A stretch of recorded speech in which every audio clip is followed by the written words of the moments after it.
Greetings, this is yours truly, Lord Karo, welcome to my domain.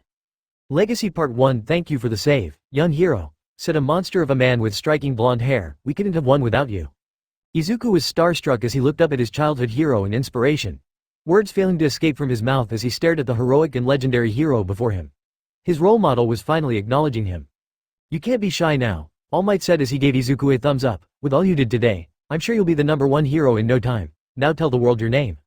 The words sent a warm, fuzzy feeling through Izuku.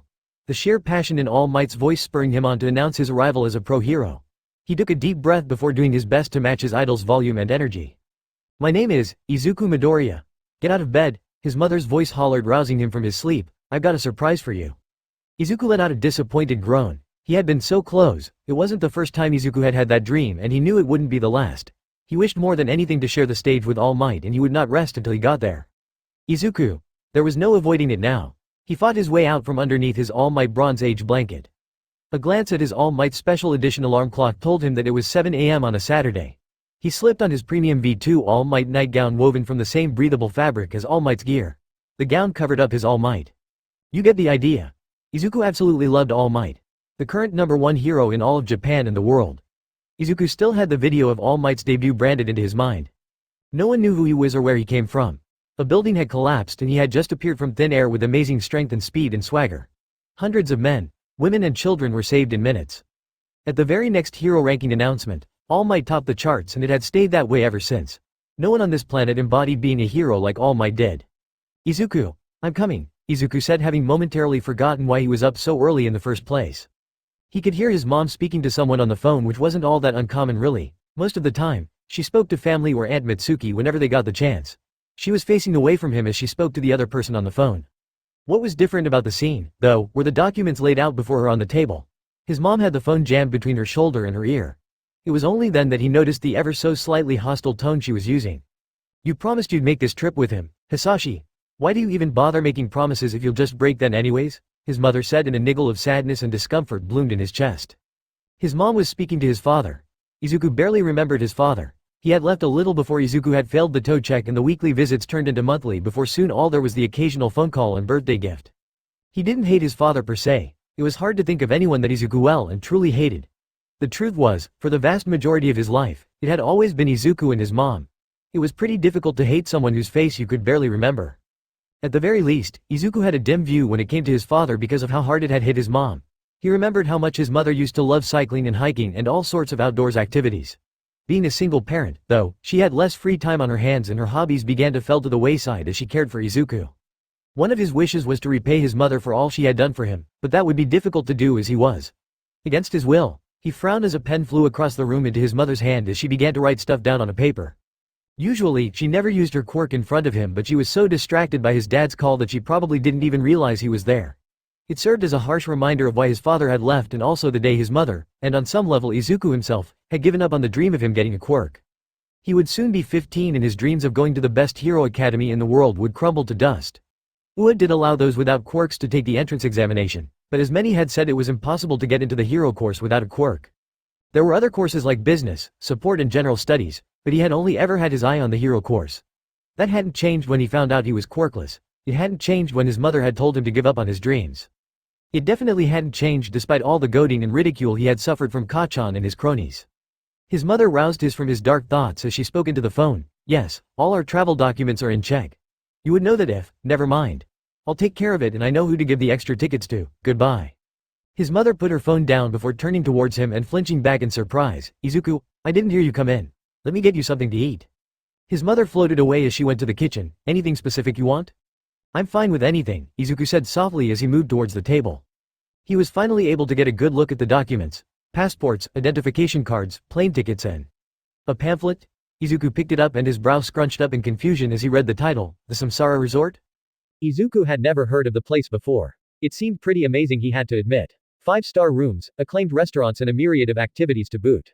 It was on its own island which had accommodation for all staff. I see you found Hisashi's gift for you, his mom said as she busied herself in the kitchen. It was supposed to be you and a few others, but something came up. No surprise there. It's all paid for and I have been thinking we needed to go out on a holiday. It has a lot of activities like surfing and hiking and… His mother continued to speak for far longer than was necessary as she played up the allure of the resort. Izuku wasn't necessarily the biggest fan of the outdoors, but he knew his mother would relish the trip. It had been so long since she had had the time to just relax and do what she wanted. Plus, it could be fun. A week on an island resort wasn't the worst way to spend your time. Maybe they had an arcade or quiz bowl or something that he could do while his mom hiked or swam. We should go, Izuku said, cutting his mom's verbal onslaught off. It looks nice and we could use a break. Aldera was out for a few weeks, and although he had planned to complete his hero journals, some time away on an island could ease his mind. Especially with the UA exams looming in the distance. It was more than a year away, but it was still the closest it had ever been, and Izuku was freaking out. He hadn't checked for any alternatives to UA, and he barely even had a plan for the exam itself. Maybe if he was surrounded by sands and the sea he could get his mind off of everything. Maybe. Really? His mother sounded surprised that Izuku accepted so easily. You don't mind that this is from your father? Izuku winced a bit at that. He had never used the few gifts his father had given over the years, so he couldn't blame his mother for being surprised, but this was different. It would make his mom unhappy and he couldn't take that away from her. It's okay, Mom, Izuku said, smiling at her, it looks really fun. His mom squealed like a little girl before pulling her phone towards her in excitement. Unlike other times, seeing his mom use her quirk didn't get to him at all. Mitsu will be so happy, his mom said as she typed a number into her phone. They've been looking for a holiday and this is perfect. Izuku's wide smile froze and shrank as her words sank into his head. He looked back to the table and sure enough on his mom's notepad laid the proof. Trip for 5. The slight excitement and giddiness that had been building inside him faded away immediately. Izuku and his mom made 2. That left 3. Aunt Mitsuki and Uncle Masaru made it 4, which could only mean that the last would go too. Hello, Katsuki. His mom chirped into the phone. Could you give your mom her phone? I got some exciting news. Oh, no, aren't you excited, Izuku? His mother said while they were walking through the airport as a porter pushed their bags behind them. There's so much to do. Mitsuki and I agreed to go hiking, but there are multiple ones. One to a waterfall, one to a cave, and even one through the jungle. Then after that, we can go abseiling, then actual sailing, then rock climbing, then paragliding. Despite his mother's enthusiasm, Izuku was finding it pretty difficult to get into the holiday mood. The idea of having to share a room with Kachan, of all people, for a week was pretty daunting.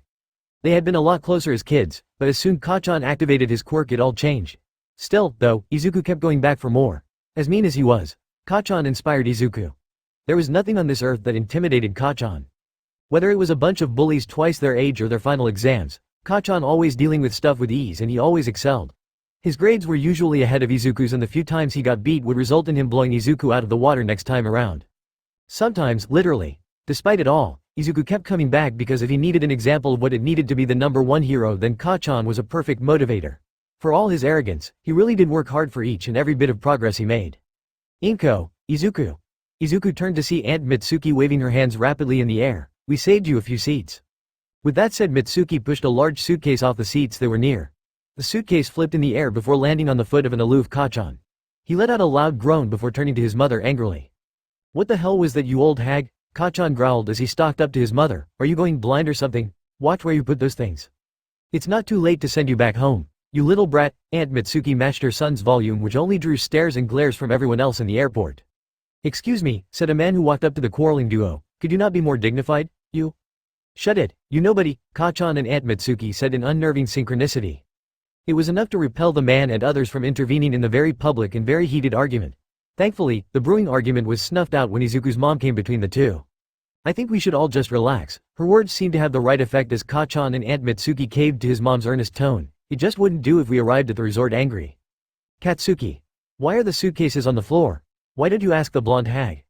I dare you to say that again. Izuku turned to see Uncle Masaru holding 5 cans in his hands whilst also struggling with a few heavy-looking bags. Oh, hi Izuku, are you excited about the trip?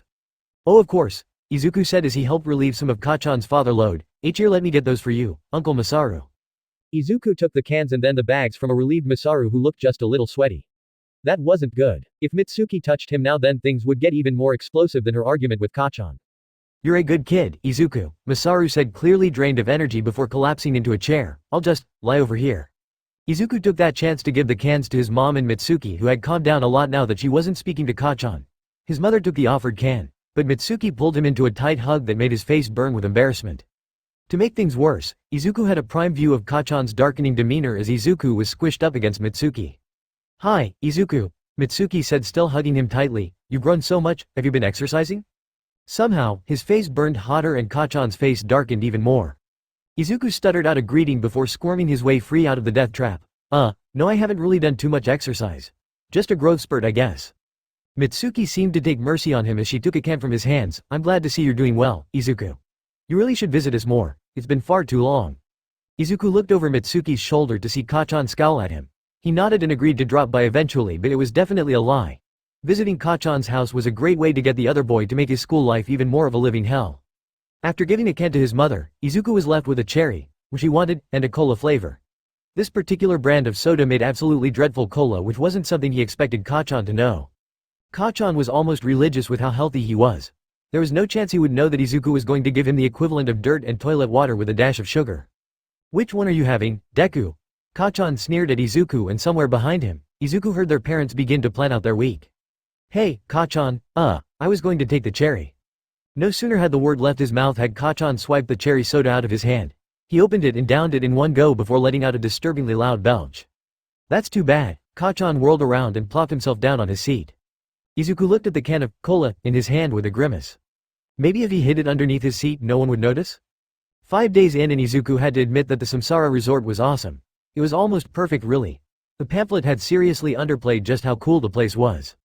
There was a nearby hero agency that specialized in marine rescue, and apparently, a famous hero would be there sometime this week. Izuku hoped against hope that it was All Might, but if he was being honest he would go crazy for just about anyone. Izuku had actually done a lot of stuff. He had joined his mother on most of the outdoor activities while still setting time aside for the hero trivia quiz. It was an ongoing thing throughout the week and Izuku had reached the finals. The winner apparently got a rare item of their choice. Izuku had spent time each day looking at what was on offer and he was giddy at the thought of winning. The boots All Might had worn in the Battle of New Hampshire were the prized jewel. They were even signed by All Might and Sir Night-Eye. Quiz bowl aside, Izuku had also participated in a few of the activities that were on offer. Just before going to the hero agency, he lost a mini golf tournament to someone with a pretty amazing mutant quirk that gave him perfect aim. Well, technically Izuku had placed 11th out of 17th, but that was still pretty good. It didn't matter at all that he had only beaten senior citizens and a toddler. Anyways, he had just returned from the agency and was laying on his bed scribbling some stuff in his notebook. The leader of the agency had a quirk that allowed him to breathe through his skin and communicate with animals. He also had a pretty cool name.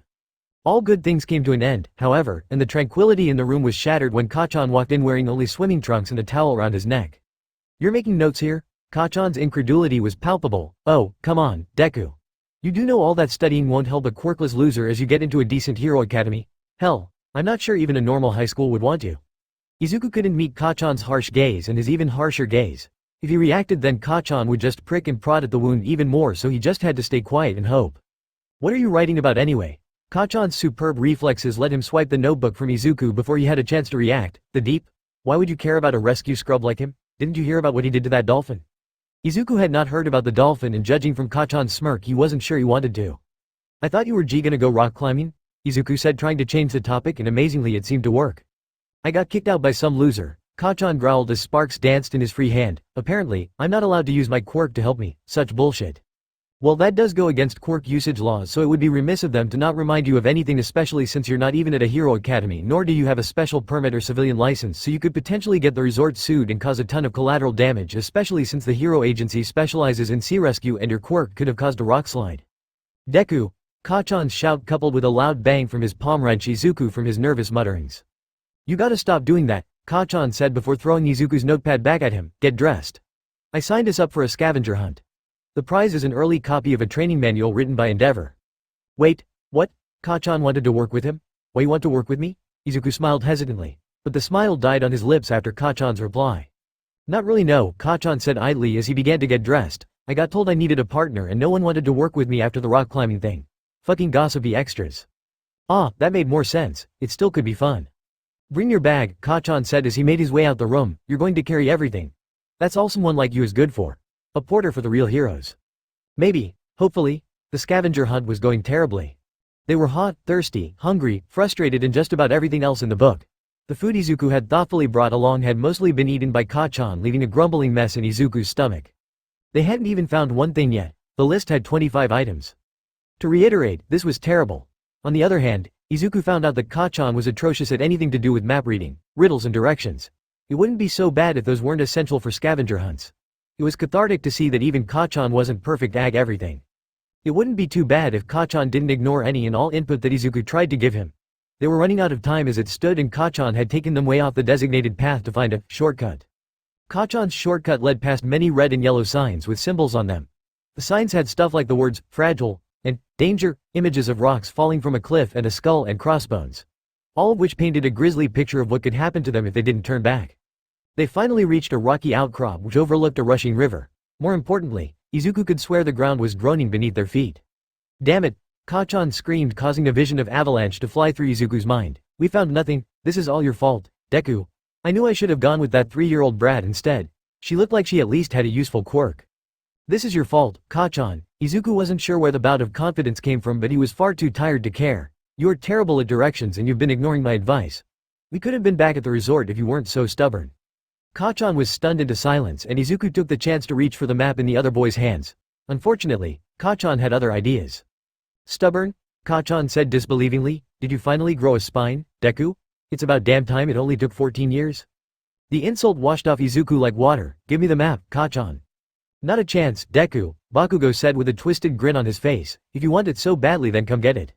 Izuku's burst of confidence faded away as he stared down the biggest stressor in his life. Things were never easy with Bakugou, and while he was usually able to move past Bakugou's provocations, today wasn't one of those days. Still, though, Izuku was paralyzed by his own fear. Bakugou would send him flying before Izuku could get a fingernail on the map. Kacchan seemed to realize that no attack was coming as he laughed. That's what I thought. Kacchan crumpled the map up and stomped on it, causing the rock beneath them to let out a groan. Not that Kacchan seemed to notice. Kacchan.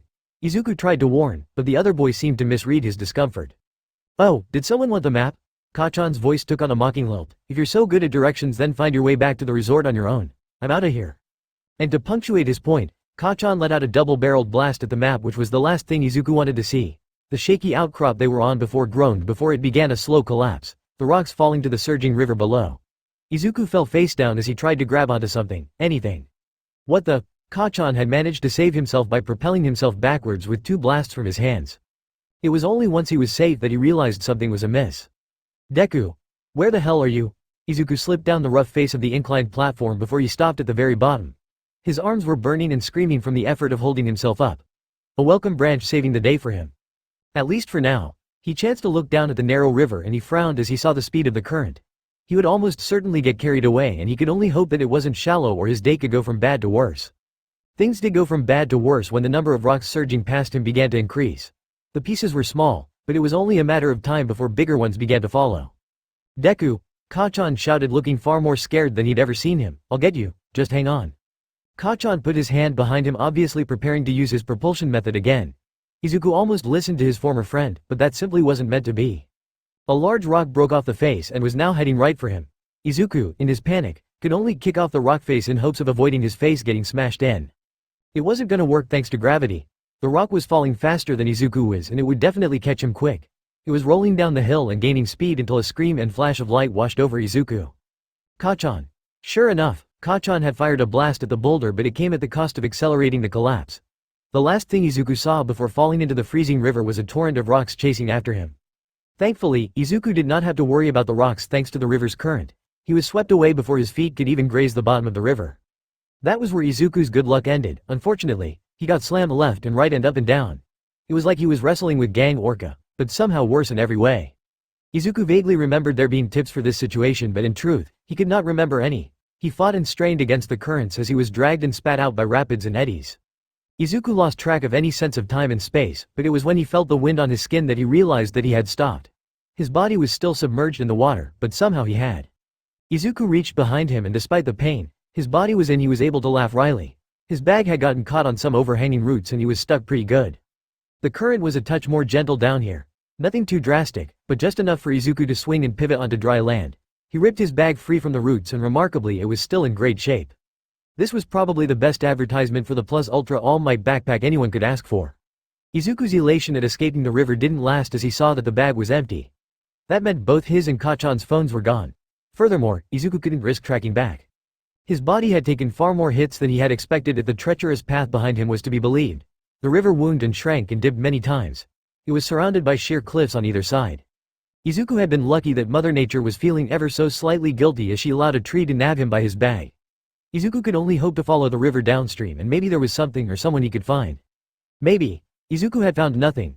About an hour ago, he had been forced to branch off from the river as the way before him became impassable. He had weighed up staying by the riverside, but he had fled for the forest when a boar had taken residence near the river. The hulking beast scared Izuku to no end. He had read an article of what happened to someone foolish enough to get on the wrong side of a boar. There had been no pictures, but the journalist had painted a grisly picture. So, he'd made the smart decision of heading into the forest, where even more boars laid in wait ready to tear him limb from limb. At least he prolonged his survival, right? The trees in the forest jutted high into the sky and the canopy blotted out the majority of the sun from what he could see through the branches and leaves. It was around dusk. It would get dark soon and things would only get worse from there. Izuku heard a stick snap behind him and on pure instinct, he just ran. He wasn't sure which way he had turned, but he just ran and ran and ran while screaming his lungs out. All the while he was certain something was following him. He leapt over a fallen tree before tripping over something jutting out of the ground. He looked back to see a large root. Izuku shrugged it off though as he heard his assailant gain ground on him. Izuku looked around for where to go and he almost cried in relief as he saw a cave. He had no time to tell if it was empty or not, but surely that was better than going deeper into the forest. He fled into the cave. His bag failed wildly from its position on his bag. Thankfully, the cave was empty and pretty warm and dry too.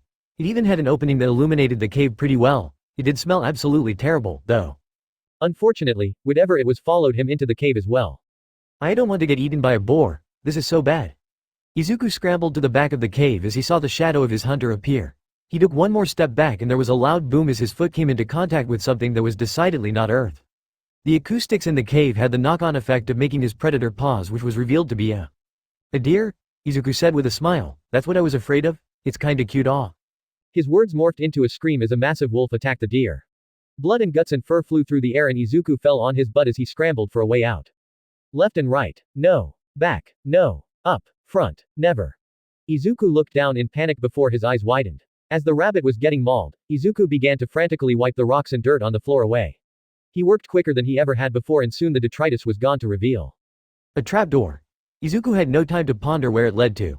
He chanced to look up and he felt a wave of nausea as he saw that a pack of wolves were feasting on the dead deer. That explained the smell. This was a wolf's den. He wrenched on the brass ring with all his might and after a second of panic, the door groaned open. It was no time to soon as some of the wolves began to stalk towards him. He opened it fully and thankfully it served as a temporary shield by opening away from Izuku and towards the wolves. Izuku heard the shuffling of a pouncing wolf right before he scrambled into the hole.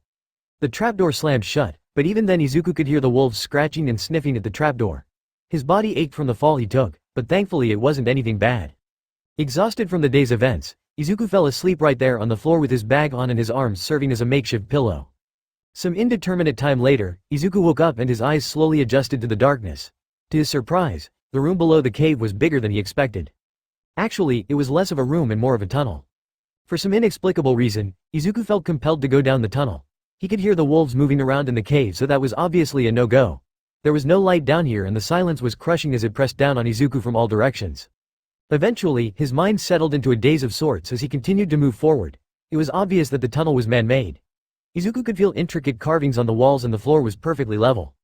It could have been a trick of the mind, but a weak breeze washed over Izuku. It was that small and barely noticeable breeze that spurred him on during his march through the night. Even as his limbs began to quake and his stomach began to growl, he walked and walked and walked. Right until he walked right into something. His eyes adjusted quickly and he realized it was a door. The doorknob turned after some effort and Izuku pushed the door open.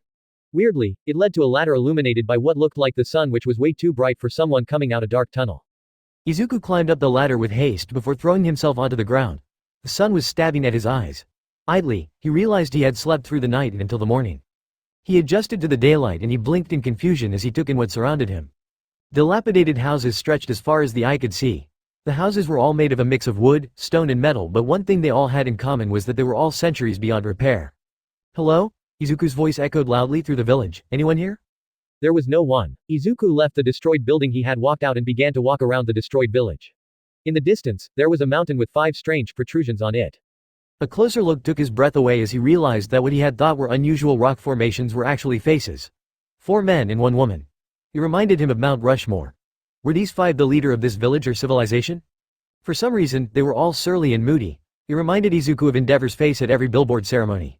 Maybe a grumpy face was easier to carve? Izuku spent a while committing the amazing sight to memory. As far as he knew, there were no ruins on the resort island. The research Izuku had done had yielded nothing of the sort. The most he knew was that the resort made up a tiny sliver of the actual island. For such an advanced society to go under the radar was, almost, no, it was impossible. Either way, Izuku would have his name stamped all over a major archaeological discovery.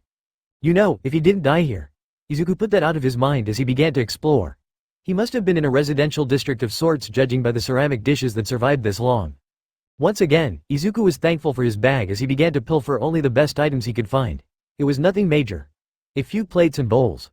There was one fancy vase that his mom would probably love. It was only later that he moved to what looked like a different section of the village. The most notable thing about this section was the weapons. Shuriken, kunai and even a few swords. Unfortunately, Izuku could only sneak some shuriken and kunai away. Nothing big, just around 80 in total. They were surprisingly light. You needed a license to have a sword, let alone use one. All in all, Izuku spent the vast majority of his time exploring the village.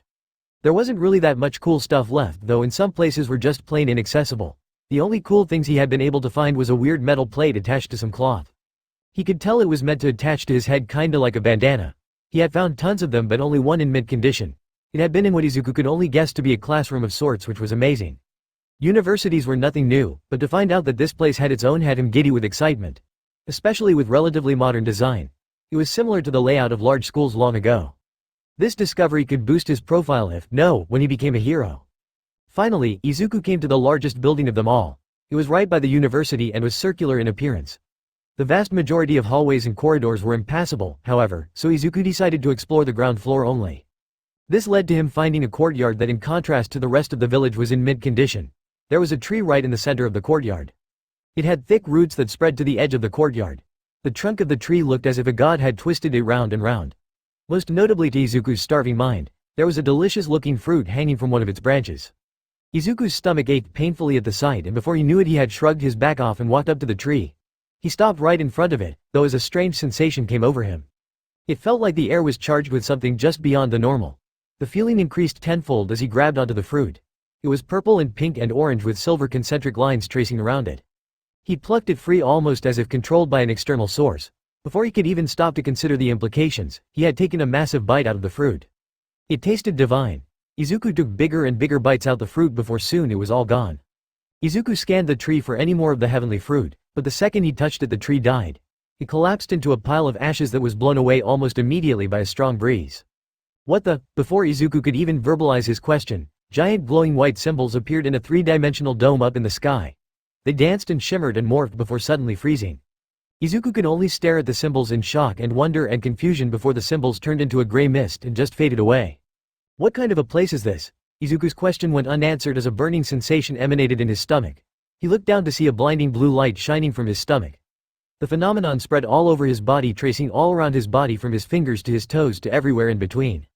Izuku felt as though his body was burnt and shocked and diced and crushed and a myriad of other sensations before it all just disappeared. It could have gone on for 2 seconds or 2 hours and Izuku would have been none the wiser. Exhausted, he crawled towards his bag and as his consciousness faded he could feel movement towards him from many miles away. This was going to be difficult to explain. Author notes. Moral of the story? Don't eat weird fruit. This idea has been eating away at me for days and I'm ecstatic to have gotten it out. The premise isn't unique but I do have big plans for the plot in general. As you know, we FIC writers live off the feedback we get from you guys and I'd love to hear from you guys and answer any questions you may have, so don't be afraid to smash that like button, hit the subscribe button and hit the bell so you never miss a video. 443 Chapter 2. Yeah, I wouldn't want to fight me neither. Thanks for the response to the last chapter and I hope you guys enjoy this one too. Beep. Beep. Beep. Izuku groaned as the beeping brought him back to the land of the living. He opened his eyes to see he was in a private hospital room and there was a drip connected to his arm. How did he get here? Izuku tried to rise but he stopped as he saw his mom half sitting in her chair and half lying on the bed. There were dried tear tracks on her eyes and her eyes looked black from lack of sleep. He was tempted to let her sleep, but the position looked like torture on the neck. Mom, Izuku said, pushing her lightly. Mom, wake up. His mom woke up almost immediately as she shot up in her chair. Her eyes were dazed before they focused on Izuku. The next thing he knew he was pulled into a tight hug from his mother. Oh Izuku, I was so worried, his mother said and it sounded like tears were coming to her eyes again. You've been asleep for so long, are you okay? Do you need anything? How did you survive? How did you fall into the river? Why are there knives and plates in your bag? Thankfully, Izuku was saved from having to answer all those questions when a doctor walked in. The woman's eyes were a striking black and white split right down the middle. It was a little unsettling to look at, but Izuku was rather thankful for the interruption. After all, how did one explain what happened to him and not get sent to a crazy ward? Hello, Mr. Midoriya.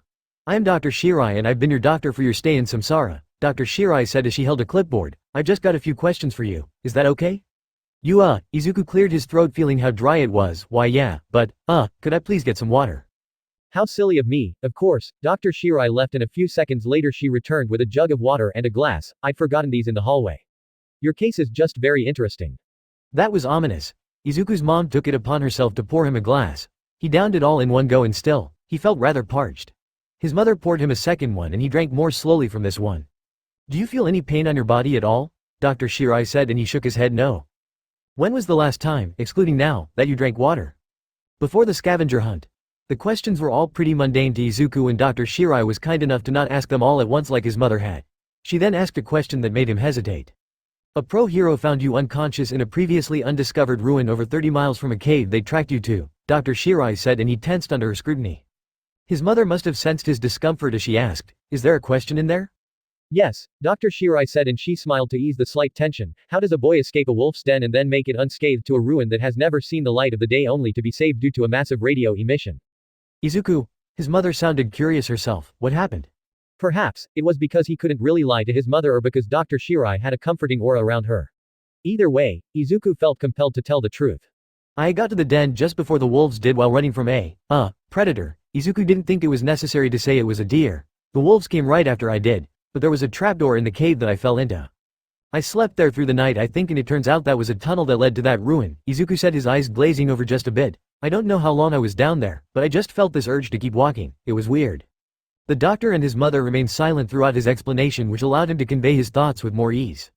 That place was weird. Izuku was glad to speak about the place with someone. At first look, it could have been a town in a rural area for all I know, but something big happened there. The place isn't normal. There's a lot of weapons in every house and a giant monument and even a university. Are you sure no one has ever been there? Izuku asked and he received a firm nod from the doctor. Very sure. According to my husband, his grandfather had the entire island explored and mapped out before building the resort. No one had ever seen the place before, until you. Wait, you're a part of the Yaoyorozu family? Izuku cut his mother off in surprise. You're the 6th richest family in Japan and have over 300 hero agencies, tech suppliers and companies under your umbrella. You guys helped Edgeshot and Best Jeanist get their agencies off the ground. Izuku had been curious about the Samsara resort and he had researched it extensively. That was how he found out that the entire island was owned by one of Japan's most successful families. The entire family excelled in whatever field they were involved and it was known that the name Kiden would open a lot of doors for anyone lucky enough to be born into the family. My husband's family would like you, Dr. Shirai said smiling a bit wryly, but yes, you are correct. Truth be told, this debacle has made quite the splash especially with the pro hero that rescued you talking about it. Did he get saved by a pro? And a pretty famous one by the sound of things. It obviously wasn't All Might because his speciality wasn't tracking and they'd found him in the wolf's den and then again at the ruin. It could have been Ryukyu but she was always swamped if the reports were to be believed. It could not have been Gang Orca because… honey, Izuku blinked as his mother called out to him sounding a bit embarrassed, you're talking out loud. Oh, sorry, Izuku said to both of them, I'm still a bit overwhelmed. I think it was the fruit I ate. You ate a fruit? Dr. Shirai sounded surprised by this. Our scans revealed a shockingly low blood sugar. Consistent with someone who hadn't eaten for days. It's why you've been unconscious for 2 weeks. 2 weeks? Yes, 2 weeks. Perhaps, I should have said that earlier, Dr. Shirai said looking a bit embarrassed by her slip-up. In any case, could you describe the fruit you ate and where you got it from? Any adverse effects would have passed by now, but it would be remiss of me to not make sure. It tasted really good. Really good, Izuku said thinking back to the fruit. It was kinda shaped like an onion. It was a mix of colors. Pink, purple and orange with these gray, no wait, silver lines. Beep. Beep. I see, Dr. Shirai said after a few seconds of silence. Did the fruit could have adverse effects on you like intense hallucinations or bodily pain? Did giant symbols in the air and his skin glowing a bright blue count? Well, and nothing that I noticed really, Izuku said rubbing the back of his head rapidly. I had just passed out after eating it. Izuku had no idea what possessed him to lie about what had happened. If he was being honest, he wasn't too sure himself if he had hallucinated what had happened. In a world filled with quirks, the impossible was an ever-changing concept, but even this was too far-fetched. Besides, he had been born with no quirk. He still remembered the doctor breaking the news to him and his mother giving up on his dream. Perhaps it was that more than anything that made him hold his silence. Izuku and his mom had returned to Musutafu about a day after he'd woken up. Kachan's family had returned while he was still under, but he'd seen Uncle Masaru and Aunt Mitsuki the day they had returned. Apparently, Kachan had fessed up to everything that led to Izuku getting lost and his parents had not taken it well. They had practically fallen over themselves asking for forgiveness but Izuku knew it wasn't their fault at all.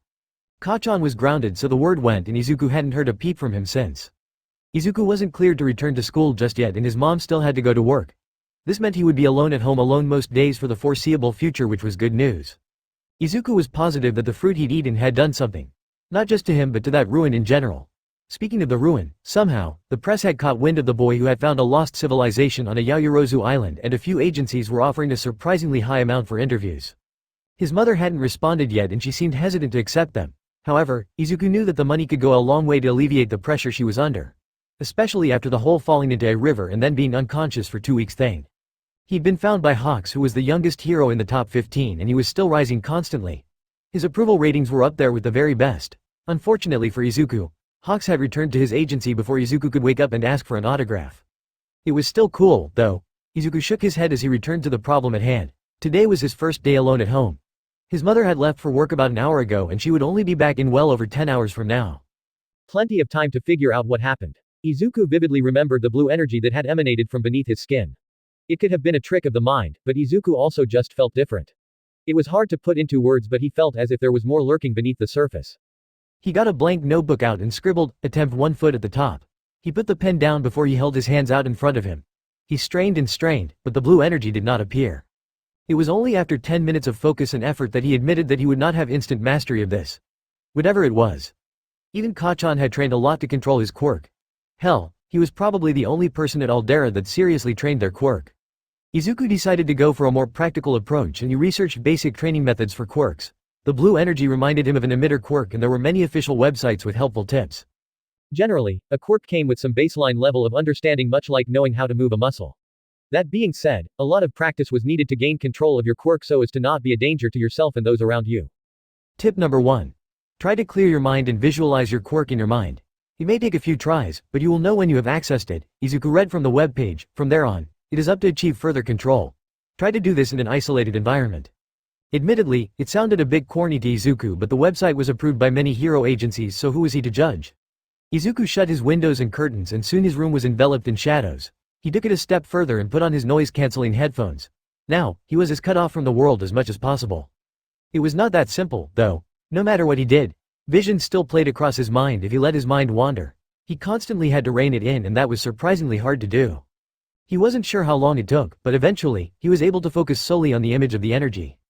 He remembered how it was a dazzling blue that both stung and soothed his eyes. He remembered the sound of rushing air that had enveloped him. Finally, he remembered the feel of the energy as it circulated throughout his entire body. The pain and discomfort of something foreign taking residence within him. Izuku felt a warm feeling spread through him as he remembered the myriad of sensations and emotions he had felt at the sight. Flashes of pink and orange and silver and purple flitted through his mind, only serving him to pull him deeper into his thoughts. He wasn't sure how long he had been at it, but he became vaguely aware of a rushing sensation underneath his skin. It was light and ethereal, but undeniably present. The feeling only grew as he locked onto the feeling more and more. There was an abundance of warmth radiating from his stomach that spread from deep within right to the ends of his hair. He could feel the energy dancing beneath his skin and he instinctively latched onto it. It was almost as if something unlocked itself within him. The energy that was within was now firmly in his control and slowly Izuku dared to open his eyes. Dazzling blue energy radiated from him before vanishing into nothingness. In contrast to the time at the ruin, his body felt strong. Impossibly strong. He carefully removed his headphones before slowly rising to his feet. He felt amazing. "I can do it," Izuku said as his room was illuminated by the blue energy. "I can be a hero. Izuku, I'm home." The energy flared out of control as Izuku's mom called out at him. He ran to his curtain and he was surprised to see that it was well past sunset. The moon and stars twinkling brightly. Hi, Mom," he called back in a panic. Had he really been at it for the whole day? "You didn't eat the food I left for you?" His mother called out to him from behind his door. "Are you feeling sick? Do I need to call an ambulance? What's that bright light in there? Did you have another All Might movie marathon and forget to eat?" Yeah. It totally slipped my mind." Izuku tried to pull the energy back towards him and thankfully it worked immediately as his room was plunged into his darkness. A few moments later, his mother slipped the door open. "Whoa, it's dark in here," she said before closing the door again. "You should turn the lights on. Using your phone with the lights off is bad for your eyes. You have the next 3 weeks off school. If you keep this up, you'll need to go back with glasses." That would go down so well with Kachan and his cronies. Izuku let out a sigh of relief as his mother left his room. He walked to the light switch and flicked it on. He let out a gasp as he took in the state of his room. All his clothes, shoes and All Might memorabilia had been blown all over his room. The ones closest to him were lightly singed and were still warm to the touch. Damn it. This would take him hours to fix. The next day, Izuku woke up late enough to miss his mother. He found a note from his mother that she would be back a bit later than usual today. It was pretty good news. That left him plenty of time to experiment. From what he could tell, the energy boosted his body, but even then his theory fell off. It was hard to put a finger on it, but he could just sense the hidden potential beneath it all. Quirks were a lot more cut and dry than this, and they also didn't come from eating delicious, weirdly colored fruit. The energy was definitely something special, but so far Izuku could only turn into a stronger, glowy version of himself. It was one thing to know you can do more. It was an entirely different thing to actually find a way to pull those things off. Izuku had managed to master conjuring the energy, but he hadn't gone beyond that yet for a few reasons. If the carnage done to his room was any indication, then it wouldn't exactly be smart to train at home. Quirk usage was heavily restricted, and so he needed to find a place that pro heroes tended to avoid. With that in mind, he pulled out his phone before opening a map of Musutafu. The map had circles of various colors that revealed the jurisdictions of various heroes and agencies. There were only a few blank spots, and they were either too far away or too deep into an urban area to be useful. Finally, though, he found the perfect spot. Takoba Beach wasn't something that immediately popped into mind. In fact, he had to search more about it on his phone, and he was pretty happy with what came up. Well, not exactly. It was horrible that a beach had essentially been turned into a junkyard, but what that meant was there was probably very little foot traffic and he would be free to train his quirk. Did this qualify as a quirk? Takoba Beach. This place is a dump, Izuku said as he took in the high stacks of used appliances, cars and all other sorts of trash. It's perfect. He made his way deeper into the junkyard so that he wouldn't be seen by those passing by. It was 9 a.m. and Izuku had seen no one, though, so he was probably fine. It took him a few moments to find the perfect test dummy. A rusty, dilapidated machine dryer with a cracked door stood in front of him. Nothing was perched on it, and so he didn't have to worry about a fridge falling on him or something to that effect. Izuku lifted his arm and channeled the energy to his hand. In his mind, he had a vision of All Might lifting a large van to safety. That had been one of the more low-key displays of power that his idol had, but it served as good motivation. If his quirk was an emitter type, then he'd need to channel the energy to the relevant spots before anything. Or he'd be very likely to injure himself, and he would not hear the end of it from his mother if he did that. Izuku took a deep breath before closing his eyes. A few seconds later, his eyes snapped open, revealing his hands to be wreathed in the blue energy. Okay, Izuku, he said under his breath, time to go plus ultra. Filled with the swagger that All Might's catchphrase gave him, he strutted up to the dryer. He places his hands on either side of the dryer and crouched down before trying to lift the machine.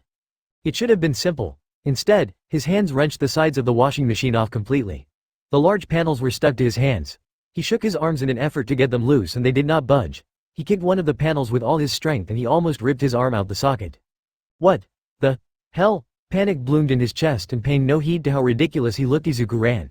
He ducked and waved through the mazy junkyard before making a break for the water. Maybe the dryer just had some really strong glue on it? What if this was his new normal? Izuku ran full tilt at the water, screaming all the while. Arms and metal panels aloft, making him look like some crazy tech worshipper. That didn't matter to him. He liked having hands and he wanted them back now. He closed his eyes in preparation as he waited for the cold bite of the sea to wrench him free from the stupid plates. He kept running all the while, and after some time Izuku noticed that A, he wasn't wet, and B, the panels were still attached. Izuku opened his eyes and he nearly fainted as he saw that the reason he wasn't in the water was that he was on the water. He screamed. Right on cue, the panel detached from his hands and Izuku sighed in relief. Thank goodness, Izuku said as he slowed his running to a halt. I got rid of the panels. Only after I screamed though. Was it because I lost control of my cool? Or was it because I realized that I can walk on water? Is that what this energy lets me do? There could be a lot of applications to this. But the adhesive hero doesn't sound like the future number one. That being said, as he continued to think about the applications of surface sticking, Izuku shut out his surroundings. It was only when a fish flopped put the water and slapped him on the leg that he remembered where he was. A fish? Izuku queried. Wait, I'm standing on. The rest of Izuku's sentence, ironically, was swallowed by the water as he fell into the murky depths. He screamed into the water before he began to tread water. He swam back to shore and flopped down on the ground as he looked up at the sky. I don't even know where to begin with this stupid thing. 3 weeks later, Izuku was actually feeling pretty pleased with himself, which was far from the norm. After he dried up and got over his panic, he began to see the benefits of what he had discovered. He could scale walls and tall buildings with ease and get the drop on his enemies. What he would actually do after he got the drop on them was unclear. It had taken him 5 days to master sticking to solid surfaces. It had taken another 7 for him to get the water walking down. He had done them simultaneously, so, all in all, it took 5 days and 12 days respectively. He now had ample evidence that the incident with the dryer turned out to be a fluke. It was far and away easier to stick to stuff than it was to walk on water. He only needed a fixed amount to cling to any surface. A fridge, a tree, a wall, a fish. It was all the same. Water walking, on the other hand, was difficult. He had to account for the ripples and waves and constantly adjust the stream of energy he was letting out. He had only figured this out when he had filled up the bathtub after being too lazy to go to the beach. He had fooled himself into thinking he had gotten it right, and he had ran full tilt at the sea only to immediately get his pants wet. The dirty looks he had gotten on his way home had definitely left a lasting impression. The only other interesting thing of note had to do with the lesser of the two discoveries. It turns out that if he undercooked a bit of the energy he used to stick to a surface, then he could basically glide down whatever he was sticking to. The speed was heavily dependent upon how much he was actually using. It was pretty useful because Izuku's body wasn't adapted to absorbing shock and trauma, so controlling his descent was of the utmost importance. It would be embarrassing if he blew his knee out after climbing the wall into a cartel's den. Maybe they'd let him live out of pity. The other discovery he had made came from the opposite of the undercooking method. If he overcooked the amount of energy, then it was almost as if a force was pushed out whatever he was using. He found this out when his foot had busted through a fridge door. Izuku was a lot more hesitant about training that part because it was stupidly easy to hurt himself. His body couldn't really handle exerting that much force. His leg had ached for 2 days after just the one overzealous attempt. It was a good thing he tended to undercook the amount he had to channel, or he would probably have had a permanent limp by now. He had to train his body, and he had scoured the internet for the best training course there was. There was one called the Decathlete, and the title didn't quite state just how terrible it was. It was a training program used by some of the best athletes at the Olympic Games back when they were still relevant. To someone like Izuku without a quirk, it was very relevant. It built up multiple types of fitness and would hopefully give him an edge by the time of the UA entrance examinations. Or if he was being more honest, allow him to close the deficit between him and those who had already been training for years at this stage. The exams were now just under a year away, and Izuku felt more confident than ever that he could make it across the line. Today was an off day for him. So, Izuku decided to forego the beach and pass by a baker that was near his school. They made the best cakes. He had been itching for a good cake, and he had a decent amount saved up. Now was as good a time as any to get some. He walked towards the bakery, but he got shoved out the way by a man who was running in the opposite direction. He wore a mask and cursed at Izuku as he ran past. "That guy stole my purse." Despite himself, Izuku felt the desire within himself to do some good. He began to pursue the thief as he ducked and weaved through the crowds. They finally turned into the alleyways, and Izuku kept up the speed as he honed in on the man. The man kicked over a few trash cans to try and go down side alleys to stall Izuku, but it was to no avail. Izuku knew these specific alleyways like the back of his hand. He vaulted over every obstacle, and soon he was within touching distance of the thief as they ran towards a dead end. That changed as a tail unfurled itself from underneath the thief's shirt and struck Izuku in the chest. The hit was strong and knocked the wind out of him completely. The man turned around to reveal himself as someone with some sort of reptilian mutation. His eyes were cold as he smirked down at Izuku. "You wanted this. Stand up and fight." Izuku felt his limbs begin to shake. The man seemed to sense his fear as his tail slammed into the ground hard enough to cause spiderweb cracks. "Are you scared?" The lizard man's tone was derisive before snorting. "Yeah, I wouldn't want to fight me neither." Izuku clambered to his feet, but he was struck again by the man's tail. He could feel a large welt was forming on his side as he held it gingerly. That stung. This had been a bad idea. He had no chance against a hardened criminal. "I'm gonna enjoy this, Deku, you freaking nerd." The statement was punctuated with a thunderclap of an explosion that sent the lizard man rocketing into the back wall. The thief smashed into the wall before falling to the ground unconscious. Kacchan stood in between Izuku and the lizard man with a scowl on his face. "I saw you run after this guy from across the street." Kacchan turned to him, and Izuku saw his palms were still smoking. "Was almost dying in the sticks not enough for you?" Izuku couldn't find an answer as a swirl of emotions rose within him at the sight of Kacchan. It was always so hard to figure out where exactly they stood. "Consider us even." With that, Bakugou was off, and after a few seconds, Izuku followed suit. This area had a few pro-heroes patrol it, so there probably was one on their way right now. He suddenly found himself not in the mood for dessert, and as he trudged back to his house he kept replaying the fearlessness and power Kacchan had displayed. Could Izuku really be a hero if he was too afraid and too weak to stop a low-level thief? This one encounter had been enough to sober him up. Yeah, he could stick to walls, but that wasn't what he needed to be good, let alone great. He needed more. He needed to be more. Later that day, Izuku came back home to find a large package outside the door. It came up to his thigh and it had a note on the top. To his surprise, it was addressed to him. "Izuku, we hope you will honor our request for a meeting. We heard you took a liking to certain items at the Samsara ruin, and so we decided to send you some stuff we think you might find interesting. Call us for an interview if stuff like this is to your liking. Kind regards, Japan News Network." The package had wheels which made it easy for him to get into his room. He removed all the packaging to reveal a large crate. He removed the lid and he almost wept at what was at the very top. He had been forced to leave his All Might bag behind because it had a lot of artifacts in it. Apparently, you couldn't just take stuff from historical ruins. Not even if you discovered it. The bag was empty and it still had the holes from the roots of the tree that had saved his life. The bag had been placed on top of a rack that held the ceramics he had found in perfect molds. It was probably how archaeologists transported stuff like this. Izuku set out all the ceramics on the living room table. He knew his mom would be able to find a better spot for them than he could. That type of stuff was not exactly his strong suit. The only ceramic item that he kept was a mask. It kinda looked like a cat and would probably make for a good display piece. The rest of the items were racks of kunai and shuriken, a lot more than he had stuffed into his bag. Izuku figured he now had about. He had only taken about 80 in total, but he now had 250 on the dot. How did a news network get their hands on this, and just to get an interview out of him? There had to have been many copies of what was in here for them to have been given up so freely. It was also likely that prices for the artifacts would shoot right up once news of them hit the mainstream. And he was the trigger for that most likely. Izuku wasn't exactly the type to keep stuff like this on display. Plus, he had no space with his room being taken up by all his All Might stuff. He only had a small sliver to spare right above the door. Enough for a mask, but not enough for a rack of prehistoric weapons. Izuku carefully placed the racks on his bed, and right at the very bottom of the crate was perhaps the most valuable item of them all. There were a few more stuff like the headband he had found, but what stuck out was right in the center of the rack. 40 centimeters long and in surprisingly great condition was a scroll that was in a protective case. He wiped his hands down on his pants before picking the case up. He removed the scroll before slowly opening it. As he should have expected, though, the scroll was completely blank. He had been hoping for words or images or something, anything really, that would explain the energy he could now use. Surely it was no coincidence that the fruit had been right in the middle of the village's largest building. He had been hoping to get some information from the scroll, especially one that was so well preserved. Now all he had was an admittedly very ornate scroll. Maybe he could use it for his next hero journal. He could start with the thief that had humiliated him. Izuku took out one kunai as he judged its weight. He could have used this earlier in the day. Maybe he would have been taken a bit more seriously by the thief and Kachan wouldn't have had to swoop in and save him. The package had been a very welcome distraction from the incident with the thief, but that wasn't the case.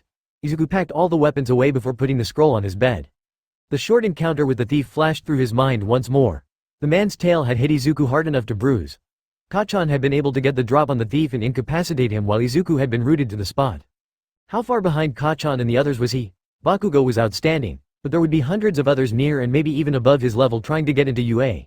The demand to get into UA had only gotten higher once they announced that dorms were being built for the students. Izuku had watched the press conference the school had given, and apparently the primary reason the dorms were a way to foster relations between up-and-coming heroes. The second reason was also to allow them to ramp up the training they underwent. If UA were investing so much more into their curriculum, then would they want to take a shot on someone who could only use his quirk as some sort of glue? No, he couldn't think like that. Somehow, he'd get into UA. That was a certainty. Izuku opened the scroll in his lap as he continued to toy with the kunai, twirling it around by the ring on its handle. It kept falling out of his hand, though, because he was unused to using such an odd item. When the kunai fell off for the 5th time in less than a minute, Izuku grew frustrated. He tried to do the surface sticking exercise so it wouldn't go flying again. However, with the pent-up frustration from his encounter with Kachan and also the disappointment of the empty scroll in his lap, he overcooked the amount he needed. He had known the second he had done it, and he flinched in preparation of the kunai crumpling in his hand. His eyes had closed on reflex, but he opened them slowly once he registered no pain. Amazingly, the kunai was wreathed in the blue energy illuminating his room. Carefully, Izuku brought his finger along the edge of the kunai. He groaned as the kunai cut into his finger. A few droplets of blood fell from his finger onto the open scroll on his lap, but that was irrelevant for now. These weapons could somehow harness his energy. Izuku was certain that these weapons were all blunt. He'd checked multiple times, and yet he'd just been cut by what felt like the sharpest knife ever. What were these metal made of? Did it work on other stuff, or was this metal the exception? At the junkyard, no other material, let alone metals, had done the same thing. Did the people from the ruins also harness this energy? It would definitely explain the high number of weapons in almost every house. Izuku had found another intriguing aspect of his new ability, and all it had cost was one very cool scroll that he could have probably sold for a fortune. Oh, wait. Izuku inspected the scroll under the light emanating from his kunai. His brow scrunched as he took in the large splatters of blood across the exposed section. How much blood did I lose? I should probably wrap this up. He left to do just that, and after applying a bandage, he returned to his room. He turned on the lights before he picked up the scroll, and he frowned as he looked at the scroll. The blood-spattered page now only had a single speck of blood on it. There was a lot less blood. Far less than what he had seen under the light of his energy. That couldn't be it. Right? Izuku channeled enough energy to be visible to his hand. He placed his hand just above the scroll. The energy shone onto the page, and amazingly words began to appear on the page. The writing was a little archaic, but Izuku was still able to understand everything for the most part. Chakra Theory and Applications by Hiruzen Sarutobi for the Sarutobi clan. Izuku peered at the title of the scroll. If he wasn't dust in the wind by now, Izuku would have probably felt indebted to this Hiruzen Sarutobi guy for life. He settled for a whispered thank you. He'd know what it meant. Fully unrolled, the scroll probably had enough space for Izuku to write out 20 of his journals, and that with illustrations. Speaking of illustrations, Izuku had been skimming the scroll. but his eyes were caught on the first of hopefully many illustrations. Were those hands? Hand seals. Jutsu. The gloominess had passed and Izuku found himself equally parts invested and excited for the future. Author notes. That was chapter 2. I know there's probably quite a few hoping for Izuku to start busting out major jutsu, and we'll get there. This story would be pretty dull if Izuku could just bust out a Kirin or Rasen Shuriken. Was the scroll a bit too convenient? Kinda, but on a real note, it would take me decades to find out Chakra isn't just superglue, and that's if I discovered anything at all. Lol. A few changes here and there. The dorms being the main one. I love the dorms, probably from my days in boarding school. It opens up a ton of avenues, and so it is done. I said this is the top, but thanks for all the kudos, comments and etc. I love hearing from you guys, so don't be shy. Drop a coin in the can. 443 Chapter 3. It was a slow news day?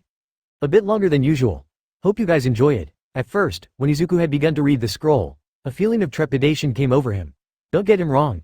He was amazed at what he could one day be capable of, but at the same time, did one person really need all this power?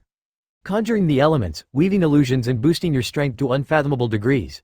And that was without getting into the absurd stuff like being able to heal perilous wounds or make exploding symbols or pocket dimensions from ink and paper. Needless to say, it was all quite a bit to take in. He had calmed down, and truthfully been a bit disappointed, when he realized that he was quite far off from being able to do any of those. He'd get there one day, hopefully. There was some good news. He could finally put a name to the energy he used, Chakra. Apparently, people were born with Chakra and the origins were unclear, but Hiruzen had been very clear to say that everyone had Chakra in them. That was definitely not the case nowadays, at least. Quirks were similar to Chakra, but they seemed a lot less versatile, but that came with the trade-off of being easier to master.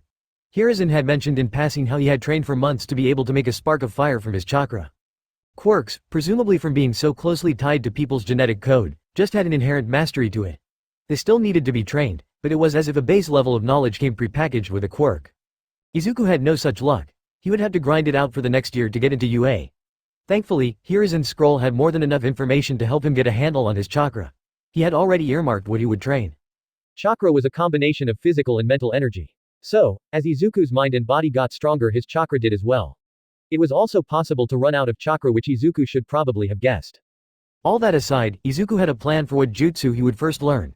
The scroll had a fair number of jutsu in it, but Izuku knew he had to learn how to walk before he could run.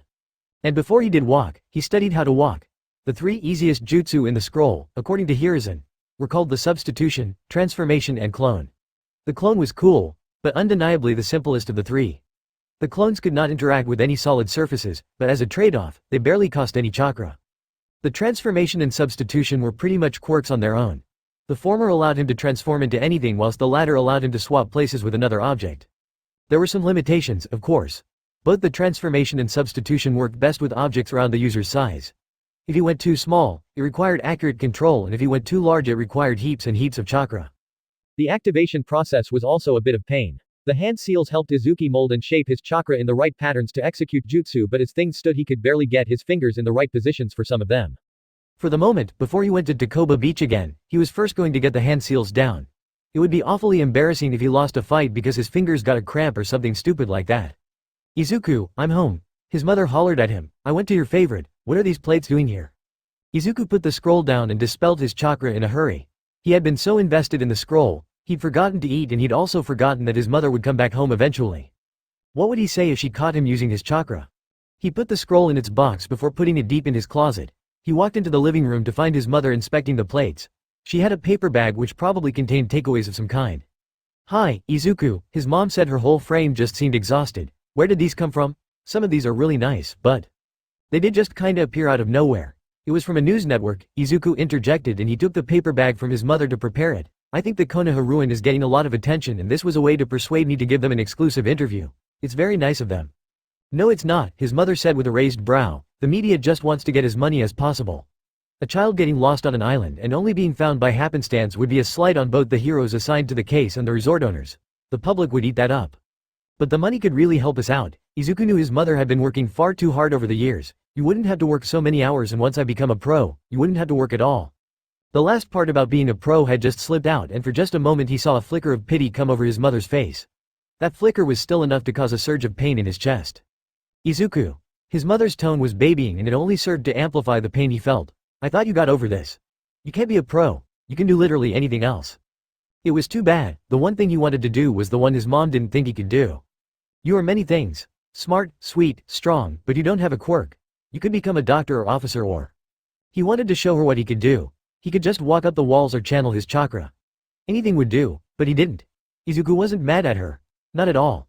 He understood her even, but for as long as he could remember his mother didn't have faith in his dream.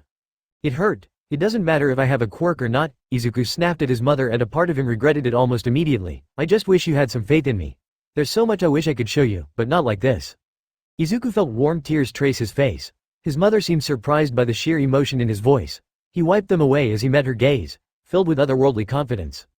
I will get into UA and I will become an inspiration to everyone. To show them that they can become more even if the people in their lives don't have faith in them. Izuku turned away from his mother and a small smile bloomed on his face even as tears continued to fall from his eyes. Because that's what heroes do. Izuku walked out of the room and didn't look back even after his mother called for him. He locked the door behind him without bothering to lock it. His mom was very good at respecting his privacy. He usually cleaned his own room before he left for school so she didn't often have much of a reason to come inside. He had to map out a new schedule. He was returning to school in a week and he would have far less time to exercise and master his chakra. He also needed to set aside enough time for schoolwork. Uo wouldn't accept him if his high school scores were bad. Izuku had plenty of empty notebooks and he took one from the top of the pile. It took him hours of online research and planning to come up with a suitable schedule. This was the easy part. The hardest was yet to come. When Izuku was done, he was about to shut down his computer when he saw he had an email. He logged into his account and he blinked at the number of new messages. Message from Japan News Network. Message from Archaeologists Association of Japan. Message from Star News. Message from Citizens United.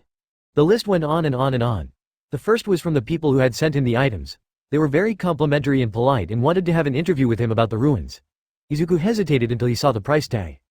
That was a lot and it was negotiable. Izuku researched Japan News Network and it was a little unsurprising to see that it was a part of the Yaoyorozu umbrella. They probably felt the need to control the narrative of the whole thing to have minimal blowback on themselves. To be fair, it really wasn't anyone's fault except for Kachan. A part of Izuku was furious at Kachan, but at the same time, he recognized that not only was it an accident, but he would have never gotten these powers if Kachan hadn't blown that overhang to pieces. Izuku checked the other emails and they were all pretty much the same. They all wanted to interview him about his experiences of the ruins. There were a few overzealous ones that Izuku would likely steer clear of, though. They seemed to border between fanatics and conspiracy nuts and Izuku was wise enough to not deal with those types. It took him over an hour to respond to all the offers. He put his computer on standby and as he climbed into bed he realized that he would be giving a ton of interviews and maybe some mainstream attention. An introvert's worst nightmare. What have I done? 6 months later, Takoba Beach. Izuku had his eyes trained on the washing machine before him. It was a good 15 meters away from him and it was taunting him. He looked at the machine. The machine looked at him. It was scared. As it should be. Izuku's chakra surged beneath his skin and latched onto the washing machine. The link didn't shatter and he fought to keep the storm of energy beneath his skin under control. The moon and stars above served as his only witness. Finally, the storm reached a crescendo and Izuku felt his position shift instantaneously. He stumbled a bit awkwardly on the sand before regaining his footing. So, the stability went down if he did a sealless substitution at 15 meters. An increase of 3 meters. Good. The sand probably exacerbated the effect too, which was also good news. Perhaps if he were on a more consistent surface then he could increase the distance. Still though, as it stood, this was the furthest he knew he could cast the jutsu without using any hand seals. In the 6 months since Izuku had found the scroll, he had made, in his opinion, good progress on the Academy 3 as Hiruzen sometimes referred to them as. The jutsu Izuku felt the most comfortable with were the clone and transformation. That was honestly down to being able to practice them with ease. In the shower, on his bed, on the toilet and everywhere in between. When those jutsu failed, one of two things happened. 1. Absolutely nothing besides a puff of smoke signifying the deactivation or failure, or in the case of the clone, a weird nightmarish copy, blob of Izuku gets made. The second one had left some scars. The substitution was a lot more noticeable when it failed. The first time it had failed, Izuku had been sent flying into a fridge. It was pretty difficult to explain away the bruise to his mother and all the people at school. Somehow, Izuku had a good feeling that telling them he flew into a fridge would make his tentatively decent social status take a hit. The school had caught wind of him being found in the ruins, or as he now called it, Konoha. The archaeologists working in the ruins had found the name a whole 2 months after Izuku had found it in the scroll. Admittedly, that had made him just a little smug. By the time of his return to school, he had given the first of many interviews to various news organizations and documentarians. No one at school had known the reasons for his absence, especially since Kachan had kept his lips sealed for some reason. So when word of a boy from Musudafu discovering a ruin hit the news, Izuku had to deal with a lot more attention than he was comfortable with. It did not help that the archaeologists working on Konoha had found evidence of quirk usage in the ancient civilization. Konoha predated the luminescent baby by well over a millennium, going by even the most conservative guesses. That made his involvement in all of it all the worse. The idea that quirks had been present for that long dominated the news, and with that revelation came a lot of speculation. There was the relatively mundane stuff like quirks being a government project that spiraled out of control. That was an old classic. There was also the ridiculous like quirks existing because of a migrating alien species that laid their seeds from planet to planet before returning to reap what they had sown. That one had come out of left field. Anyway, what this meant for Izuku was that typically he'd get recognized fairly often by people he'd never met. The people he did know would also badger him for answers, opinions, and even money. As one could imagine, this made it far more difficult to slip off to Takoba Beach. So to get some peace while out and about, Izuku had taken to wearing the ceramic mask he had gotten from Konoha. It had no straps, and to his slight shame, it had taken him a few hours to use the surface sticking on the mask to keep it on. Face coverings weren't all that uncommon in Japan.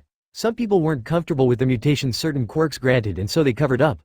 The first time he had worn it he had gotten barely any attention, which was a godsend. A ceramic mask was a bit unusual, but considering the fact that the number 2 hero was a man whose clothes were made out of actual fire, it barely made a ripple. Izuku just kept the mask and his hood on long enough to get past all the crowds of people going about their day.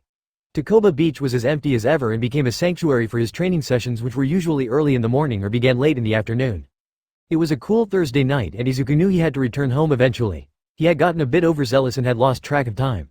The moon was shining down on him, making his skin glow. His frame had gotten noticeably larger, a result of his physical training. His mother had obviously noticed that he had gotten bigger, but aside from his larger appetite, she hadn't said much. Izuku was always training or studying, so that meant he didn't see his mother as often as usual, which was good and bad.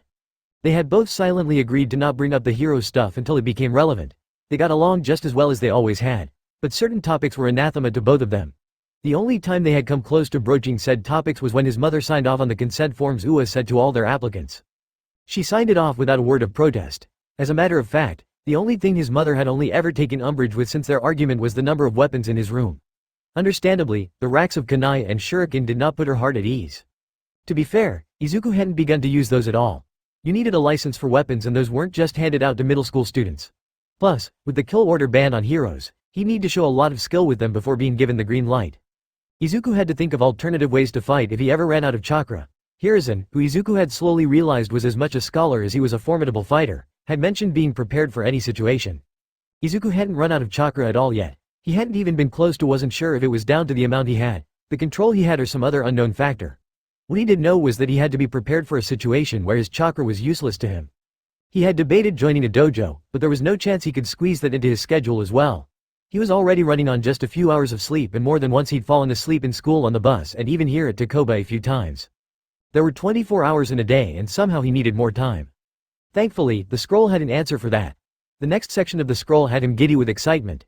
It was a jutsu called the body flicker that involved boosting his natural movement speed to an amazing degree. It would cut down on all the time he spent going from place to place, giving him an extra 10 hours every week once he got it down. That was if he could get it down in the first place. He had already seen with the kunai all those months ago that chakra could boost whatever it was channeled into, and so far only the Konoha-made kunai and shuriken seemed to accept his chakra. Perhaps, it had to do with the forging method. In any case, the body flicker confirmed that the same effect could work on his body. Apparently, masters of the body flicker could rapidly move from place to place in the blink of an eye. An especially amazing feat if the nauseating effects were as bad as the scroll claimed they were. Still, though, Izuku was cautiously optimistic that he could devise a way to boost his strength and speed, even if it wasn't. The body knew that his chakra system extended throughout all parts of his body, so he wouldn't be limited that way. Izuku had already begun the research that he'd need to pull off enhancement. The problem was the vast majority of people with super strength and super speed quirks already knew how to control the boost, or even worse, their bodies were built to withstand those forces. A great example was All Might. His quirk wasn't exactly clear, but many had theorized that he had such precise control over his strength as well as special adaptations that made his quirk so formidable. No normal human, or at least normal quirked humans, could punch hard enough to collapse a building and be perfectly fine afterwards. In fact, there were many video compilations of people punching holes in stuff like boulders and tanks. The difference was that these people often also shattered every bone in their arms that proved this to be true. Izuku hadn't seen one in years, but he knew that it was one of Kachan's favorite pastimes. Not all quirks were created equal after all, and that was a big part of why hero worship was still a thing. The control and power displayed by pro heroes were awe-inspiring.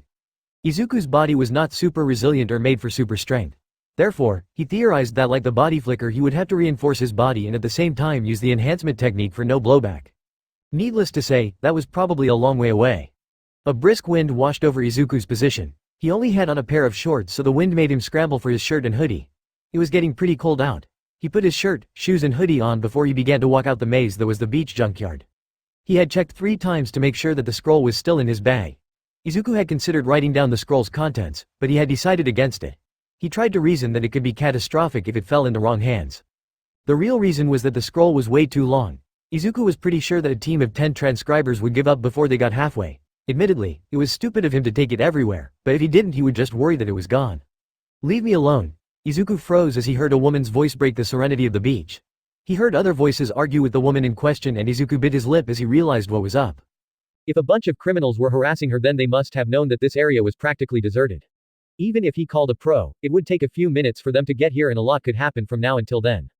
Izuku stuck to the shadows as he approached the arguing voices. It was quite a bit further than his usual entry-exit point into the junk maze. He stopped behind an enormous metal cabinet that was at least 4 times his height. Stacks of cars were all around him and made it hard for him to get a sense of just how many people there were.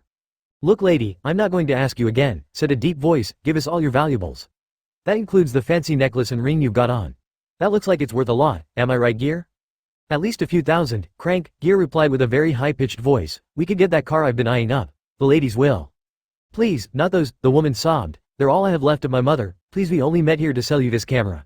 You can take it for free. It's full HD and I've never used it. The seal on the box isn't even broken." Ow. Izuku had heard enough.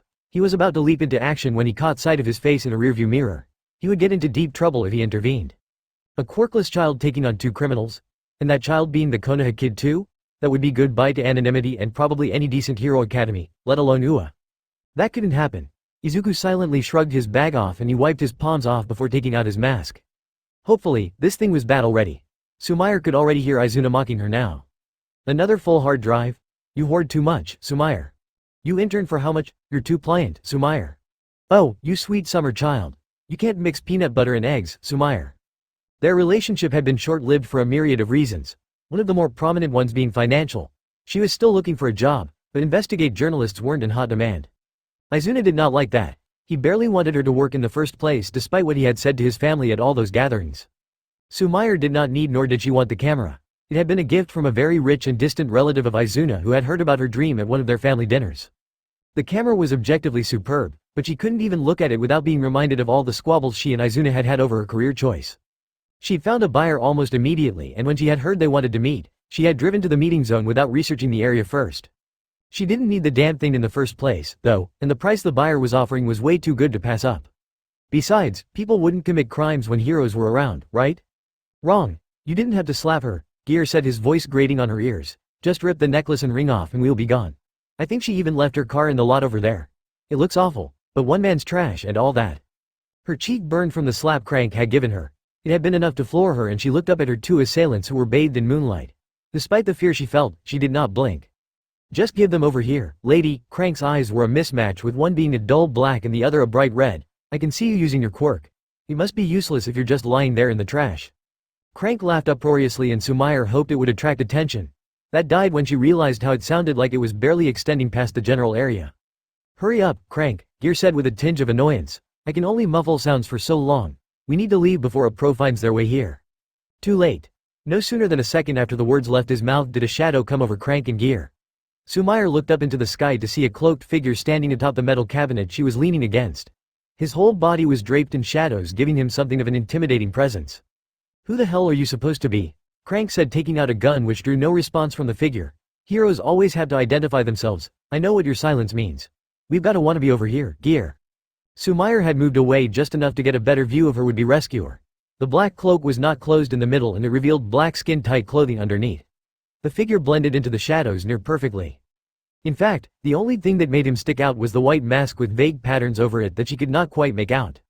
It looked vaguely familiar, but Sumair was more concerned with the gun Crank was holding. Guns were still a thing and were a staple of criminals. The rise of quirks had made acquiring guns a lot easier, a vestige of the panic that arose after the awakening. Crank pointed the gun at the vigilante and said to Geet, "Things are about to get loud, you know what to do." There was a burst of smoke before Crank fired a spray of bullets at the mask. Sumair flinched as she expected a body to fall to the floor riddled with gunshot wounds. Instead, a rusty motorcycle fell to the floor. It was enough of a shock to startle Gear and Crank and also give her enough time to scoot a bit away, her ears still ringing from the loudness of the gunshots. She did not run away, though. "Where the hell did that come from?" Gear shouted to his partner. "I thought you took him down." "I thought so too. Crank said with equal parts shock and horror as he scanned the area. He definitely wasn't using a quirk. I would have seen it. A flash of white off to the side caught all of their attention. It was the masked man. Crank emptied his clip in the direction of the man. The bullets went straight through the man and punched into the windows and tires of the car behind him. Yeah, take that. What the hell? Sumair's jaw dropped. I don't like this at all. Crank had seen it. Gear had seen it, and most importantly, Sumair had seen it. She did not look away even as Crank fired his gun at her apparent savior. The vigilante did not react as the last of Crank's bullets went right through him. Before Sumair could even say anything, the man faded away as if he was a ghost. I don't understand what this is. This is impossible, Crank said, unknowingly completing her sentence before a distorted voice spoke out from the only exit path from the junkyard. You are going nowhere. Crank pointed his gun at the man, and this time he seemed to hesitate before he instead grabbed onto Sumair. She struggled against his grip, but she froze when the cold metal of the gun pressed to her skin. I've got one left in the chamber, Crank said, and Sumair could feel the sneer on his face. Put your hands up or this purple bitch's dentist will have a lot of work to do tomorrow. You don't have to do this, Sumair pleaded with the man, and she was able to catch a reflection of their situation in a nearby mirror. You're only making things worse. Shut up. Put your hands up, Hood. Izuku had been foolish and arrogant and everything else in the book. His transformation was still holding up and his substitution and clone had confused the criminals, but he had messed up. He should have sent out another decoy clone before finding a way to escape with the woman with the purple hair. Now, they were both in trouble. He raised his hands to show he meant no harm. By some miracle, his hands weren't shaking with the fear and panic that was building within him. Thanks to your trickery, there's only one bullet left in here, Crank said with arrogance dripping from his cold smile. A pro would have never been caught like you were, so I know you're just someone playing dress up. Between the two of you, one of you is leaving with a bit of metal in you. Izuku looked towards Gear, who was standing still with an odd look on his face. Gear can't move while using his quirk, Crank explained casually, reminding Izuku of the situation at hand. Time to choose, hooded man. Me, shoot me, Izuku said, his voice distorted and completely unlike his own. She did nothing wrong. The voice distortion wasn't something he was doing consciously. Maybe the mask was more interesting than he had first thought. Was he really thinking about the mark's features right before he was about to get shot? Good answer, Crank said before shoving the woman harshly to the side. Maybe you should be a pro. You got that martyr attitude down perfectly. Crank pointed the gun at the woman and Izuku reached towards the man with both his hands. Leave her alone. The necklace, Crank said, ignoring Izuku, causing the woman to shake her head. Give it to me or you're the one who dies. Izuku felt hopeless. Was this what heroes faced daily? He wasn't ready for this. He needed more time, more training, more knowledge. More power. Izuku felt his chakra surge beneath his skin and it began to emanate off of him in waves. The woman in Gear noticed it almost immediately, but Crank was the last to realize it. Idly, Izuku noticed that his chakra wasn't the usual bright blue. It was purple. Crank fired a bullet at him, but Izuku felt something burst from his hand before he used it to slap something aside. It was only when he heard a windshield crack behind him that he realized that he had slapped a bullet aside. Izuku looked at his hand and he saw a strange metal rod sticking out of his palm. It didn't hurt or anything, but it did feel like he had to take it out. The woman's eyes were screwed shut momentarily and Izuku saw that Crank had dropped his gun out of fear. He pointed his hand at Crank and through no thought of his own, the rod was fired from his hand before slamming into Crank's stomach. The impact was enough to floor the rather well-built man. The second rod was fired, but this one pegged onto Crank's shirt and pulled the criminal along before slamming him into the metal cabinet. The rod was buried deeply into the cabinet and Crank hung from it by shirt like a puppet with his strings cut. He was unconscious. Izuku realized that Crank must have hit his head on the metal cabinet. Ouch. That wasn't important, though. Izuku substituted with the motorcycle from before and picked up the first rod. It was warm. Gear, in contrast to Crank, was overweight and lacked any sort of coordination. The man also seemed exhausted from using whatever sound muffling quirk he had, and that made him easy pickings for Izuku. Before he could do anything, though, Gear collapsed to the floor, half exhausted and half scared out of his mind. Please don't hurt me, Gear said as he laid in the trash on the floor. I'm not even violent, I swear. Izuku heard a snort and he saw that the woman was watching him rather intently now. She appeared a bit worse for wear but was ultimately uninjured. That was good news. Izuku ripped off Gear's jacket before using it to tie the man's arms behind him. He removed the strange rod keeping Crank suspended before using his jacket to do the same. He then tied the two of them together for good measure before turning to the woman. Call Kamui Woods. His agency is the nearest to here. Are you okay? Izuku said and the woman nodded as she typed rapidly into her phone, sending an SOS to said agency. They stared at each other in silence for a fair while. The woman had purple hair and red eyes that seemed to glow unnaturally underneath the moonlight. Yes, I am, the woman said, sagging in relief, thanks to you. What? Izuku stuttered and the distortion on his voice made it all the worse. I don't deserve that. I almost got you killed. Things would have been a lot worse if you weren't here, the woman said before rising to her feet and walking right up to him. What agency do you work for? A agency? Izuku's mind blanked underneath the woman's stare. Best genists? That sounded like a question. I don't work for an agency, Izuku said, finally causing the woman to nod. I was in the area and heard these guys giving you trouble. I'm not licensed, but I could not stand by and let that happen. Thank you, the woman said, her eyes boring into Izuku. Did she not need to blink? All of a sudden, he was pulled into a hug. Izuku was frozen solid as the woman held onto him tightly. You may not be a hero, but you are my hero, the woman said, stepping back. Do you have a name? The White Mask? That still sounds like a question, the woman said, but before Izuku could respond the sound of sirens reached their ears. You should go now. Unless you want to be sent to prison. Alright, Izuku said, and he was about to beat it when the woman called out to him again. Any inspirational words for your newest fan? Or maybe an explanation? I did what I had to do, Izuku said, adjusting his stance and feeling the metal rods shift from their position tucked against his waistband. He had to put those in his bag. His fingerprints were all over it. Because that's what heroes do. Izuku had fled into the darkness of the night as he heard the police cars turn the final corner. He dropped his transformation and he weaved through the alleys of Musutafu, eventually coming out on a busy street. It was a weekday, but still, people were out and about. Izuku kept his head down as he bobbed and weaved through the crowds. The smell of food, sweat and alcohol wafted through the air, only serving to make him antsy.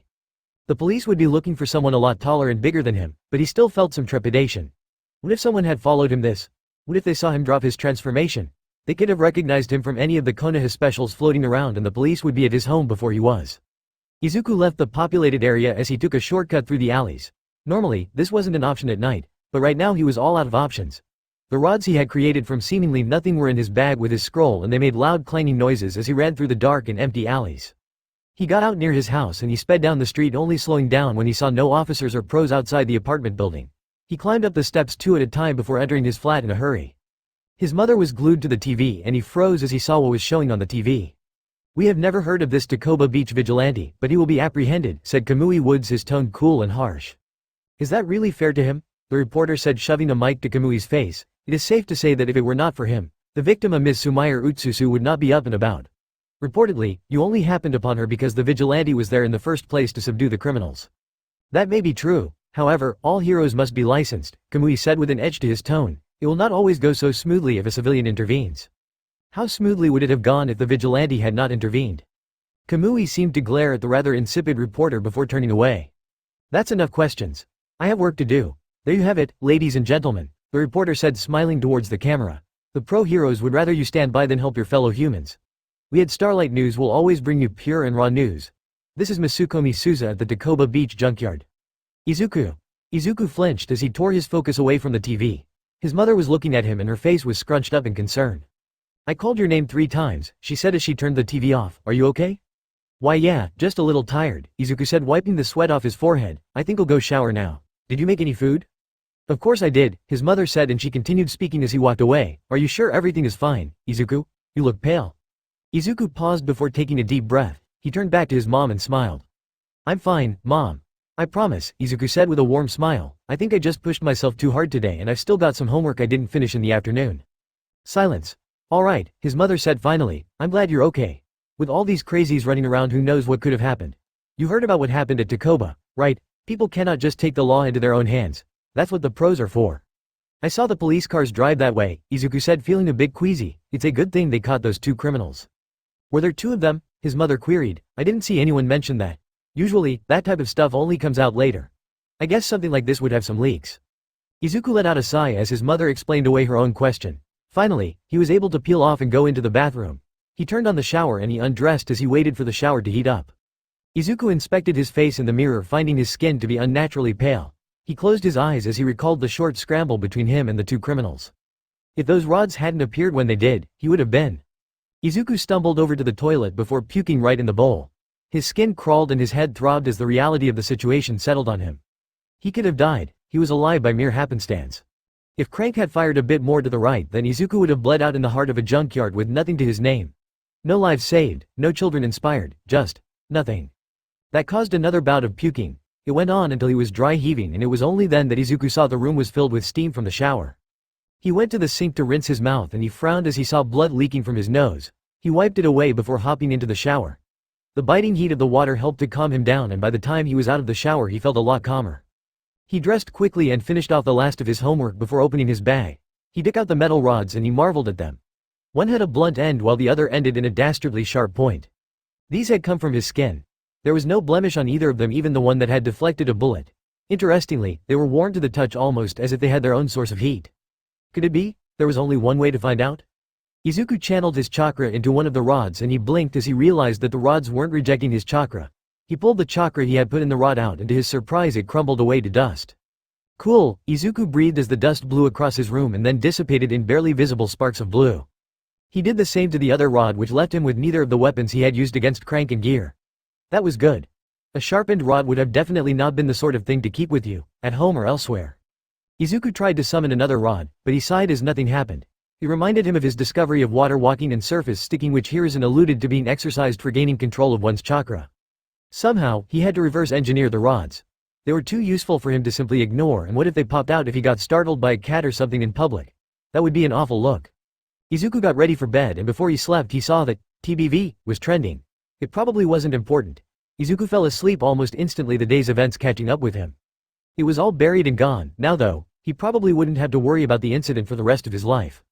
The next morning Izuku was slightly surprised to see the Takoba incident still being talked about. It was a slow news day. That's what he told himself to keep himself calm. He kept calm as radio show hosts talked about a hooded man with a shining white mask as well as mentioning Gear and Crank by name. It was a slow news day. Izuku had made it to his class. He was confident that the thing would blow over by lunch. It's not like what he had done had been spectacular by any stretch. He would just be the flavor of the morning before fading into blissful. Did you see the video? Shouted one of his classmates. The TBV deflected a bullet. Do you know what kind of reflexes you need for that? Ignorance. Deflecting a bullet. That was decent at best. What was cool was how TBV just appeared like a looming shadow. Those guys looked so scared. TBV. Takoba Beach Vigilante. How did Nara know the specifics though? His name isn't TBV. That's what the feds call him. You heard the video. He wants to be called the White Mask. Video? What was going on? Izuku scanned his class to see everyone in his class engaged in conversation, and sure enough, they were all talking about the Takoba Beach Vigilante, or, in simpler terms, him.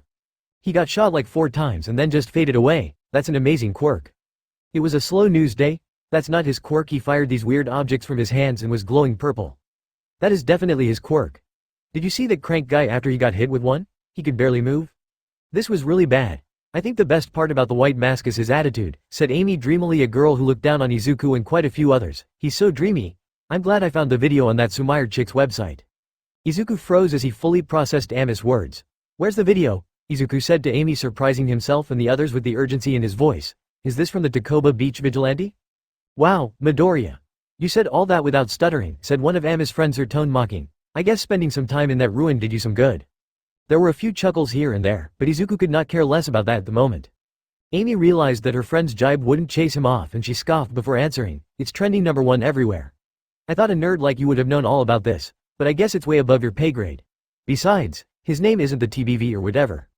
Izuku ignored the laughs from the rest of his class as he got out his phone. Sure enough, after searching Sumair's name, he was led directly to a website with a purple design and an article at the very top. It was the headline that made him freeze. Exclusive footage of the Takoba Beach Vigilante in action. Izuku clicked on the article and played the video. He frowned as he saw the whole encounter right from the perspective of Sumair. Izuku was dead certain there had been no cameras, so how? Her eyes. The lack of blinking. Sumair's eyes could record whatever she saw. That explained how everyone knew intimate deals of what was supposed to be an intimate conversation. The video ended with him running away before it switched to a video of Sumair speaking to the camera.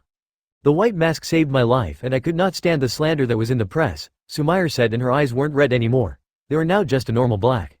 I am Sumair Utsusu, and as an investigative journalist, it is my prerogative to tell the public the truth. Sumair said, her passionate tone doing the opposite of calming Izuku down, while the others around him were taken by Sumair's fire and fury. No one is safe. Even the White Mask will be brought out of the shadows and into the light. As you saw, he was a bit unsure of his name, so I thought we could help him. There's a poll at the bottom of the page. Subscribe for more content. The video went black. Out of slightly morbid curiosity, Izuku scrolled down and he eyed the options. Admittedly, there were quite a few good ones, but one stuck out to him. Cage? That was probably because of the whole Shadows reference. It had a nice ring to it, he had to admit. Maybe he could use it the next time he saved someone. The next time? Where did? You voted for Cage too, Deku? Kachan's voice said as he appeared from nowhere. Let's see if that woman's website allows changes. If you thought it was good, then it's definitely bad. Clearly, Kachan had gotten over his guilt at the scavenger hunt situation. There was a chorus of laughs that echoed Kachan's statement, and despite it all, Izuku felt a needle of frustration settle deep within him. The more things changed, the more they stayed the same. OC Corner. Kenshiki Chaka, crank, quirk. Detector. Can detect when a quirk is being used. Cannot identify which quirk it is. Notes. A distorted depth perception in heterochromia is a side effect of this quirk. Asterisk kinkin fukumigo, gear, quirk. Muffle. He can contain the sounds made within a certain area. He can control the area of effect, intensity, but not the time limit. Notes. It is very exhausting and novice users cannot move around when using it. A shrill voice is a particularly odd side effect of this quirk. Asterisk Sumayer Utsusu, quirk, video camera. She can record anything her eyes see. The video can then be uploaded onto a hard drive made out of a special crystal that is attuned to the signals the recording process emits. Notes. Sumayer never has to blink. A very convenient side effect thanks to her quirk. Her eyes glow red when her quirk is active. Author notes. I'm having so much fun writing this story. Originally, this chapter would have probably ended with the entrance exam, but now I'm taking my time to flesh things out a bit more. Obviously, UA is where the party's at and all that. But I'm loving the preamble. Izuku hasn't encountered All Might in this FIC, but he still has a teacher of sorts and he's a very dedicated student, so I don't doubt given enough of a nudge, he'd still train his ass off. Even the vigilante thing was added in a bit later to my initial outline for this FIC. I usually take longer to bust these out. You can ask the readers of my others fics lol, but I'm just really vibing with this FIC. Even the names of the OCs were carefully chosen through the use of the Japanese dictionary on my phone. Maybe the names won't all make sense or will be unrealistic, but Tetsu makes names a pretty low bar to clear lol. I think I mentioned this earlier, but I only watched until the end of the anime and I definitely didn't watch the movies. I may do that eventually, but honestly, I don't wanna. There's like a 20-ish% chance I do something with one of the movies, so I wouldn't hold my breath. This FIC will diverge from canon, but there will be a smattering of spoilers from across all 4 seasons. There will be a few more OCs, some important, some not. That's unavoidable, I'm afraid. Those of you on AO3 can see that the ship is now Izuku Midoriya, undisclosed, and also that it is F.M. I changed the tag in between this update and the last. All that means is that Izuku's straight and you have to read to find out how that'll go. The romance definitely takes a backseat to the plot, though, which is why I feel like not tagging it isn't that important. And that's about it really. A very big thank you to everyone who's been giving kudos, commenting, subscribing and all of that. I love seeing those numbers go up. It just gets me all excited to write. Stay safe, it's been one hell of a year. Don't do anything I would do and don't do anything I would do. There's a little gray area in there, that's where you operate. .443 Chapter 4. Next lady for a shave. I think 4 chapters in 9 days is a record for me. The end of the school day could not have come sooner for Izuku. The talk of him, well actually the Takoba Beach vigilante, dominated conversation not just in his class, but even in their school. One of their teachers had even mentioned rewatching the fight multiple times since last night. In short, people liked the Takoba Beach vigilante a lot. Or as the poll had decided to name him, Cage. The fervor and excitement weren't limited to just his school either. All day long, tons of posts and videos spread throughout the internet. Speculation of who Cage could be, what his quirks were, and even a few posts about how handsome he was. Izuku hadn't even shown anyone his face. Now that he was alone at home though, he could admit it to himself. He liked the attention. He really did. People were happy that he had intervened and saved Sumayer. They were amazed at the skills he had displayed the last night. Izuku, inspiration of the masses. Well, technically it was Cage who was the inspiration. Izuku wanted to inspire and protect and amaze others, the same way All Might had for decades. To get such a positive reaction, even if people didn't know it was Izuku behind the mask, made him very happy. It wasn't all sunshine and roses, though. Izuku had gone down to Takoba Beach just to scout it out, and apparently, quite a few people had had the same idea. There were people posing on top of the metal cabinet he had appeared on.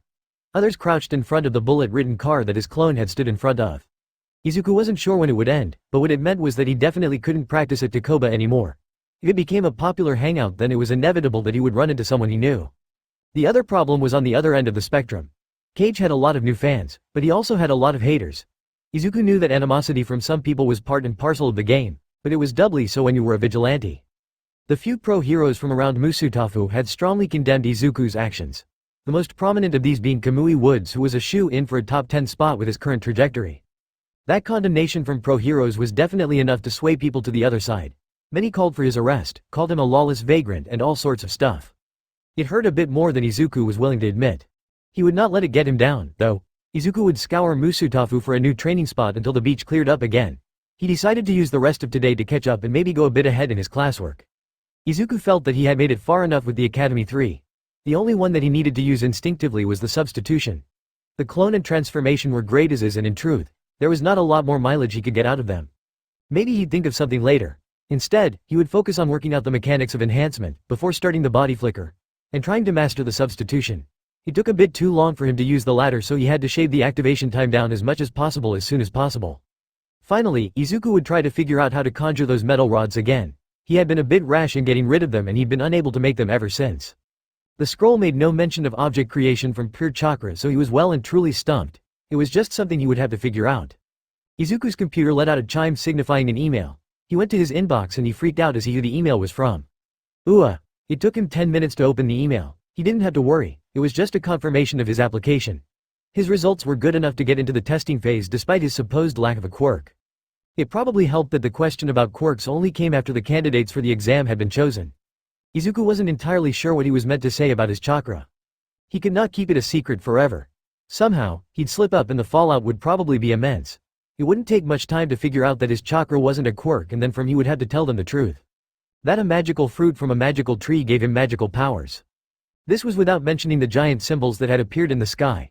The scroll had mentioned something about using symbols to perform specialized tasks, but Izuku barely understood a lick of the mentioned theories. It was obviously near the bottom of the scroll for a reason. Turning back to the email, Izuku was about to send a confirmation when he saw that it wasn't necessary to reply. He tried to go back to his work, and to his credit he was about 60% done when he had to put his pen down. He was filled with a nervous energy that he needed to expel somehow. It was still far too early to go to Takoba Beach, but maybe there was somewhere else he could go. Izuku remembered that there were a fair number of abandoned properties scattered across Musutafu. He needed to find one that was relatively private and had enough stuff lying around for him to practice on. He found 3 locations that were spread rather far apart, but he wouldn't mind getting some exercise in. In fact, Izuku decided to pass by the gym as well, a prospect that he would have not taken on months ago. Izuku could admit to himself that he did chase the feeling of satisfaction a good workout provided. His body still hurt after each and every session, but it was fine because he knew that it was for a good cause. Plus, he could now sprint up the stairs to his flat without being out of breath anymore. That was a big deal as far as he was concerned. How had the original architects decided to just not put in elevators? He lived on the 7th floor. Maybe it was best if he didn't reopen old wounds. Izuku changed into his exercise gear and hoodie. He packed a bag with a change of clothes as well as the scroll. He was about to leave when he caught sight of the mask. Cage's mask, well, sort of. He had made sure that his transformation had altered the decal and general design of the mask. If he hadn't, Izuku would probably be holed up in some juvenile holding center by now or something. Izuku decided to take it with him, just in case he needed it. Maybe some lady would need him to rescue a cat from a tree. He could climb trees with the best of them now after all. Or maybe he'd get another shot at saving someone from dangerous criminals. What was the old saying? Better to have and not need, and so on. Who am I kidding? I definitely want another run. How hard could it be to help someone in need? As it turned out, it was actually very hard to help someone out in need, and that was for one reason and one reason only. Heroes. Pro heroes were ridiculously good at finding and solving situations before Izuku could even get there, let alone help. To be fair, it was daytime, and that meant that crime wasn't exactly booming. The bigger factor was all the normal heroes as well as All Might on top of that. Not even the craziest of villains would want to tempt fate and end up on the business end of a Texas smash. Recently, there had been fewer sightings of All Might going out and about, and yet he still quelled any disasters at an inhuman pace. Izuku imagined it was actually scarier this way for the criminals. Before, it had been relatively easy to earmark All Might's position, and the criminals just had to operate as far away from that point as possible. Now though, All Might did randomly appear out of nowhere. A derailing train in the north. All Might was there. He made sure everyone was alright before disappearing into thin air, only to stop a hostage situation in South mere minutes later. It was a masterstroke. Unfortunately, All Might was just one man and stuff did slip through the cracks, but that was where the rest of the heroes came in. All Might probably handled 65% of the major incidents in a day as well as a sizable chunk of the minor ones. He also primarily worked in the daytime. All Might did have many successful night missions UC his belt, but his skill set lent itself to being more useful during the day. More subtle approaches were needed at night. Heroes like Endeavor and All Might would draw a lot of unwanted attention at night. Plus, it probably kept everyone's morale up to see their beloved number one during the day. It was with that in mind that Izuku decided to exercise at the gym until the sun went down. He had been beaten to an incident for the 11th time that day. The worst part was that 2 of them had been cats stuck in trees. He could have and would have done them a lot quicker than the sidekicks that were assigned to them. Izuku bid down his annoyance as he arrived at his gym. He tapped his card at the entry gate and the automatic door unlocked, allowing him inside. Kendo gym and martial arts was one of the very best in the Musutafu area. In his experience as well, according to the rave reviews online. It was enormous and had superb facilities, but the trainers were also extremely patient. He could only afford to hear because of the interview money. His first day had been terribly awkward. Izuku still felt embarrassed at having to be taught how to use a ton of machines by a girl around his age. He had all but burnt the memory out of his mind except for how to use the machines. The girl's incredulity at him not knowing how to use even some of the more basic machines still stayed with all these months later. The gym was on the bottom floor and the dojo was on the floor above. Izuku had seen the girl walk about in a GI from afar, so he figured she had to be one of the dojo's students. Another good reason to not sign up for the dojo. Izuku shook the vestiges of embarrassment away as he loaded up a machine. The familiar burn and strain were like an old friend. Izuku finished his repetitions before heading for the indoor running track. Decathlon competitors, or decathletes, had a holistic approach to exercise. They could not be too bulky or they would not be able to jump as high. They could not be too skinny or they would be too weak for the strength-based events, and so on and so forth. Izuku tried to mirror this as best he could do. There was some stuff he could not do even in this gym, but the trainers had been more than helpful in finding suitable alternatives. The track was occupied by others as well, so Izuku took a lane of his own as he went through sprinting drills. By the time Izuku finished those along with a few agility and flexibility-focused exercises, it was already late evening. Finally, Izuku felt pretty tired, but he had long since adapted to working through fatigue. Izuku took a quick shower before changing into the spare clothes he had brought along. His mask was at the very top, but for now, he wouldn't really need it. He was just looking for a new training spot after all. He knew of at least 3 abandoned properties around Musutafu thanks to the internet, but he hadn't checked them out before. It was only about 7:30, so the streets were packed. It was also a Friday night, so restaurants, shops, malls, bars and stadiums were jam-packed. This worked to his favor and no one really bothered Izuku as he made his way to his first destination. It was an abandoned apartment building and Izuku did not quite remember the reason for it standing empty. Something to do with noise complaints and air pollution from the factories. He left the noises and lights of the leisure section of the city, moving to a residential, industrial sector. There was far less activity here and so Izuku paid more attention to his surroundings. In the distance, he could hear the faint sound of music. It was unlikely that he was being followed, but a little caution could go a long way. After a few minutes of walking past empty buildings and factories, he realized that he was just being paranoid. The music he had heard was only getting louder, but he ignored it for the time being. It was a Friday after all. Izuku checked the street names as he went along, marking them off before he finally arrived at his destination. So this was where the music was coming from. Great. Danzo, is that you? You're kinda early, man, a drunk man said, holding a bottle in his hand, his voice just a little slurred. Are your drinks in the bag? That's smart. I'd never think an all-white bag would have booze in it. You know, I once met him? Lol sight. He's huge, like at least this big in? Izuku chose not to correct the man's mistake. The gates that surrounded the apartment were wide open and at least 100 people were mingling in the parking lot. Music blared from large speakers that someone had set up and there had to have been at least 40 cars. There were even a few fires that had been started in barrels. Is there a party like this every night? Izuku asked the drunk man who had been rambling on the entire time. Of course, he had to find a mumbling drunk. The mumbling was very irritating. Izuku did not sense the irony in that thought at all, none whatsoever. Of course there is. Musutafu never sleeps. The man slurred. Come on, Hanzo. You are always here. Don't tell me you're on that stuff again. You better share. I'm not. Izuku began but stopped. He had to leave. Apparently, this was a popular partying spot, which was the exact opposite of what Izuku needed. He turned the drunk guy back towards the party and he ignored the lingering smell of alcohol and other such stuff. Outdoor parties were gross. So, the apartment building was a bust. It wasn't all bad. The general area around it was still too populated, and if it was used as a hangout at night, then chances were it was also frequented during the day. After all, there was no trash like at Takoba to repel people away. That meant Izuku needed to find somewhere that wouldn't lend itself to daily parties. Thankfully, he knew just the place. This is getting ridiculous. The second property Izuku had scoped out had also turned out to be a bust. It sucked because it would have been perfect. It was a large secluded factory with high brick walls for added privacy. There was leftover equipment that would have been perfect for testing jutsu on, as well as vast amounts of space. Izuku had been ready to scale the wall when he saw the sign on display. It was the badge of Kamui Woods' hero agency. If whoever owned the lot could afford to have Kamui Woods on a private retainer, then it definitely wasn't a good idea for Izuku to entertain the idea of training there. Especially with how testy Kamui Woods had been in the media as of late. So as the clock struck 9, Izuku walked through the night to his final destination. It was a mall that was owned by a near-defunct real estate group. The mall and the blocks around it were also owned by that group. Apparently, the last surviving scraps of the real estate group were holding onto these buildings like a lifeline. They were all currently boarded up and empty, so Izuku could only assume they were holding out for a buyer. Izuku was sure a buyer would come soon because the mall was within a stone's throw of Ua. The prices for rent near Ua were staggering, but it was well worth it because it was one of the safest places in all of Japan, let alone Musutafu. When Izuku came to the mall itself, he was admittedly impressed. It spread out far and wide across multiple blocks. All the doors and entryway were boarded up, leaving no way in for the average person. Izuku was not average. He walked up the wall using his surface sticking. A few months ago, it had been murder on his core to walk up this way. The first time he had tried it, his upper half had fallen back to the ground. He had almost busted his head open on the ground. Now though, thanks to his exercise, he was strong enough to walk up a wall as if it were the ground. He had to walk the way to the top floor because none of the windows could be opened from the outside. When he made it, the frustration from the adventures. The top floor was a rooftop garden. The garden spanned the entirety of the mall's roof, and it would not be an exaggeration to call it a park instead of a garden. There were plenty of tables, chair, pot plants and so on, but more importantly, there was open space. It would give him enough space to start practicing using those rods he had made. Well, that would only happen if he ever figured out how to make those rods again. As things were, Izuku was stumped.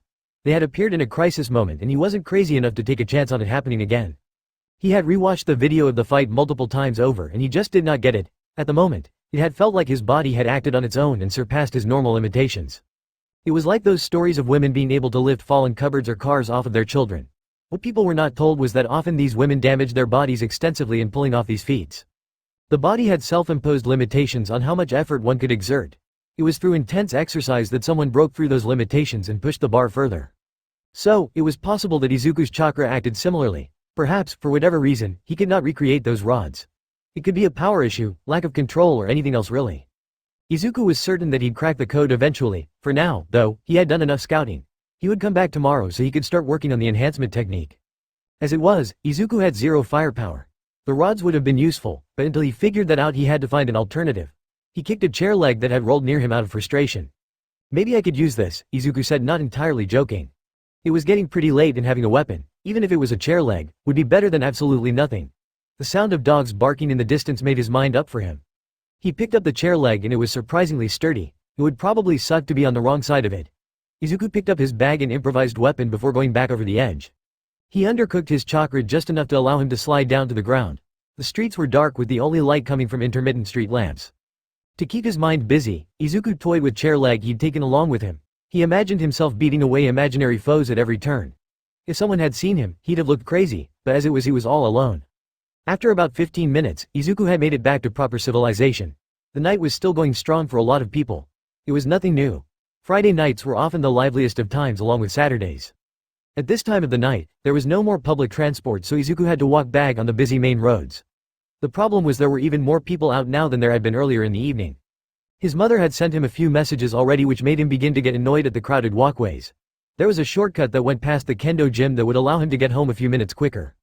Izuku was certain that the gym and the other businesses on that route were probably closed. Normally, that would be a touch unsettling, however with his mother bombarding his phone with messages, it was a godsend. Izuku peeled off into the alleyways going further away from the hubbub of the crowds. He had abandoned his weapon when he had reached the main walkways and now he felt a bit foolish about the whole thing. He was about to turn the corner into the street of the gym when he heard raised voices. The sound of shuffling drew his attention and Izuku slowed to a halt before peeking around the corner.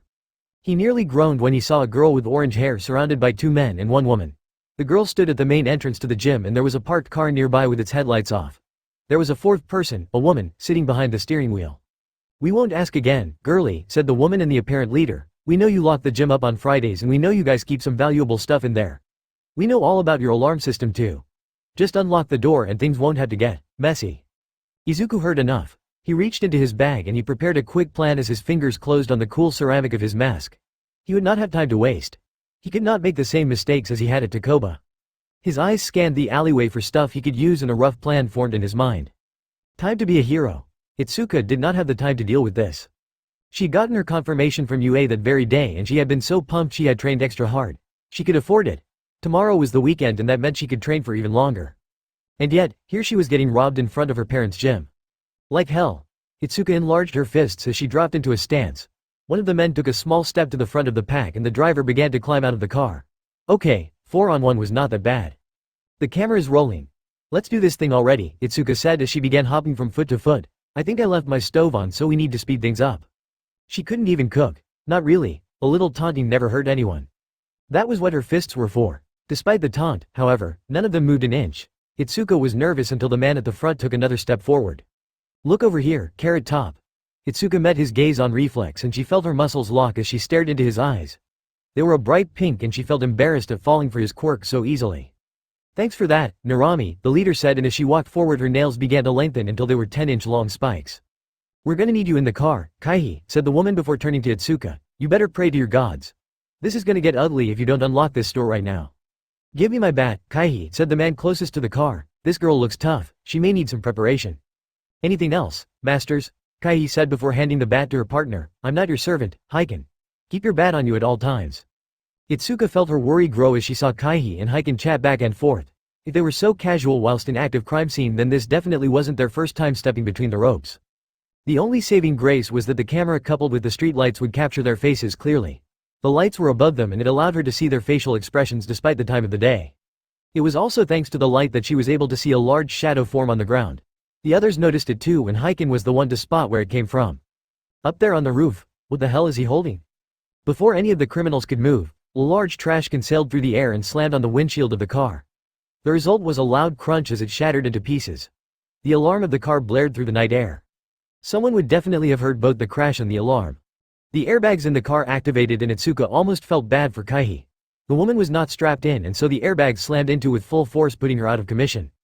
The lid of the trash can fell in between Itsuka and the man, keeping her paralyzed. She was freed from her invisible bonds and she sidestepped the leader before delivering a thumping blow to the man's chest. He flew through the air before slamming into the side of the car. Itsuka was vaguely aware of her savior jumping off the roof, but she ignored that as she quickly disarmed the man and laid him out in short order. She put a bit extra in the uppercut and the man fell like a bag of potatoes. Luckily for him, her quirk had been deactivated, so he'd just have a sore jaw for a few days. Who the hell are you? She turned back to see the leader squaring off with Itsuka's apparent savior. The hooded figure was roughly 6 feet tall and he nimbly dodged all the attacks. The leader leapt forward with a slash of her claws, but the hooded figure was replaced by the trash can from before. The woman's claws bit into the crumpled trash can, spilling trash into the street. Give me the bat, shouted the hooded man, and Itsuka froze as she saw the gleaming white mask with blue decal.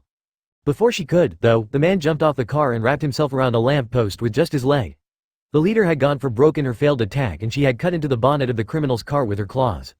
The criminal had been overeager and could not escape immediately. Now, the urgency in the man's disembodied voice sparked Itsuka into action. Itsuka ran to the bat before she threw it to the man. It was a rather wild throw, but somehow he snatched it out the air with just a finger while still wrapped around the pole. He slid down the pole by his leg with a casual grace. He reached the ground and rose with both hands holding onto the bat. Cool. The man used the bat with no technique whatsoever, but he didn't need to have technique. The leader seemed exhausted from chasing the man around and her claws had decreased in length by more than half. She was tired. The man sprung into action as he used the bat to slap aside a sluggish slash. He went down to his knees before using the bat to take out the woman's legs. The woman hit the ground hard and she tried to rise. A foot on her chest stopped that. The man pointed the bat at the woman's face. A silent warning of what would happen if she did anything. The man turned to Itsuka, his mask bathed in the light of the street lamp. Are you okay? Was she okay? Are you okay? Your knees should be shot. You just jumped off a building? That doesn't apply to me. Mysterious. What's your name, young girl? The man said as he pointed the bat at her. Young girl? How old was this guy? He sounded like her grandpa, but he couldn't be that old judging by his build. Itsuka Kendo, she gave up freely. What's your name? I mean your hero name. You can call me Cage. It was a bit simple, but it definitely suited his aesthetic. Have you called for backup from other heroes? What agency has the mighty Cage working for them? Itsuka asked, and she frowned when she saw the man's body language warp from very confident to unsure. Funny story about that. The man's disembodied voice was still able to convey the awkwardness and embarrassment in his tone. Itsuka had a feeling that it wasn't really all that funny. She was not nervous per se. The man had just saved her after all. However, he seemed rattled by her mentioning other heroes. Naturally, she was suspicious. Oh really, lacquered chain prison. A spray of wooden tentacles suddenly flew at both Itsuka and Cage. Itsuka was caught, but Cage managed to escape by somehow swapping places with Hiken. She struggled against her bonds as Kamui Woods appeared on his from the shadows. What the hell was this? It was so tight she couldn't even activate her quirk. Let her go, Cage said to Kamui as he gestured to the criminal scattered on the ground. She's just a kid. These guys are your criminals. The tentacles wrapped around Itsuka loosened immediately at those words. There were still deep and red marks on her skin and she rubbed at them as Cage spoke again. You usually work alone on your night patrol, so you have no backup. If you're on your own, then that means you have just two options, Cage said, looking at Kamui. You could either chase after me and arrest me, or you could arrest the 4 criminals who attacked an innocent girl outside her family's business. The choice is yours. Itsuka watched as Cage ran off without waiting for a reply. A vigilante, huh? She wondered if all vigilantes were as cool as Cage. I'm a huge fan, by the way, and as dorky too. This happened at your gym. I'm glad you left before getting mixed up in all of this. He should have expected this. He really should have learned from the last time, and yet here he was having an internal breakdown in front of the TV. All of the news channels were speaking about the incident outside the Kendo gym. Starlight News, the one he was watching now, had been constantly replaying footage of the fight since well before sunrise. The video was taken from a security cam and it always started right around the time Itsuka's hands got bigger. It was an interesting quirk. It seemed like a localized gigantification and it probably gave her one hell of a power boost. The punches she delivered looked devastating. Then, for at least the 7th time that weekend, Izuku watched as he intervened and helped Itsuka. Around the time of his 3rd rewatch, he had noticed how Itsuka seemed to have a fluid and learned fighting style. Itsuka's skill only became more obvious the more he focused on her. She was strong enough to take care of herself even without having to use her quirk. Did she learn all this from the dojo? He recognized her as the girl who had shown him the ropes on his first day at the gym. The penny had only dropped for him after she told him her name. Images of her wearing a training gi and walking around the gym had formed in his mind. All in all, Itsuka's skill was a great endorsement for the dojo. Most heroes had support items to help their fighting style. The powerhouses like All Might and Endeavor didn't really need any items, but Izuku had many notes about some of the more impressive items. Itsuka on the other hand seemed to be rather advanced for her age. She did not need a support item or even her quirk to be effective. She already knew martial arts and was confident enough in her own strength to take on 4 people at once. He was pulled away from his thoughts as it got to the part of the video where Kamui got the drop on them. It had been rather fortunate that he had been able to avoid the wooden snares. Itsuka had been caught, which was unfortunate, but he knew she'd be fine. She wasn't the one breaking the law, after all. That bad been all him. Izuku had used substitution on one of the criminals and to his delight it had actually worked. Being able to use substitution on other people could make for some great combos. The thing was Izuku still had just about 0 firepower. He was untrained in hand-to-hand combat. Despite how easy it had looked on the video, avoiding the criminal's attacks had been very difficult. He was only able to go on the offensive when he had gotten the bat from Itsuka. Furthermore, his ranged attacks currently consisted of throwing a full trash can. It looked cool in the video, but carrying that bin up the wall had been decided uncool. The solution was clear as day. He had to start learning elemental chakra control. The scroll had a lot of techniques for all 5 elements. It was a treasure trove of information. The scroll was obviously meant to be used by an entire clan, and so Izuku knew that Hiruzen added so much stuff to cover as many bases as possible. Izuku originally planned to only work on the enhancement technique, which would hopefully lead to a quick segue into the body flicker. From there, he had planned to begin his elemental training. However, he was once again keenly aware of his limitations. Itsuka could probably have handled at least 3 of those criminals from last night on her own. Izuku had so much potential at his fingertips and he wasn't tapping into it because he was scared. His quirk was wildly different from any other that was on the record. If what his full capabilities spread around, then Izuku could kiss his current life goodbye. Much like the participants at the UA sports festivals, once you stepped into the limelight, you were there to stay. Kamui, for example, had trapped everyone at the start of his obstacle race in his first year. It was unsurprising that he had gotten a grant to start his agency right out the gate. Izuku just had to be prepared to deal with the ramifications of his power. As a future hero, it was his duty to give it his all in everything he did. He couldn't choose to not learn something because he was scared of the blowback. There would be no room for fear if he wanted to pass the UA exam, and there was certainly no room for fear if he wanted to be the next number 1. It was with that mantra in mind that Izuku realized his training schedule was about to get busier. The entrance exams were in 6 months. He had 6 months to make himself worthy of a spot in UA. There would be people like Kachan and Itsuka all fighting for spots. He had no choice but to catch up to them or he'd be left behind for good now. Breaking news here at Starlight News, said the news anchor. A man who a foxhead, our head reporter, is outside Kendo gym and martial arts. The site of an attempted robbery that was thwarted by the owner's daughter and the Takoba Beach vigilante. What have you got for us? What could they have now? His mother said as the news cut to the outside of the gym. This channel is a bit too chaotic for me, but they do have the most scoops. Izuku hummed his agreement as the Starlight reporter began to speak. Izuku recognized him as the reporter who had interrogated Kamui Woods after Izuku's debut as Cage. What was his name again? Hello, Japan. My name is Masukomi Suza, said the man with practiced ease. We are outside the site of yet another incident involving the Takoba Beach vigilante. As you would have seen, the man calling himself Cage rescued a young girl from 4 criminals with a long list of crimes to their name. The girl is inside, but more importantly we have personally confirmed that Kamui Woods is here too, Masukomi said before his tone became derisory. The rising hero has been under fire for his failure to respond to the Takoba Beach incident. Last night we had another incident that the pros failed to find out about. I understand that our pros cannot be everywhere and they do not know everything, Masukomi said, a burst of passion in his voice. That does not excuse what happened last night. Cage the vigilante rescued young Itsuka Kendowan. What was his reward? He got blindsided by a supposedly honorable hero. To make matters worse, Kamui caught Itsuka in the crossfire of his sneak attack. Izuku felt a general sense of unease at how the incident was being framed. So not only did a brave civilian have to save Itsuka, but one of the people paid to protect this nation's citizens almost hurt an innocent girl. Kamui's agency is funded by government money. Money that comes from the people. With that in mind, there ought to be certain expectations, Masukomi said to the camera. When an unlicensed and unpaid hero is doing more to help than those on the payroll of the people, then difficult questions need to be asked. Masukomi was about to say more, but he switched gears as Kamui walked out of the gym. From what Izuku could see, the gym was open for business and that lifted his mood. He had been worried that it would stay closed for a few more days.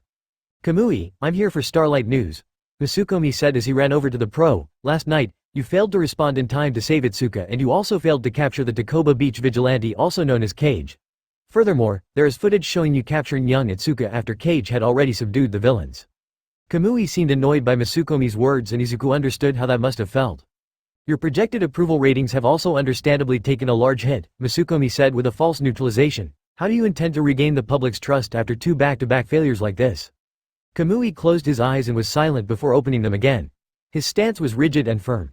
His muscles coiled as if he were about to spring into action. "I misread the situation last night," Kamui said, his tone just a touch strained. "In my haste to respond to the incident, I had mistaken Itsuka for one of the perpetrators due to the vigilante brandishing a weapon towards her. I came here to give my apologies to Itsuka's family." Izuku felt a bout of guilt as he realized that an innocuous gesture by him resulted in a vexing situation for Kamui. It wasn't uncommon for reporters to grill heroes, but perhaps due to his own involvement, this felt very different. "As for regaining the public's trust, I can do that," Kamui said, looking away from Masukomi as he turned to the camera. "I pledge to put away the lawless vigilante known as Cage. It sets an awful precedent if we continue to allow him to do as he pleases. I hope I can restore your faith in me in due time." "I think that's quite enough," his mother said as she reached for the remote. I don't know how Kamui stayed so calm despite that man badgering him. Izuku's mother changed the channel to a soap opera. His mother enjoyed the show and he did too at times, but Izuku hadn't watched much of it recently. He had been too busy training for those simple pleasures. "Speaking of which, I'm going to the gym," Izuku said to his mom, who seemed a bit hesitant to let him go. "You came back home so late and now you're leaving early too," his mother said with some worry in her voice. "Are you taking care of yourself, Izuku? I've gotten calls from your teachers. You've been falling asleep in class. I don't want you to exhaust yourself." "You know why I'm doing this, Mom," Izuku said, rising from the couch. "My grades are still just as good as before. I'm tired, but I can't stop now. Not when I'm this close." "I know, sweetie," his mother said, sounding just a touch calmer. "You're a smart kid. I know you wouldn't do anything stupid and put yourself in direct danger." The last sentence formed a ball of guilt in Izuku's gut. "That's right, Mom," Izuku said warmly, giving no indication of how he felt on the inside. "There's no need to worry." "Okay," Izuku said to himself as he looked at the rooftop garden that spread far and wide in front of him. "You've read the theory. This should be fine." Izuku held a stopwatch in his hand that he quickly set to 0. Once that was done, he looked at his bag 50 meters away. That was his target. He counted down from 3 before starting the watch and taking off in a sprint. Izuku sprinted full tilt at the bag, his arms and legs working at full capacity to propel him forward. He stopped the watch as soon as he crossed the line. Izuku took a few moments to slow his breathing before looking at the time on the watch. 5:88 seconds. Give or take, since he was timing himself. That wasn't too bad, but he just wanted to give himself a baseline figure. Izuku couldn't use his watch for the next one, so he took his phone out his bag and switched to voice control. He put it in his pocket where he knew it would be safe before forming a handseal with his hands. The tiger handseal was typically used for both control and power. It almost always appeared in fire jutsu for that reason. Fire without power would not hurt the opponent and fire without control would hurt the user. Izuku channeled his chakra across his body. Slowly, it spread to his muscles, bones and joints. He kept it tightly contained and he had to start over multiple times as his control slipped. After roughly 2 minutes, it felt as though his body had gained the strength of 100 men. "Stopwatch, begin!" Izuku took off in a sprint and he was shocked at how fast he was moving. Unused to it all, Izuku slipped forward and fell to the floor. He rolled and rolled as the built-up chakra dissipated in an instant. He finally slowed to a stop on his side. He laid on the ground basking in his failure before getting back up. The good news was that all he had was a few aches, no broken bones or torn muscles. The bad news was that he had lost his footing after 3 steps. This jutsu was supposed to be usable over long distances. "I'll get there," Izuku said, and he took out his miraculously undamaged phone. He had about 8 hours of training time left.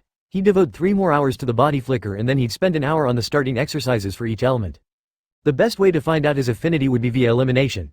Logically, if he trained them all, he would be able to find the one he was most inclined to.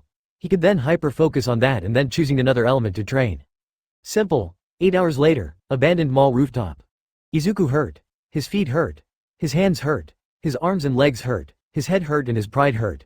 His body and mind was pretty much a conglomeration of pain. He wished he could say the day was productive, but he was in too much pain to lie to himself. There was a lot that he had to fix. He still took far too long to saturate his body with chakra, and even then he couldn't hold it all the time. The most steps he had been able to take before falling to his doom was an impressive 6. Finally, he was pretty sure he had grass stuck in his hair despite spending 5 minutes to get rid of it all. So, that was the body flicker. The elemental control exercises were awful in their own special way. Izuku knew it would have been hard. Hiruzen had said as much too. However, Izuku had at least expected to find out what affinity he had. That did not happen. He only needed the one leaf for 5 hours. No matter what, the stupid leaf would not moisten, burn, wrinkle, turn to dust or split. There was a moment where he had thought he had gotten the leaf wet, but it had just been sweat. So, that was how Izuku's day had gone. His demeanor must have been rather off-putting as he was given a rather wide berth as he walked through the streets of Musutafu. It was either that or he smelled really bad. It was probably both if he was being honest. Thankfully, his destination was not too far away and a few minutes later he arrived at Kendo gym. It was very busy. It was 6 p.m. on a Saturday, so seeing people at the gym was to be expected. Unfortunately, the people here did not seem to be here for the gym. It was a similar scene to the one at Takoba Beach. People draping themselves on the lamppost that he had slid down. People posing with bats in mid-swing, obviously mimicking him. There was even someone with a plastic mask that had the decal from just last night on it. It seemed pretty damn good all things considered. How the hell did it get done so quickly?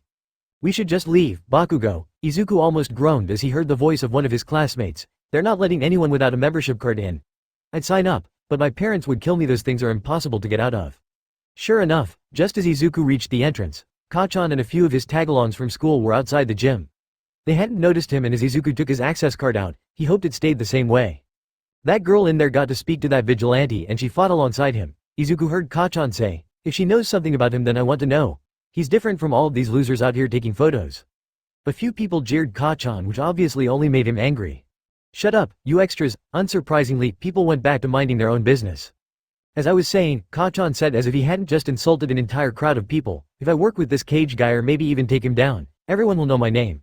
So, call your mom up and ask for her banking. Is that Midoriya? Izuku froze with his card just inches away from the scanner.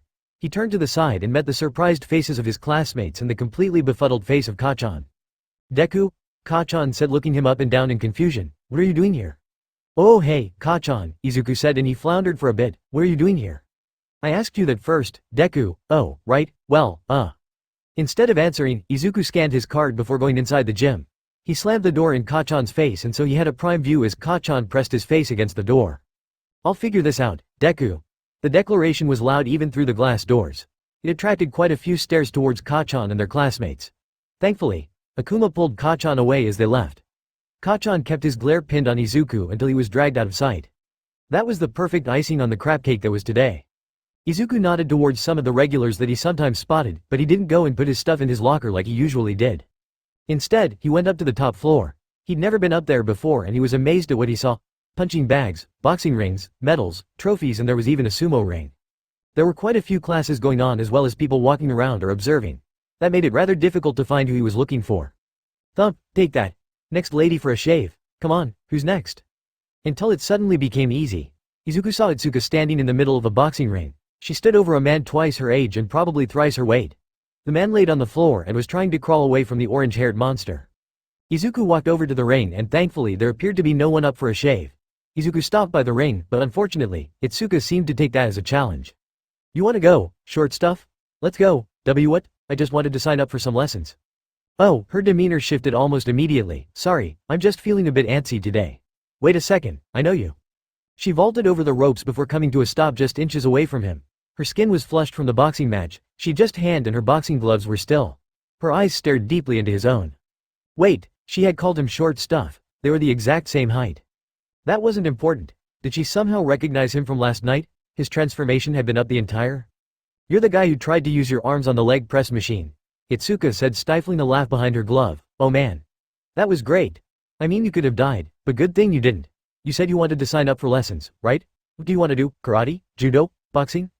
The gleam in her eye on the third one scared him off from even trying boxing. Izuku just stared at Itsuka as he gradually grew more and more uncomfortable. Being this close to someone that was admittedly very pretty short-circuited his brain a bit.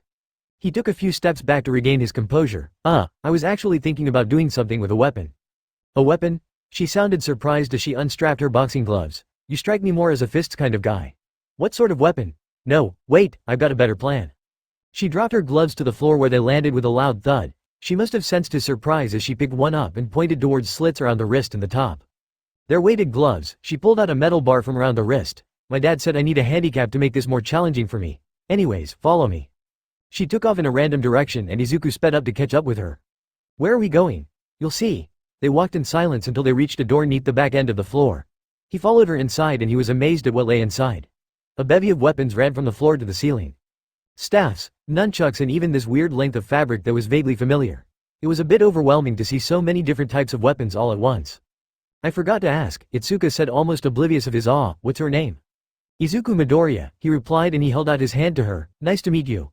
Well, meet you again actually. Or is it officially? Relax, Midoriya, she said grasping his hand with a lot more force than was necessary. I'm Itsuka Kendo, but you can call me Kendo. Right, Izuku said and thankfully his voice did not waver despite Itsuka trying to crush his hand. She finally let go and she nodded approvingly. Not bad, pick out a weapon, they were the same age. Izuku went from weapon to weapon weighing up the pros and cons of them all. The main reason he settled on learning a weapon-based style was fairly obvious. An average armed person held an advantage over someone unarmed of the same skill level. In theory, this should give him an edge against his opponents. Why are you learning a style? Kendo asked from somewhere behind him. I see you working out downstairs all the time. Most of the trainers think you're crazy with how hard you work. There was some talk about an Olympian training program. Is there a reason you're working so hard? Something tells me you aren't doing all of this just to get in shape. I want to be a hero, Izuku said as he stopped his inspection of the weapons, the best hero that the world's ever seen. Even better than All Might. Protecting those in need and inspiring people for a better tomorrow. The room was quiet and Izuku took a few breaths before adding, to do all that, I need to play catch up. I wasn't as serious about this until recently so I need to work extra hard if I want to get into UA. Izuku eyed the weapons a little to the left and he smiled as he looked at them. Those were perfect. He took them off the rack and turned to Kendo who was surprisingly quiet. That's quite the motivation you've got there. Her tone was a lot more subdued probably because the adrenaline from her boxing match was gone now. Are those what you're going to use? Kendo said before he could reply, any particular reason why? Izuku looked at the two Eskrima sticks in his hands. They were almost the exact same length as the metal rods he had conjured at Takoba Beach give or take an inch. I think the future version of myself will be very happy if I learn how to use these. That sounded a lot cooler in his head. Okay, Kendo said dragging out the word, anyways, let's get you fitted for a GI and we can start today free of charge. You know how to use these? Izuku said before his mind caught up to the rest of what Kendo had said. Wait, for free? Are you serious? Why? You seem like a nice guy, Kendo said and he felt his cheeks warm up at the quick answer. Plus, it wouldn't be very nice of me to charge a future classmate at UA. Wait, you're applying to UA too? Izuku's exclamation was a bit shrill causing him to flinch. Yep, Kendo said cracking her knuckles. I'll make sure we're both up to scratch by the entrance exam, aren't I great? Izuku should have been ecstatic. Well, he was, but that wasn't the only thing he felt. The eagerness Kendo was displaying at the prospect of training him was as infectious as it was off-putting.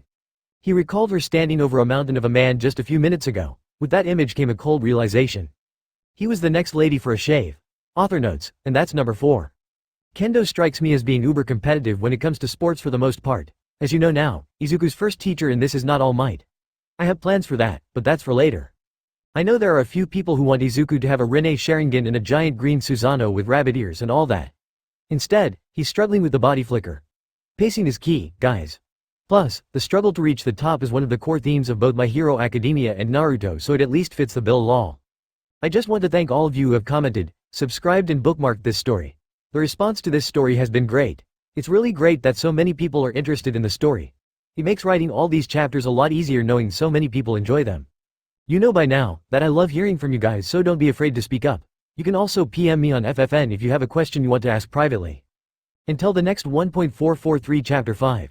Killaway I almost didn't get this one out today, but here we are. Kagami was so screwed, he had been running for so long now. He ran and ran and ran.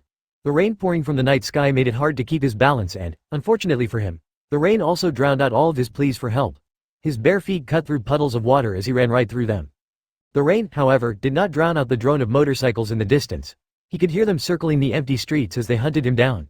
Kagami's grip on his backpack tightened instinctively. He had to get away. The guys after him wanted what he had. Finding a pro would mean going to prison, but he'd at least live. Well, at least until the guys chasing him got to him on the inside. The buildings around him were all dark and the roads were empty. His heart sank as he realized that the buildings were all abandoned. Still though, maybe he could find one to hide in. He turned on a dime to go into another street, but he had to reverse course as he saw red. The red cloak of one of his pursuers glowed underneath the dim light of the street lamps above. The matte black of the man's motorcycle seemed to suck in all light. Don't make this harder than it has to be, Kagami. Kagami activated his quirk and he was able to outrun his assailant. His legs triple in size. He only had just about 1 minute left before he'd be all out of juice. His daily limit was about to hit 0 and then he'd be a sitting duck. Thankfully, the others hadn't found him just yet. He slowed to a stop as he turned another corner. He was a lot faster than their motorcycles but they just kept finding him. It was scary. He took multiple turns, he kept to the darker streets and he even knocked over trash cans as decoys. They still found him every time. The worst part was they were teasing him.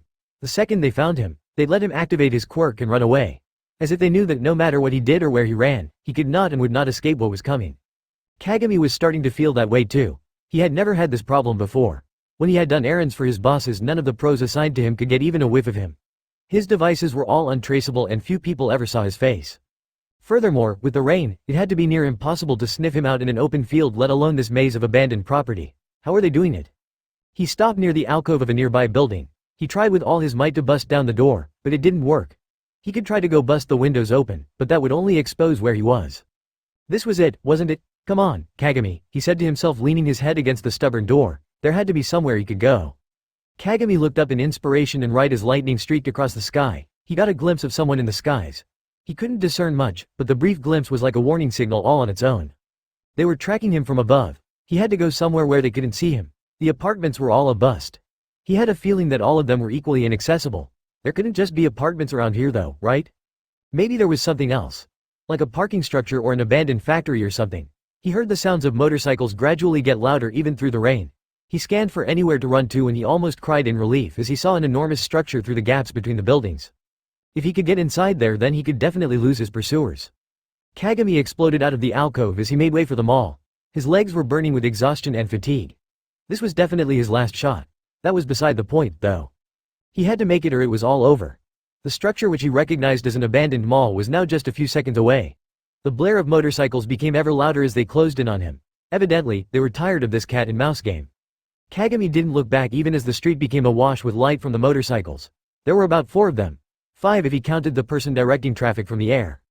As he saw the glass panoramic windows of the mall up ahead, he gritted his teeth in preparation. This was going to suck. Kagami sped up to his limit and ignored the screeching pain in his legs. He pumped with perfect form despite the situation.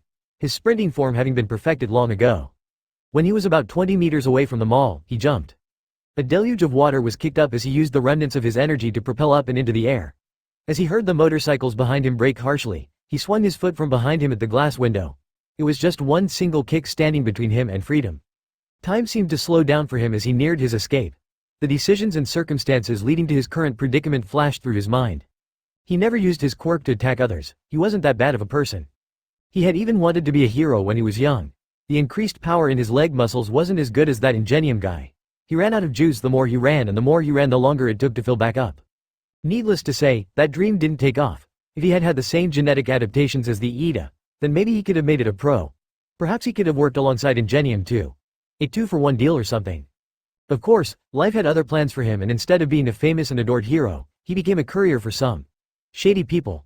He was good at it too, one of the best in fact. He just got a little greedy, sometimes. The window was right in front of Kagami's face and he could see his own reflection as he was about to plow through the window. He tensed in anticipation, expecting to hear the sound of shattering glass. Instead, he saw a flash of red before something plowed into him from the side. He flipped through the air before landing in a heap on the ground. He heard a few snaps and cracks as he rolled on the wet concrete. His body rolled to a stop right next to the wall of the mall he had almost broken into. He tried to scramble to his feet, but a lance of pain shot up his right ankle as soon as he put pressure on it. A guttural groan escaped from his mouth as he fell onto his ass. He leaned back against the wall, and through the fog of pain he became vaguely aware of the motorcycle gang stopping right in front of him. They had left their headlights on, and so he couldn't discern the features of the 5 people in front of him. They were probably just the cleaners for the Red Jackets. An unimaginative name, but that didn't matter. They were dangerous. No ordinary criminal group could survive these days after all. You did well, Kagami, the leader said, and Kagami could see some avian features on the man's face. If I didn't have my owl quirk, you probably could have gotten away. Still, though, you entertained my men for quite some time. Usually, our targets don't have the gumption you do. Then again, perhaps you weren't brave, the owl said. It is rather unwise to steal from us. It's impressive you managed to lug that thing around, but you didn't think you could actually get away with this? Did you? Oh my god, you did? Kagami could do nothing but stare at the man. His body hurt far too much for him to do anything else. The raindrops pouring on him were like icy needles biting at him and keeping him awake. The deafening deluge had now faded to just a light drizzle. It was over. He wouldn't beg or grovel for his life. That wasn't his style. He'd face his death with dignity. That would make one admirable thing he'd done in his life. Alright, give me the bag and then we'll make this quick, the leader said, and Kagami frowned as he saw the 4 men behind holding rifles. Kagami didn't move. If you want the bag, then you're gonna have to pry it from my cold, dead Kagami's speech was cut short as a sixth shadow was cast onto the wall. He was the first to notice, and judging by the surprise of all the red jackets, this definitely wasn't in the script for tonight. "Don't you dare shoot until I say so," Owl said as they all turned their backs on Kagami. "The rain is starting to clear up. Once it clears up in the town proper, we need to be gone." Through the gaps of the jackets' formation, he could see a man shrouded in a black cloak. The jackets all took up position, aiming their guns at him. Kagami felt like screaming at the new arrival to get out of the way. "Identify yourself," Owl said firmly, "or face the consequences. You're just going to kill me anyway," a familiar disembodied voice said, and in his daze, Kagami could not place where he had the voice. "Fukuru, be careful," said one of the gunmen. "He's that masked guy. I've seen stuff on the internet. Everyone's calling him Cage." Fukuru made an odd noise in his throat as he looked at Cage. "You're the one in the news for all those nighttime rescues. You haven't been seen on camera since that gym incident 3 months ago, and yet there are plenty rumors of what your quirk is. Shadow control, super speed, flying, astral projection, the list goes on," Fukuru said, seemingly unfazed. "I'm not scared of you. Your legend has been overblown by cowards living vicariously through you." Through the harsh light of the motorcycle headlamps, Kagami could see Cage's hands clasp each other. His long sleeves made it so that his hands weren't visible. Fukuru either did not care or did not notice. "I believe in what I see, and what I see is one man surrounded by 4 men with rifles," Fukuru said, raising his hand. "You can join us or—" Cage interrupted Fukuru. "I'd never work with a group of lowlife scum like you." Fukuru exhaled. "Kill away." There was a loud whoosh before the loud staccato of gunfire filled the air. Kagami's ears practically burst from the explosion in volume. Kagami barely had a second to scream in horror before a white mask appeared above him. He was dragged upwards at speeds that far exceeded what he was capable of at his best. By the time they slowed down, he realized that he was on top of them all. A hand covered his mouth. "Quiet, you're safe," Cage said, his eerie voice making Kagami sweat despite the drizzling of rain. "I will handle as many of them as I can. Now tell me, how important is this bag?" Kagami watched as the jackets stared at the spot Cage had been standing. In their haste to hurt Cage, they had damaged their own motorcycles and probably attracted a ton of pro-heroes. Amazingly, there was no explosion, just the motorcycles enveloped in flames. "It has a lot of stolen stuff from them," Kagami said truthfully before his tone switched to a confused one as Cage picked up the bag. "Wait, what are you?" The man twirled rapidly before letting the bag fly with a grunt of exertion. The bag sailed through the air at a rapid speed and out the corner of his eye. Kagami saw Cage move his hands. The bag slammed into the back of one of the gunmen, and a second later, Kagami heard something land beside him. His eyes widened as he saw his bag next to him. "What the hell?" He flicked his eyes back to Cage, who was now standing atop the downed gunman. Cage got off the incapacitated man before disappearing. A sharp scream of pain drew his attention, and he turned to see Cage a full 50 meters away with another gunman on his back. The gunman was thrown down to the ground in a hard slam. The gunman had long flowing hair that tried to snare Cage, but just before they wrapped around the vigilante, he was replaced by another one of the gunmen. The hair controller was unaware of the switch, and he slammed his own comrade into the gravel with a sickening thump. There were only 2 now, and Fukuru seemed to be far from the poised disposition he had had earlier. Cage stood where a gunman had just been. He seemed to slip due to the rain, but that didn't really take away from how untouchable he seemed. "Fukuru, we need to leave," said the last henchman. "The rumors were true. Not even pros can catch this guy. Plus we already fired those gunshots. We have no chance." "We can still escape," Fukuru said. He turned in a random direction. "You were right, Kekaron." "Stop right there, gentlemen," a woman in skin-tight clothing said, her tone alluring and warm. "I was having such a good time with a friend of mine, and you had to ruin that. You'll pay for that." Kagami was about to speak when something wrapped around his mouth. "Don't." Kagami did not. At least for now, he was relieved that pros were on the scene. He'd worry about potentially getting killed in prison later. In a second, everything had gone to hell. Izuku was screwed, terribly screwed. Midnight was here. One of the teachers at UA. He'd expected the nearest hero agency would have responded to the call, not the UA staff. He should have known, though. The mall was close to UA. The gunshots would have drawn their attention, and they had probably alerted other agencies as well. "Who do we have here?" Midnight said as she looked him up and down. "Not bad. Although, I prefer black clothes to be made of leather, really. It's more appealing." Despite the situation, Izuku felt his face heat up underneath his mask. Whether it was all an act or not, Midnight had a way of getting underneath people's skin. It was so effective it almost distracted him from the ropes flying through the air. He used the body flicker to move to the top of the lowest building nearby. The ropes struck where he had been standing with quite some force. He strongly fought back against the urge to puke. He could pull it off, but the drawbacks were still there. No wonder it was usually just for travel. Wait, he was in the middle of a battle. Izuku looked down to the ground and he nearly fainted as he saw all the gang members enveloped in Midnight's pink mist. Well, that was that. They wouldn't be up for a while. "What the hell, Aizawa?" Midnight said, and he followed her gaze to a man standing atop the mall rooftop. "I took out 5 of these guys and you missed your target. Maybe Hisashi has a point about you being lazy." The man sighed heavily. 2 of the 5 you took out were already incapacitated. The man had shaggy, black hair and he was wrapped in a long, white scarf. After 3 months of training with Itsuka, he could recognize it as a battle scarf. Not many people used those. However, the feature that stuck out the most to Izuku was the bright yellow goggles that the man currently wore. Black hair. Check. Battle scarf. Check. Bright yellow goggles. Check and check. As if midnight wasn't bad enough, things just got immeasurably worse. Midnight and call me Eraserhead. The man drawled, his gaze pinned on Izuku. We're on duty now. This man is not like the others. How had a UA teacher managed to get one of the most enigmatic heroes to work alongside her? Or maybe Eraserhead worked at UA? The more he thought about it, the more he realized that it made the most sense. These people could be his future teachers. They might even have seen his name in the applicants list or something. This was very bad. If they figured out who he was. Izuku began to need Chakra desperately. This would probably be the longest body flicker he had done without hand seals. If Eraserhead activated his quirk, then Izuku was in deep trouble. That's what you got when you dealt with deactivation quirks. Now, Eraserhead said as he adjusted his grip on his battle scarf. How hard are you going to make this, Vigilante? Izuku didn't bother to answer as he disappeared in a body flicker. He could hear Midnight's squawk of surprise as he came to a stop 300 meters away. The good news was that he'd probably only be pursued by Eraserhead because they would not leave criminals unattended, and Midnight's quirk was perfect to keep them subdued. The bad news was because they would not leave criminals alone and Midnight's quirk was perfect to keep them subdued, he'd probably be pursued by Eraserhead. From the little he'd seen of the man, Eraserhead kid, and probably would not relent until he got Izuku. His combat prowess was astonishing for someone with a supplementary quirk. Izuku could not beat him as he was. He had to go. Izuku tried to run away, but his stomach groaned in protest. He had to swallow down the bile in his mouth. His body also tingled from the long-range body flicker. Without a hand seal, the body flicker had been a lot more uncontrolled and the backlash was far more apparent. Izuku took off running through the side roads and alleyways, making sure to stick to the darker roads. If Eraserhead saw him, then he'd be able to catch Izuku. He had no idea of how the deactivation quirk even worked, let alone how to counter it. All he knew was that he had to run. He had been doing just that for a few minutes when he finally relaxed. Perhaps, Eraserhead had chosen not to pursue him and was with Midnight rounding up all the. As he turned into an alley, a white strap dropped into Izuku's vision. He used body flicker again to escape and he turned back to see Eraserhead standing on a windowsill.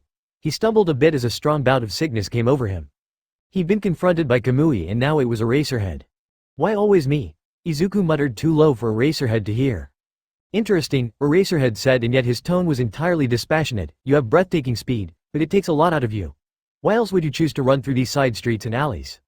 You also stumbled just now, Eraserhead said as he dropped to the ground. It makes you sick, doesn't it? That much energy has to go somewhere. If you rush it, then it blows back on you. Admittedly, Izuku trawled the internet to see what people were saying about him. There were some claims that were somewhat close to the truth and others extremely off the mark. Eraserhead had gotten one of his best tricks after seeing it for the first time.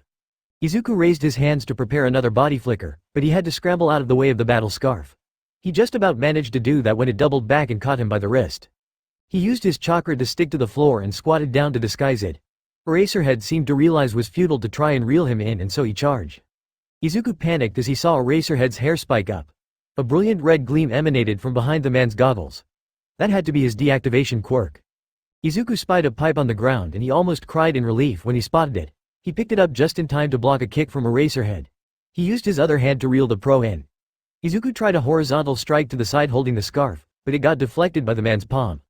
Izuku jumped off the ground with a rising knee, but it was blocked before Eraserhead kicked him in the face. He felt the force of it through his mask. Izuku rotated with the blow and he connected with a glancing strike to Eraserhead's ribs. This seemed to annoy the hero. No sooner than a second after the pipe had made contact, a still airborne Izuku was kneed in the face. Eraserhead then spun before using his scarf to throw Izuku towards a wall. He slammed into it with a loud thump, his pipe flying free from his hand. Izuku was thankful for the Konoha mask he had on. He would have been in a lot worse shape if he didn't have it on. As he laid on the floor, Izuku had to squash the blooming sense of fear he was feeling. It wasn't over until it was over. 7 carjackings, 6 burglaries, 11 robberies and 2 serious assaults all stopped within 3 months of each other. Izuku turned to Eraserhead to see his hair had dropped down and the man had a tight grip on the scarf tied to Izuku's wrist. Izuku tried to tug himself free from the scarf, but it wasn't working.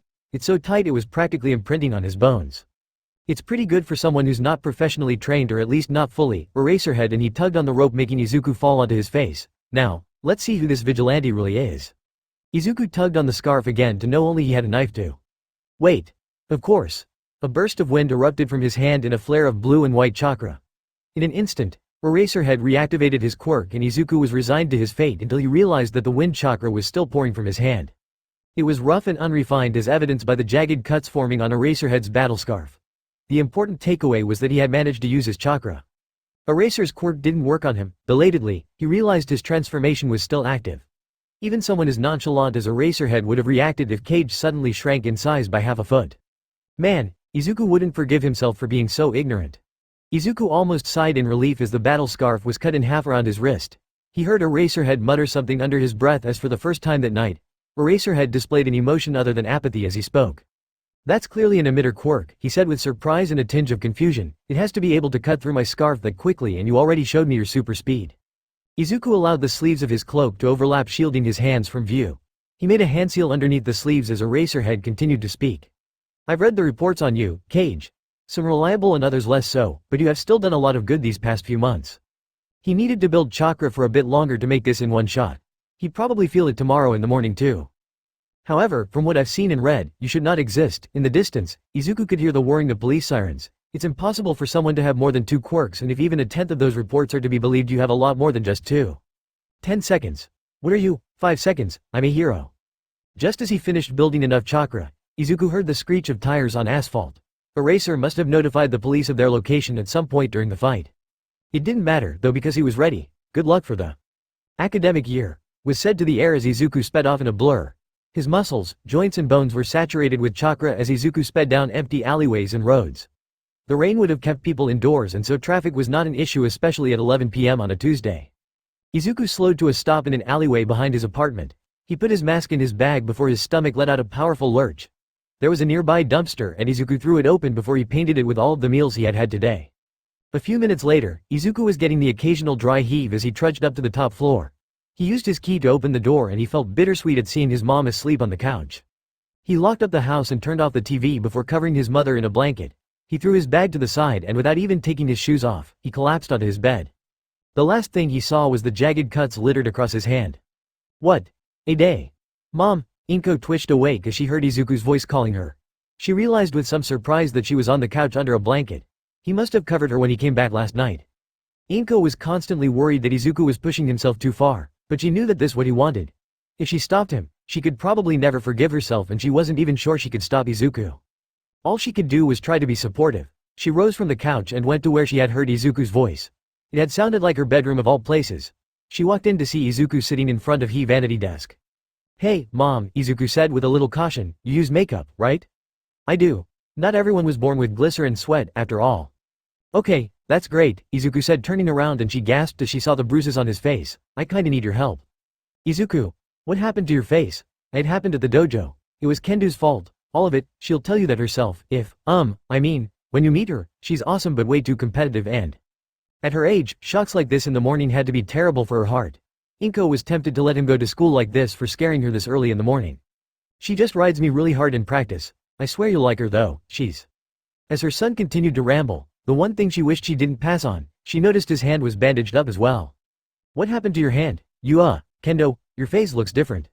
Izuku froze as he met Kachan's fierce red gaze. It was the end of the school day and for the most part, it had been alright. He had gotten a few stares from the other girls and some boys, which he could either attribute to the usual nonsense or the fact that he was wearing makeup. He wasn't sure which one he wanted it to be. Don't space out on me, Deku, Kachan said as he slammed his hands onto Izuku's desk. You're up to something. Always at the gym, getting bigger, and now you show up with a bandaged hand. Where are you? What the hell is this? Izuku had been packing his bag and so its contents laid bare to Kachan's eyes. He had been planning to go to the gym and then to train at the mall, so he'd packed his scroll and cage mask with him. Both of which, Kachan was now looking at. Maybe he did get some damage to the head from last night, after all. See, come on, Kachan, Izuku pleaded with the other boy. I need to leave soon or I'll be late. A mask? Kachan said as he looked at it underneath the afternoon sun. I've seen this before. This is that vigilante guy's mask, right? Why the hell would a loser like you have something like this? Izuku tried to speak, but he was frozen with fear. He could help stop carjackings, face off against a renowned hero in Eraserhead, and yet he couldn't help but freeze up against Kachan. This doesn't even look like decent quality, Kachan said, throwing the mask over his head. What else is in there? A scroll? Let's. In a move that surprised the both of them, Izuku snatched the scroll right out of Kachan's hands. In the past, he moved way too slowly to even dream of pulling that off. No, the word was said softly, but with more fire than Izuku usually displayed. Kachan's eyes were blown wide open before they narrowed sharply. He turned and walked away, but not before kicking Izuku's mask clear across the room. "I'll figure out what you're up to, Deku," Kachan said, punctuating his statement with a mini explosion in his hand, "and trust me, I'll enjoy destroying whatever it is."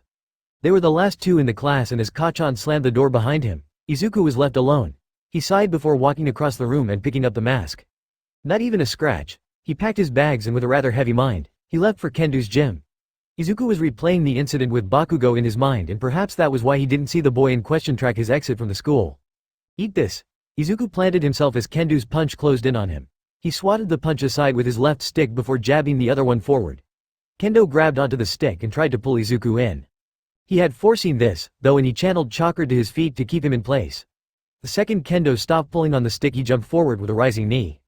She blocked it, but she grunted from the effort. He lowered his knee and he trapped one of Kendo's arms behind him when she was too slow to react. He delivered a flurry of strikes across her side, arms and legs. She groaned in pain but fought past it as one of her hands grew in size. Izuku then had his world turned upside down as Kendo somehow reversed their position into a throw. Her activating her quirk had been a decoy. Izuku slammed into the ground and all the air promptly left his lungs. The sticks he had been holding were sent sprawling across the floor. Kendo had picked up one of his eskrima sticks, however, and she straddled him from the side before pointing the stick at his face. "Give up." Izuku tried to swing his foot up to get Kendo off of him. The kick slammed into her face and he tried to pin her down when she enlarged her fist and gave him a palm strike. His body slammed into the mats harshly, and this time she straddled him more securely before raising a fist behind her. It grew in size and Izuku felt nervous as his whole head was cast in shadows by her fist. "Okay, fine," Izuku said with only some irritation, "I give up." Kendo did not move as she peered at his face. It had taken him only a few days of getting slammed and beaten and punched to get over any hang-ups he had about physical contact. It was fine whenever they were in a spar because he was too intent on trying to not get clobbered. It was less fine when those spars ended. Kendo's hand shrunk to its normal size and still, she didn't budge. Her gaze was so focused it put Izuku on edge. He tensed up as she rubbed her thumb over his cheek and traced upwards. "What in the world? Are you wearing makeup?" "Aw, that explained it." "Why, you couldn't have asked that like a normal person?" Izuku said, and it was only then that a sheepish Kendo moved off of him. "Sorry about that," Kendo said as she offered him a hand, "it's just been bothering me the whole afternoon." "It's alright," Izuku said as he accepted the hand and rose to his feet. "Do you want to go one more time?" "Look, I'd love to, but I'm starving," Kendo said as she wiped the sweat from her face. "We've been at this for hours, aren't you tired?" He was definitely feeling the burn, but he could go again. It was probably a fringe benefit of chakra. He'd barely use any at all today, outside of using it to keep his balance or grip on his weapons. "I mean, we could still spar for another hour." "No," Kendo said as she rose to her feet. "You just want to beat me down when I'm tired so you can boost your wins. Not happening." What?" Izuku said, and he cursed internally as Kendo cottoned onto his plan. "I'd never do that to you. What kind of a friend do you think I am? You just whipped me with a wooden stick for 3 hours, Kendo pointed out, and he flushed as he saw the red marks across her arms and legs. "Sorry, it's fine," Kendo said, placing her hands on his shoulders. "Fighting you would get boring if you didn't get some hits in. Now, hit the showers. We're getting some food." Huh, that was different. Izuku and Kendo hardly ever went out together. She usually had private training sessions and you went to the mall to practice using his chakra. "You don't have a lesson today?" Izuku asked, drawing a shake of the head from Kendo. "No, my dad had to go somewhere," Kendo said before her gaze sharpened. "Are you just looking for a way out? I know we don't hang out much, but after all this time I thought you wouldn't mind being around me."